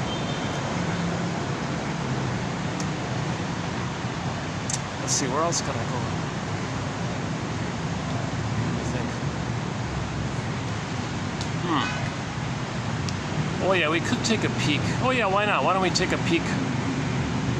Is it here? Yeah, it's here. Yeah, let's take a peek upstairs, yeah.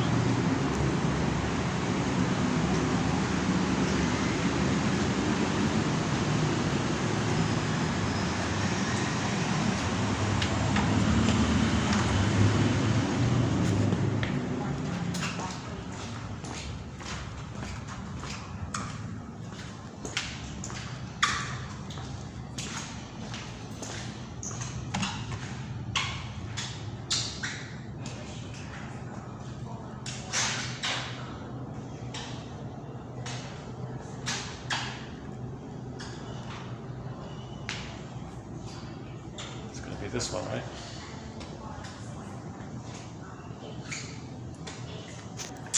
Yeah, these guys also have a rooftop area, so let's take a peek up here.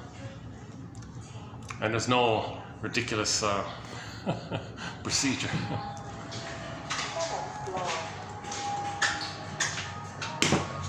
Oh, no, there it is. Yeah, okay.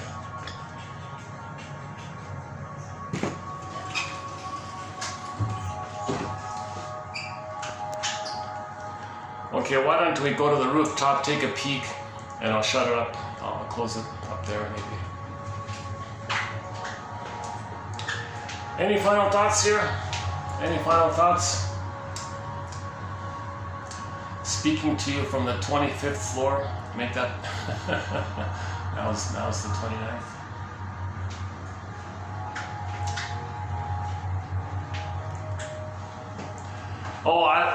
The elevator music here is nice. They just got some spacey, ambient kind of music. That's nice, yeah. Okay. In some hotels, you go to the elevator, they're shocking you with over-the-top, booming, terrorizing sounds. Can you believe it?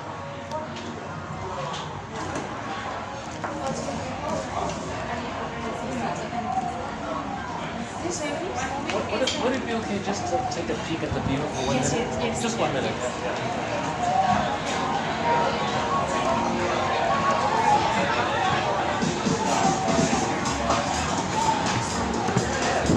But it's not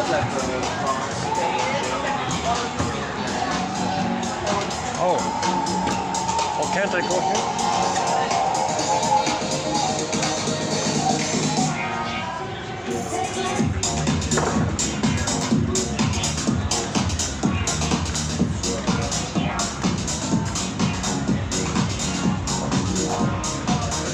This music's copyrighted.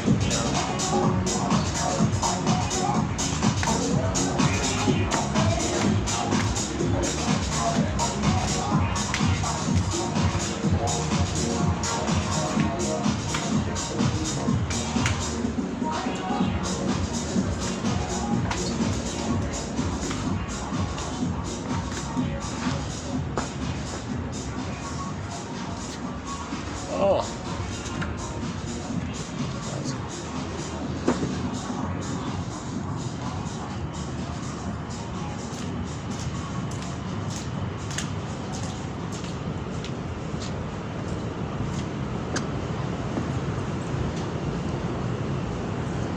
We do a bit of a panorama.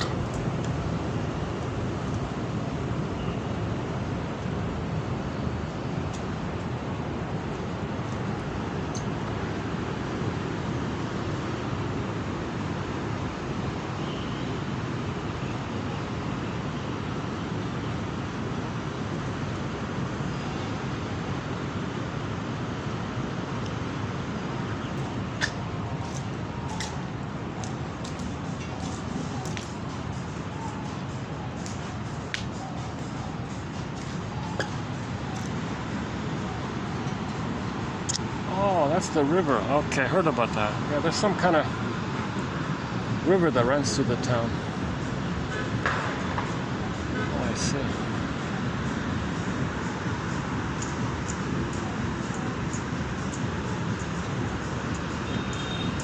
Oh.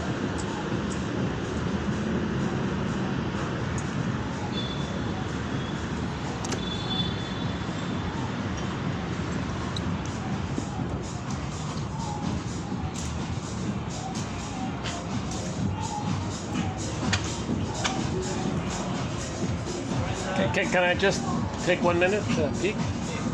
Not open yet? It's okay, it's okay, it's okay.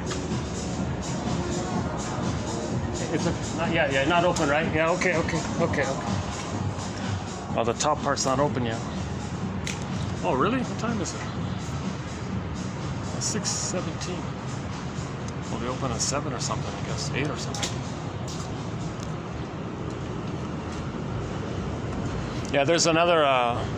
The main one's at the top. You get a proper full 360 view up there. Yeah.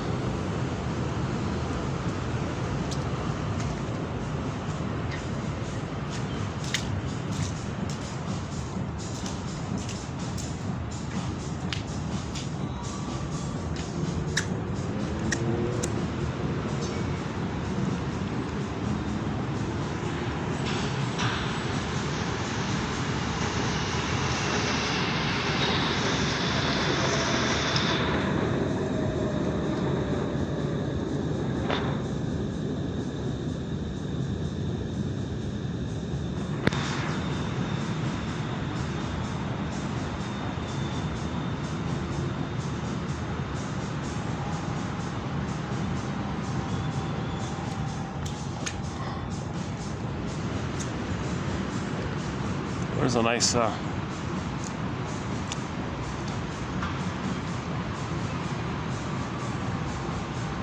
that's a private condo one, right? That one there, the black one. Another one there. Oh, that's a hotel, right? Oh, no. It's a mix of condos, hotels. Any final thoughts here? Our most recently added joke to our thread on humor, just a short one. It says, Berman says, if you take pleasure mocking psychoanalysis, putting it down like that, and you take pleasure doing that, well, then you're a Schadenfreudian. And he promotes the term Freudenfreude. that you feel pleasure when others feel pleasure. You feel pleasure like that. So we need to make the transition from Schadenfreude to Freudenfreude.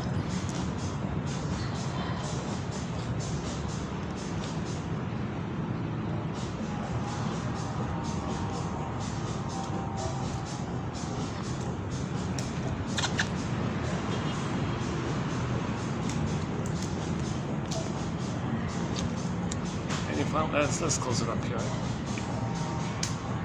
Or can I end up with a view? Oh, I was gonna do the flowers, right? I forgot the flowers. Okay, we'll end up. How's that? We'll end up with this city view here.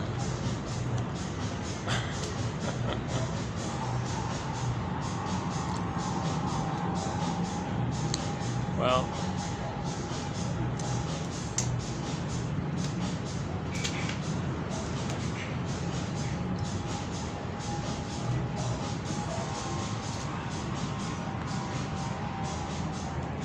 Any final thoughts here?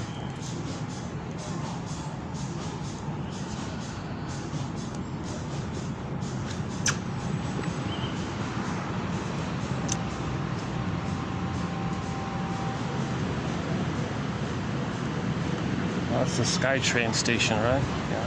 Okay.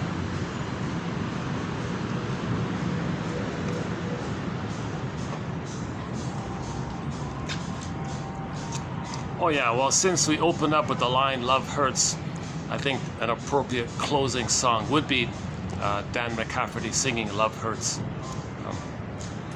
Yeah.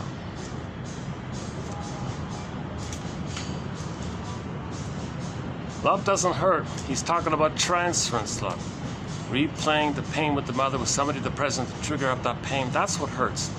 But it hurts to make you aware of the past. Then you mourn, then it doesn't hurt anymore, because then you can love normally, and then love is pleasurable like that. So a huge difference between like love, and this transference love. We're all confused like that. Somebody was saying, geez, if love is so important, how come we don't have more words for it? In many languages, there's like a dozen words to describe the different types of love, including infantile love, transference love, puppy love, infatuation, these things. So in many languages, there is a term that refers specifically to this kind of what they call infantile love, looking for those old needs. I don't know if they don't call it transference love, but it means that, right? English, you don't even have it. Right? How many times have you heard somebody say, she transference loves him? Do you transference love him? Oh yes, I transfer. That's called a neurotic marriage, interlocking pathology. She feeds his infantile pain, he feeds hers. They got this conflict like that. Now, if they're stingers, the way they deal with it is scapegoat the child. They stay together, preserve their narcissism. If they're stingers.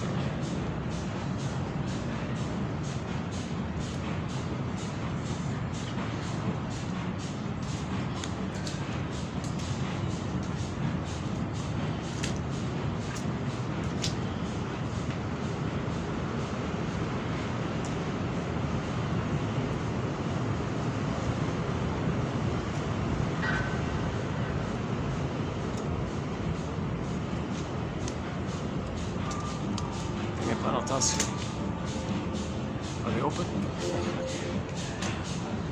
It's quite nice up there on the top of the peak.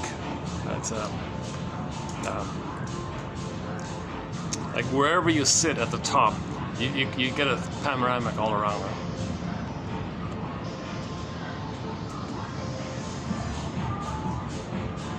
This is the 40th something floor, 45th or 6th or something like that. 47 maybe, 48, something like that.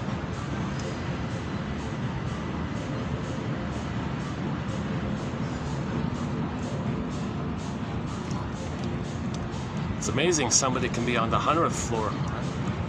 What's the CN Tower? What's that? That's 100 something? Oh my goodness.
So I'm confident that anybody in the second half of life, over 40, can benefit immensely by this collection. They're clear, you know, and the odds are 1 out of 10 will click for a person. I'm guessing that those are the odds, that 1 out of 10 a person will find helpful. And embedded in the quotes, these quotes will also analyze your cynicism. Why the person's cynical, why the person's sarcastic, why the person hates the goodness of the help, you know. Well, there's a lot of good quotes about infidelity and narcissism. That's an important topic, right? It's addictive. Narcissism is addictive. That's why they're kind of like enraged if they see something good, because, oh my God, that triggers that you needed love to get to that goodness. Then you're admitting that you were hurt. You can't do it, so you want to remove. So you hate the good. So yeah, envy is a huge topic. We got it. Mary, what's her name? Mary Ashwin or something. We have some quotes from her. Harold something. Envy, yeah, hatred of the good. Important topic. You know, and the short sellers are giving us clues. You know, they say things like that. We can't. It's that the plundering is not based on greed. Greed is just a tool. Greed is just loyal to searching for a mother, but they don't care about that. They only care that greed destroys. That's what they want. That's what the most traumatized of the most traumatized want. They want to see goodness damaged. Okay, that keeps them loyal to the mother who damaged their soul, and they feel excited by that. Called shadow fire.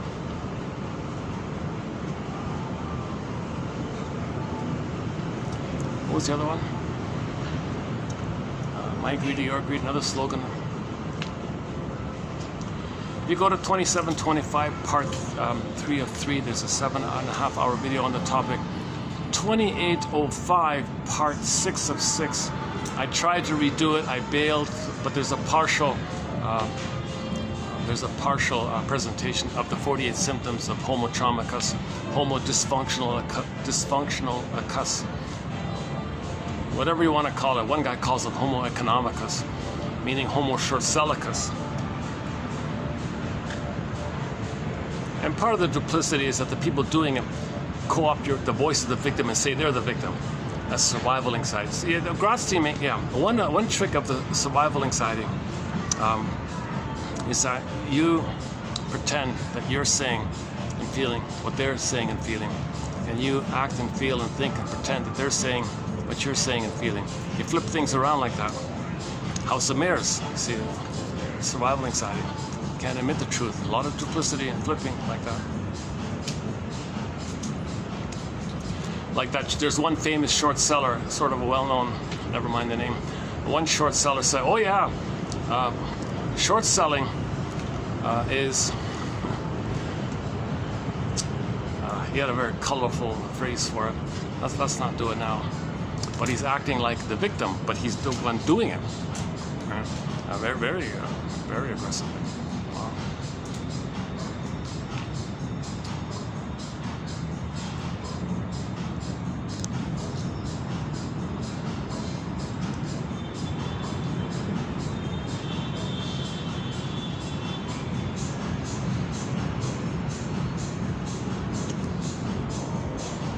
And all these, and the propaganda shows will say, oh, greed is good. No, it's not about the greed, it's about the envy. See? Now, we may add in another point called narcissistic giving. If somebody is going to present some information that might be helpful, but their only purpose is they calculate, they know it's not helpful, but if they offer it, you'll admire them. And that's why they throw you a crumb of something, knowing it's not really going to help change anything, but in the process of throwing the crumb, others admire, oh, you're amazing, you're so wonderful. That's called narcissistic giving. Interesting one. So you might admire a short seller if they tell you some little thing about the plunder system that's not going to change anything, but you might admire them for doing that. Oh, he's a good guy after all. Oh, he's helping us. Narcissistic giving. Now, at the same time, you're confused. You might think, is it a genuine golden point? There's a part of them that wants to help. Or is it just still this relentless pursuit to be mirrored and seen and admired because the mother never saw them and mirrored and admired them? Remember, the baby needs what's called mirroring. The mother sees the child. The mother says to the baby, I see you. Look at you. That's wonderful. I love it. I see you. You're great. You're awesome. I love it. That kind of mirroring. So the mother is allowed to indulge the child in his infantile megalomania up until 18 months. So between 4 to 5 months and 18 months, okay, it's okay for the mother to say, you're amazing. Look at you. How wonderful. Just, he thinks he's a god. He thinks he's everything. Just see that, accept that. Don't squelch it, because then he'll be stuck there looking for it the rest of his life.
Oh, I should find out when it opens. If it opens at 7, let's see what time is it now. 6:32. Okay, next I'll do another time. Another time, I'll go to the top part and show you the 360. This is just like a one. This is like a 100 or something.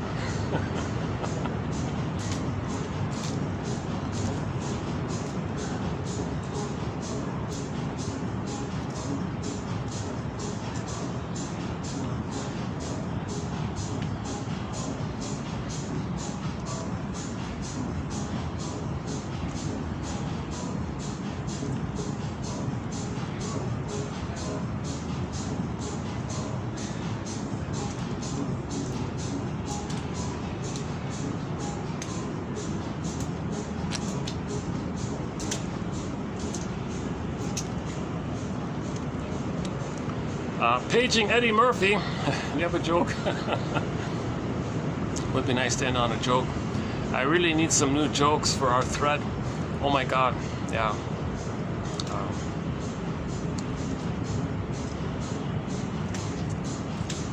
Maybe I could do Masterson's one. The pigeon one.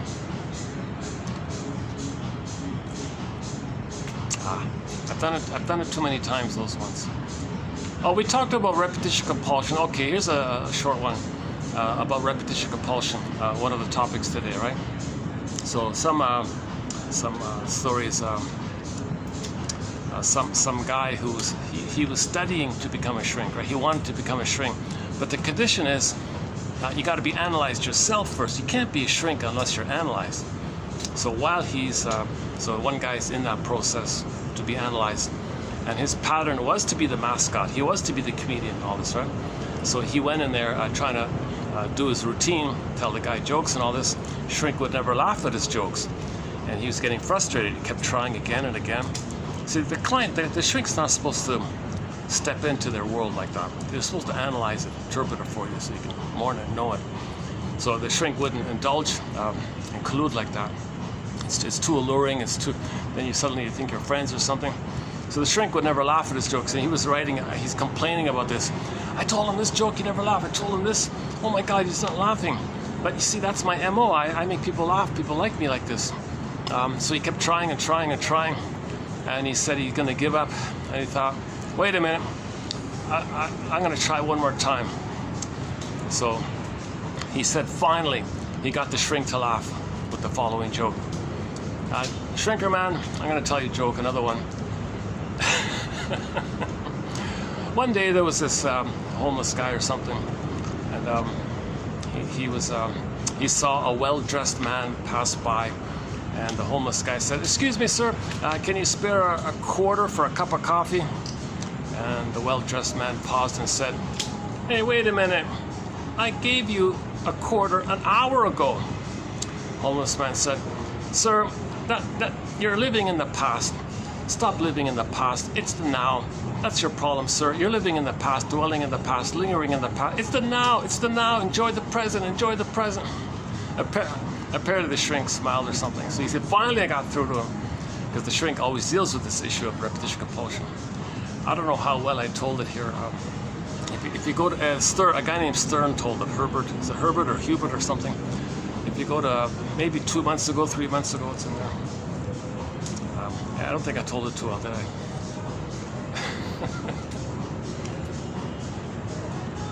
Sir, you're living in the past. Enjoy the present. Be here now. Enjoy the present.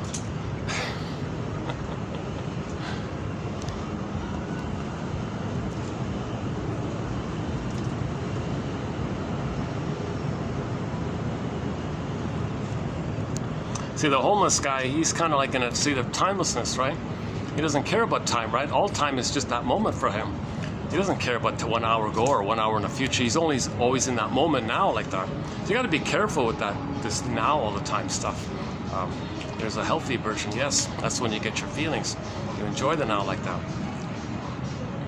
But see, back to this primary magical world called the primary process mentation, primary process thinking that the baby's in, that unconscious world, that myth and fairy tale world, that the Alice in Wonderland kind of world, magical stuff going on.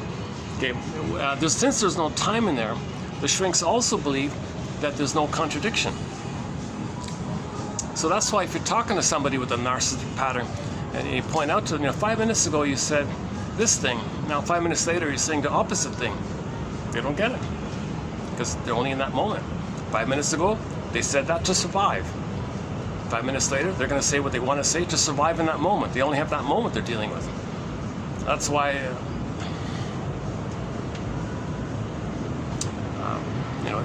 they can be pretty stubborn and not care about contradictions. The baby can't. That's the linking process hasn't been established in the primary mentation. You don't really have like solid, like linear things. Only the secondary mind can realize, oh, okay, okay, now that place at 5 o'clock, I got a different procedure there. Okay, I can remember that. Next time I'll remember that. And maybe this place will open at 7. Okay, next time I'll maybe visit here at 7. I'll make a link. Now, the narcissist can superficially admit something, but emotionally they don't care about it. They're always in survival. Another quality of the magical, the primary mentation is this blissful oneness with it all. Infinity, spacelessness, timelessness, vastness, okay, oceanic everythingness. So the baby thinks he's the universe, basically. So things are really delusional like that. And then later, if he's guilty, that's what in Alice in Wonderland, that's what that was meant. That the person's always guilty. There's no trial there, right? No, he's always guilty. We don't need a trial. He's always guilty. So that's the point about the Kafka story, the trial, right? Basically, so one guy one day is told that he's guilty of something. The guy's freaking out. Of what? Please tell me of what? They wouldn't tell him. And the whole film, the whole play, the whole story, the whole novel is about him in a panic, trying to figure out what he's guilty of. He bounced around, asked him. He went through this whole bureaucratic maze and never got an answer. He was all freaking out about this. He was guilty. And then he suffered immensely by this, and his soul was gobbled up, basically. So the moral of the story is you got to make it specific. Okay. The baby feels guilty for not saving the mother. That's making it specific. No, you're not guilty. So you got to get to that kind of place. Forgive yourself for not saving your mother. It's no baby's job to save the mother. It's the mother's job to save herself by going to her peers or shrinks or whatever. If the mother turns to the baby, "Baby, please save me. Please redeem me. Please heal me," he'll feel guilty his whole life. That's what that story was about.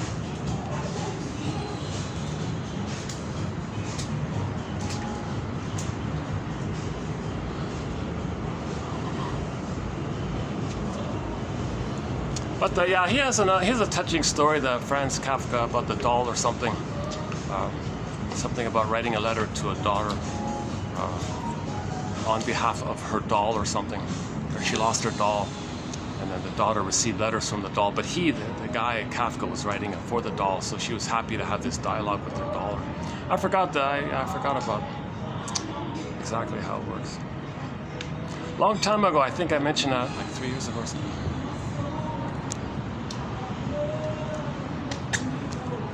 Well, make that 4 years. Yeah, this is our 4th year. Oh my God. Yeah, 4 years. We've been posting this video. Next month will be 4 years. 4 years. Yeah, 4 years. 3 continents. 4 years, 3 continents. 1,000 videos, 10,000 quotes. It's an exciting collection. It's a rich resource. It's a treasureful, convenient resource for anybody in the second half of life. In the second half of life. I've mentioned this numerous times. I'll say it again. The best introduction to all this is the comic, an actual comic, a graphic comic called Psychoanalysis, done back in '55. 4 issues were put out, and it was only 10 cents at that time. You can't find the original, but 4 years ago it got digitized and reissued in a hardback. So get the hardback reissue, or get the digital version of it on Dark Horse Publishing, digital edition or whatever it is. It's well worth the fee. And you'll get 12 therapy sessions. You'll see therapy in action in comic book format.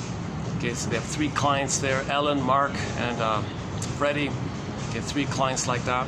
One had 3 sessions, one had 4 sessions, one had 5 sessions, 12 sessions. And in these sessions, you'll see the analytic process where the shrink gives interpretations, dream interpretation. Okay, one guy had separation anxiety, one guy was the overeater, one guy was the Don Juan womanizer, his issue, his hatred towards his mother, that one. The self-defeating behavior one, Ellen would project her inner critic onto everybody and thought everybody was criticizing her, so she shelled up. Everyone thought she was a snob, that issue. And then the Freddie one was about the triangle, the family triangle, where the parents scapegoated him. So a good example of scapegoating was in that Freddie story. And then the kid was a mess, so the parents thought all of the problems with the kid, nothing to do with them. They had nothing to do with it. The parents brought the troubled kid in. Shrink said to the parents, "Freddie, you go home, you're the symptom. It's you two, you're creating this." They were enraged at him. They were absolutely enraged at him.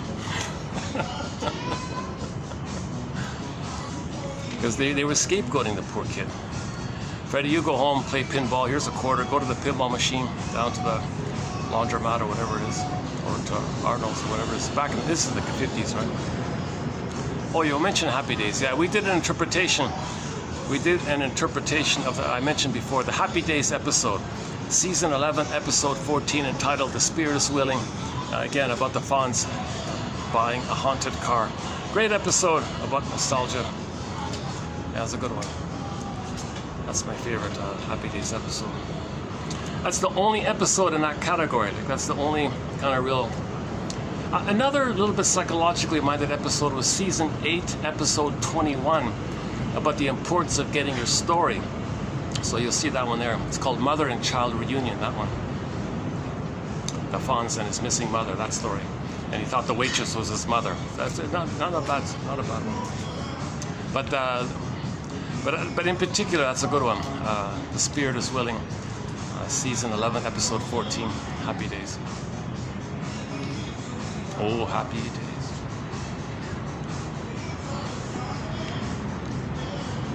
Well, that's a religious song, right? Oh, sorry.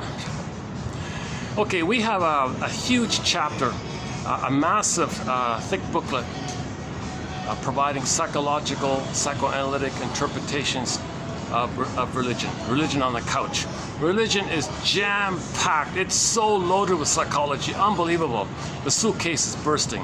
Okay, so you can understand so much just by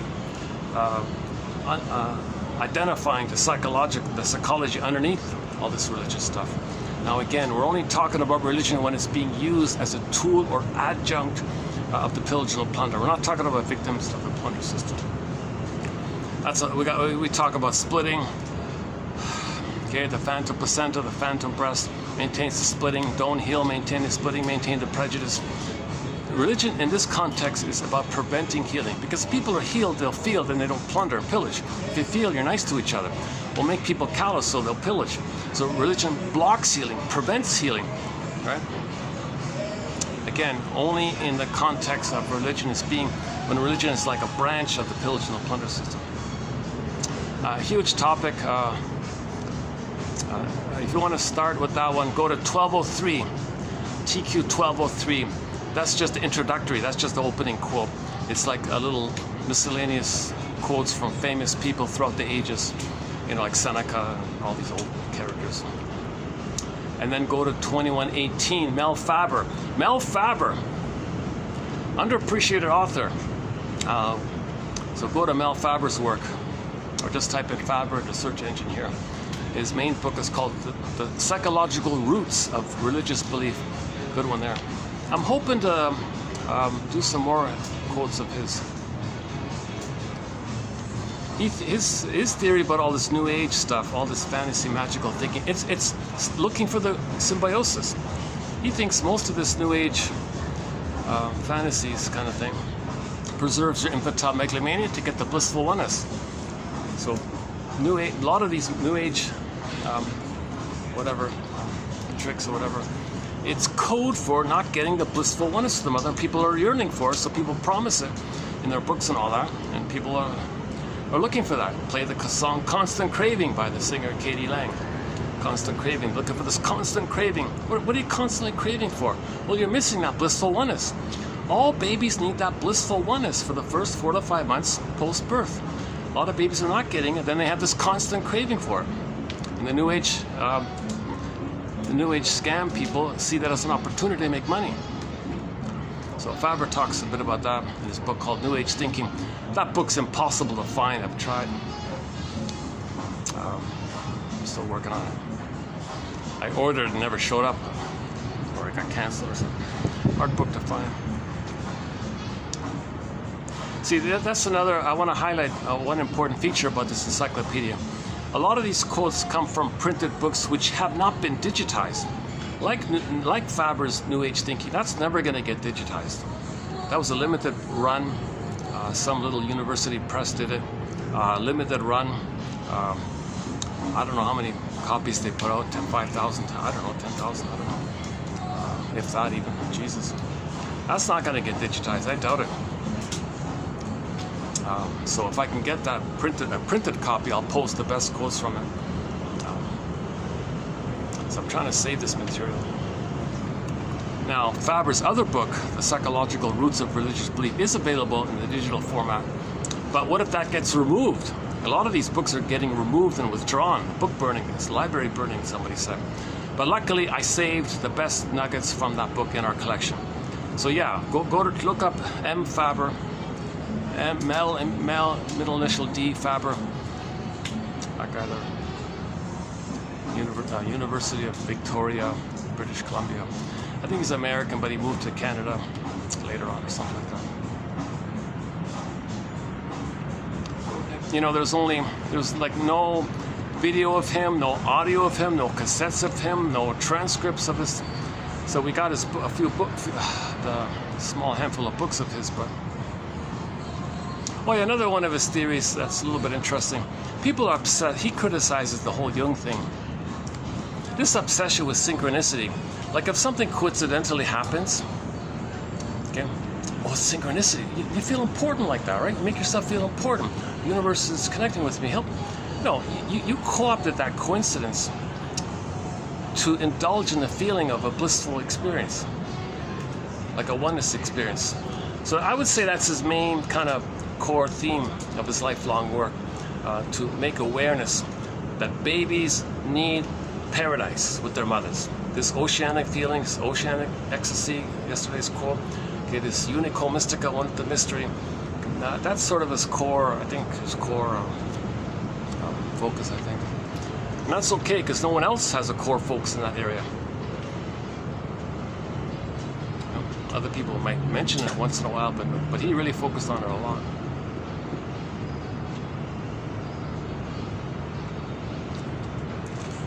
Like Lloyd Damas talks about if the cord and the placenta is removed from the baby prematurely before it had a chance to dry out, flatten out, and turn white, there's the feeling of the phantom placenta. Where's my placenta, kind of thing. Well, the speaker at the podium might say to the audience, I found it. I found your placenta. It's up in the sky. It loves you, it knows you, it sees you, it feeds you, it accepts you. And you describe the placenta in a manner of how important the placenta is to the baby, and describe it like that. But don't tell people it's the placenta. Okay, then you blend it in with the good breast, the breast experience. But don't tell people you're talking about the good breast in the sky, the ideal, perfect breast in the sky, who's powerful, knows you, unconditional, all that stuff.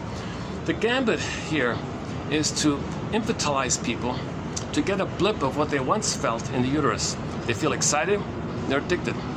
That maintains the splitting. The speaker at the podium doesn't want you to resolve the splits.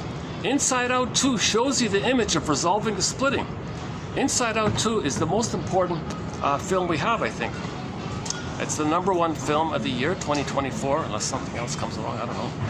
But so far, the #1 film of the year, the word of the year, the film of the year is Inside Out 2. Just less than one. It's been out for 3 weeks. They said it sold like a 1.3 billion or something like that. It's Pixar's #1 film of all time. An important film. For the imagery, you got to see the imagery. Okay, the stream of consciousness. That's the free association. Okay. Now the characters were hesitant. They had a hard time finding the free association stream of consciousness. Okay, people have a hard time saying what comes to mind, what do you really feel, and taking it back. There was a delay like that. Then they found it, but they were scared to get on the broccoli boat to ride it back. Finally, they got on it, and that's called free association. Say what comes to mind. Now, you don't see Riley, on the couch talking to a shrink, and that's going on underneath in a split screen scenario. You don't see that outer part, but you see what's going on inwardly. So in the healing journey, you say what comes to mind. Free association, stream of consciousness, what comes to mind. So you're going back to the back of the brain, unconscious. Now, if you can do it, okay, if you feel safe, you'll get an ab reaction, a positive healing catharsis, emotional catharsis. That's the avalanche scene. And all those repressed memories came to the front. Many of them came to the front. And the cables to the consciousness. And now Riley, on the surface, you saw, oh, am I good? Am I kind? Am I not kind? Am I friendly? Am I not friendly? Am I a good player? Am I not a good player? He had all these opposites based on the splitting. So you had this flipping going on. Then the image was, okay, it's not an either or. So the two either or selves, the two symbols of the sense of self based on the either or were popped away, and it was like the new one came up with the either or, and then the characters embraced it. The 9 characters are hugging that kind of thing. Okay, that's an attempt to contain, hold all of you, right? Like the 3-dimensionality, you need a lot of strength to do that. Because you're self-reparenting yourself, you're healing yourself. You got to accept the 2 sides. Life is not goddess and demon. Mother's not a goddess or a demon. You're coming from that place, a severe trauma. The mother's a human. Mother had confused but still loving. Okay, there's the medium, the temperance, the middle way. For more information about Inside Out 2, 2024's most important film. #1 film. Go to 2840, TQ 2840. I spent like 3 hours on it, and we talk about healing the splits, the psychosynthesis of the splitting, okay, the free association, the ab reaction, and a discussion about the 9 characters, the 9 emotions. We discussed all 9 of them, and then we compared it to the first film and how the second film is a continuation, an elaboration, and a detailed advancement of the first film. So it's very good. I recommend seeing both films. I regard Pete Docter, the guy who made all this, a soul doctor. He's a soul doctor. He's giving us emotional literacy, basic emotional literacy, showing the images of healing. That we got to free associate. You can feel safe with somebody, you can do so. When you feel safe, stuff comes up, feelings go back, and feelings come up. Then you realize things and you get a new sense of self. That's the truth. maybe his original truth, meaning his authentic self, his beingness, got squelched and frozen. You want to get it back. We had the golden ball, went down the well, want to get it back. The golden ball is a round, radiant, full kind of thing. Want to get it back. I'm sweating here already, huh? Well, at least I held out for a little while up here. The heat.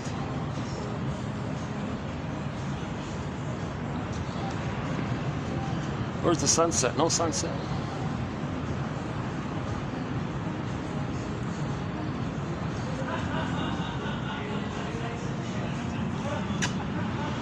Oh, well, there's guests right here. Oh, I see. Well, there's guests right under me. I didn't notice. I think some guy laughing. Yeah, he sort of had a heartful laugh, a feelingful laugh. He was okay, right?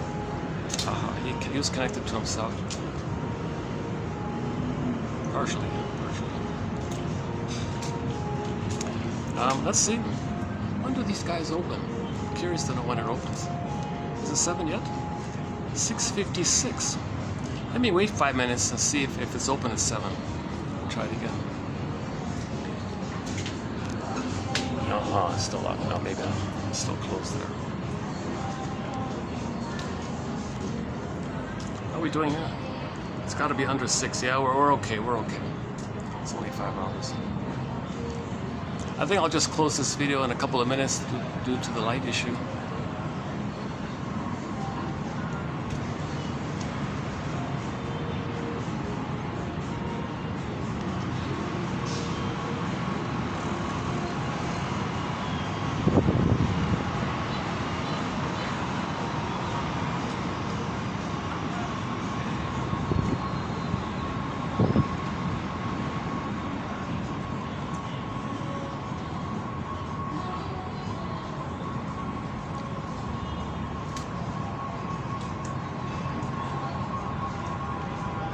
I'm curious if that noisy part at the restaurant, if it was audible enough, because it was pretty noisy in there, right? So lesson learned. I'm not going to try to do a video with such a noisy background. I'm pretty sure it's probably not worth hearing that section. So skip over that part maybe. Maybe jump to this kind of part here maybe.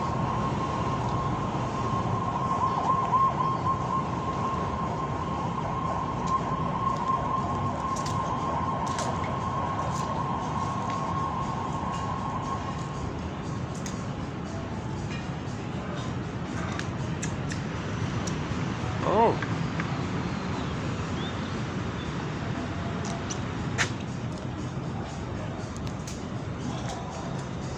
Hopefully my talking didn't... I don't think they heard me. It's okay. Well, any final thoughts here? Any final thoughts here?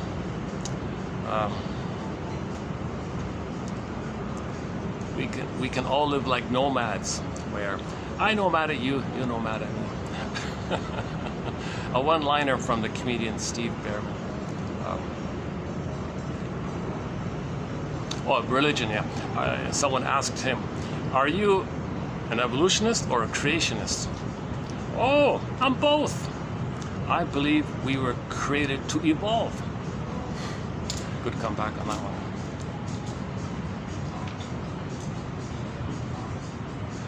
You know, I quote his line, "The truth will upset you free." I've used that line numerous times throughout the 4 years. My God, 4 years. Oh my God, 4 years, 3 continents. Wow.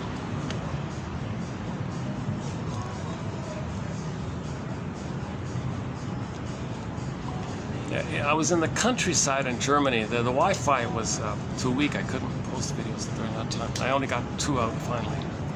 Jeez, yeah. Oh, 3. That was 2 years ago. Yeah, 2 summers ago. Yeah.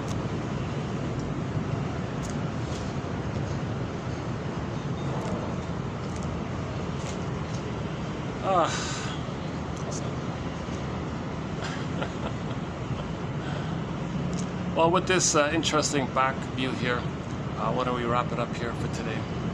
And I'll see you in the next video. Thanks very much. I'll see you in the next video.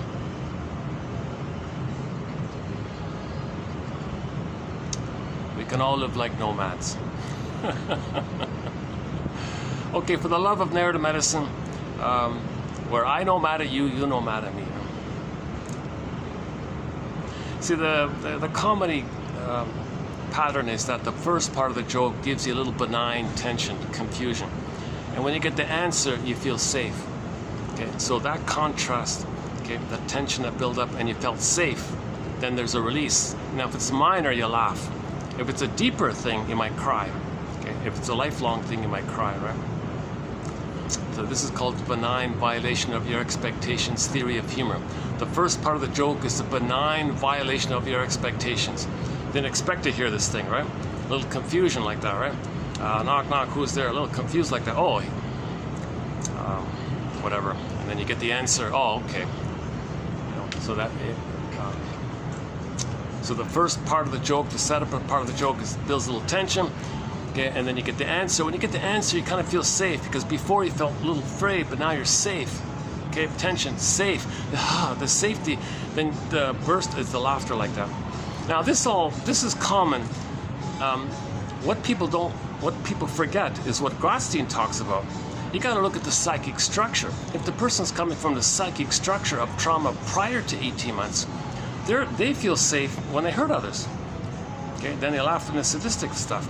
If people are traumatized post 18 months, they're troubled by that. They'll laugh at things that are helpful or ironic, playful, comedy that improves people or enlightens people or something helpful like that, right? It doesn't hurt people. It's a lot of people's experience. Oh, interesting skyline here. New lights. When the lights. Steve Perry. Yeah, we have one song by the singer Steve Perry on our soundtrack. A song from his second solo album entitled Friends of Mine, about the only child syndrome. I'm guessing it's about the only child syndrome, because he's an only child. He's talking about this issue of friends. You can't buy friends, no matter who you are, with caviar. No matter, how does it go again? No matter who you are, you can't buy friends with caviar. So this issue of looking for friends, because only children have a harder time finding friends, because they're too busy trying to save the parents, redeem the parents. So they got a huge burden to save their parents. So they're so responsible like that. They're kind of focused on saving the parents. They can't relax and play with their friends. Friends say, "You're too serious. Got to lighten up here." Only child.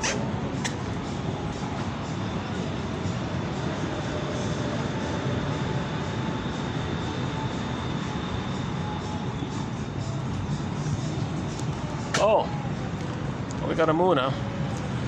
We have a song about a moon on our soundtrack, Waiting by the Moon, is that right? A nice song, 7-minute song. Oh boy, what's his name? Ardani or something, and his friend. Waiting by the, there's a song about a moonbird. The moonbird, a cute little scrappy bird that flies from the South Pole to the North Pole, and when he gets to the North Pole, he flies back down to the South Pole, and he does it every year, back and forth like that. Just a tiny little bird called the moonbird. There's a song about this moonbird. He's sitting on a branch. The moonbird is sitting on the branch. Nice little song.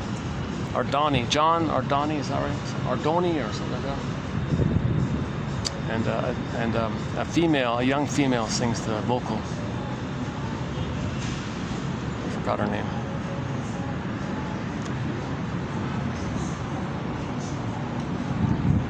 Waiting by the Moon, is that right?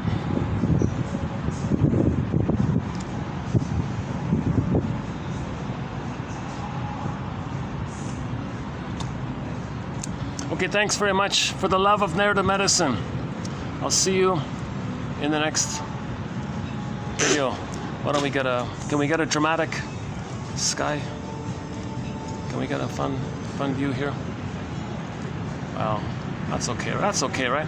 Okay, thanks very much. For the love of narrative medicine, I'll see you in the next video.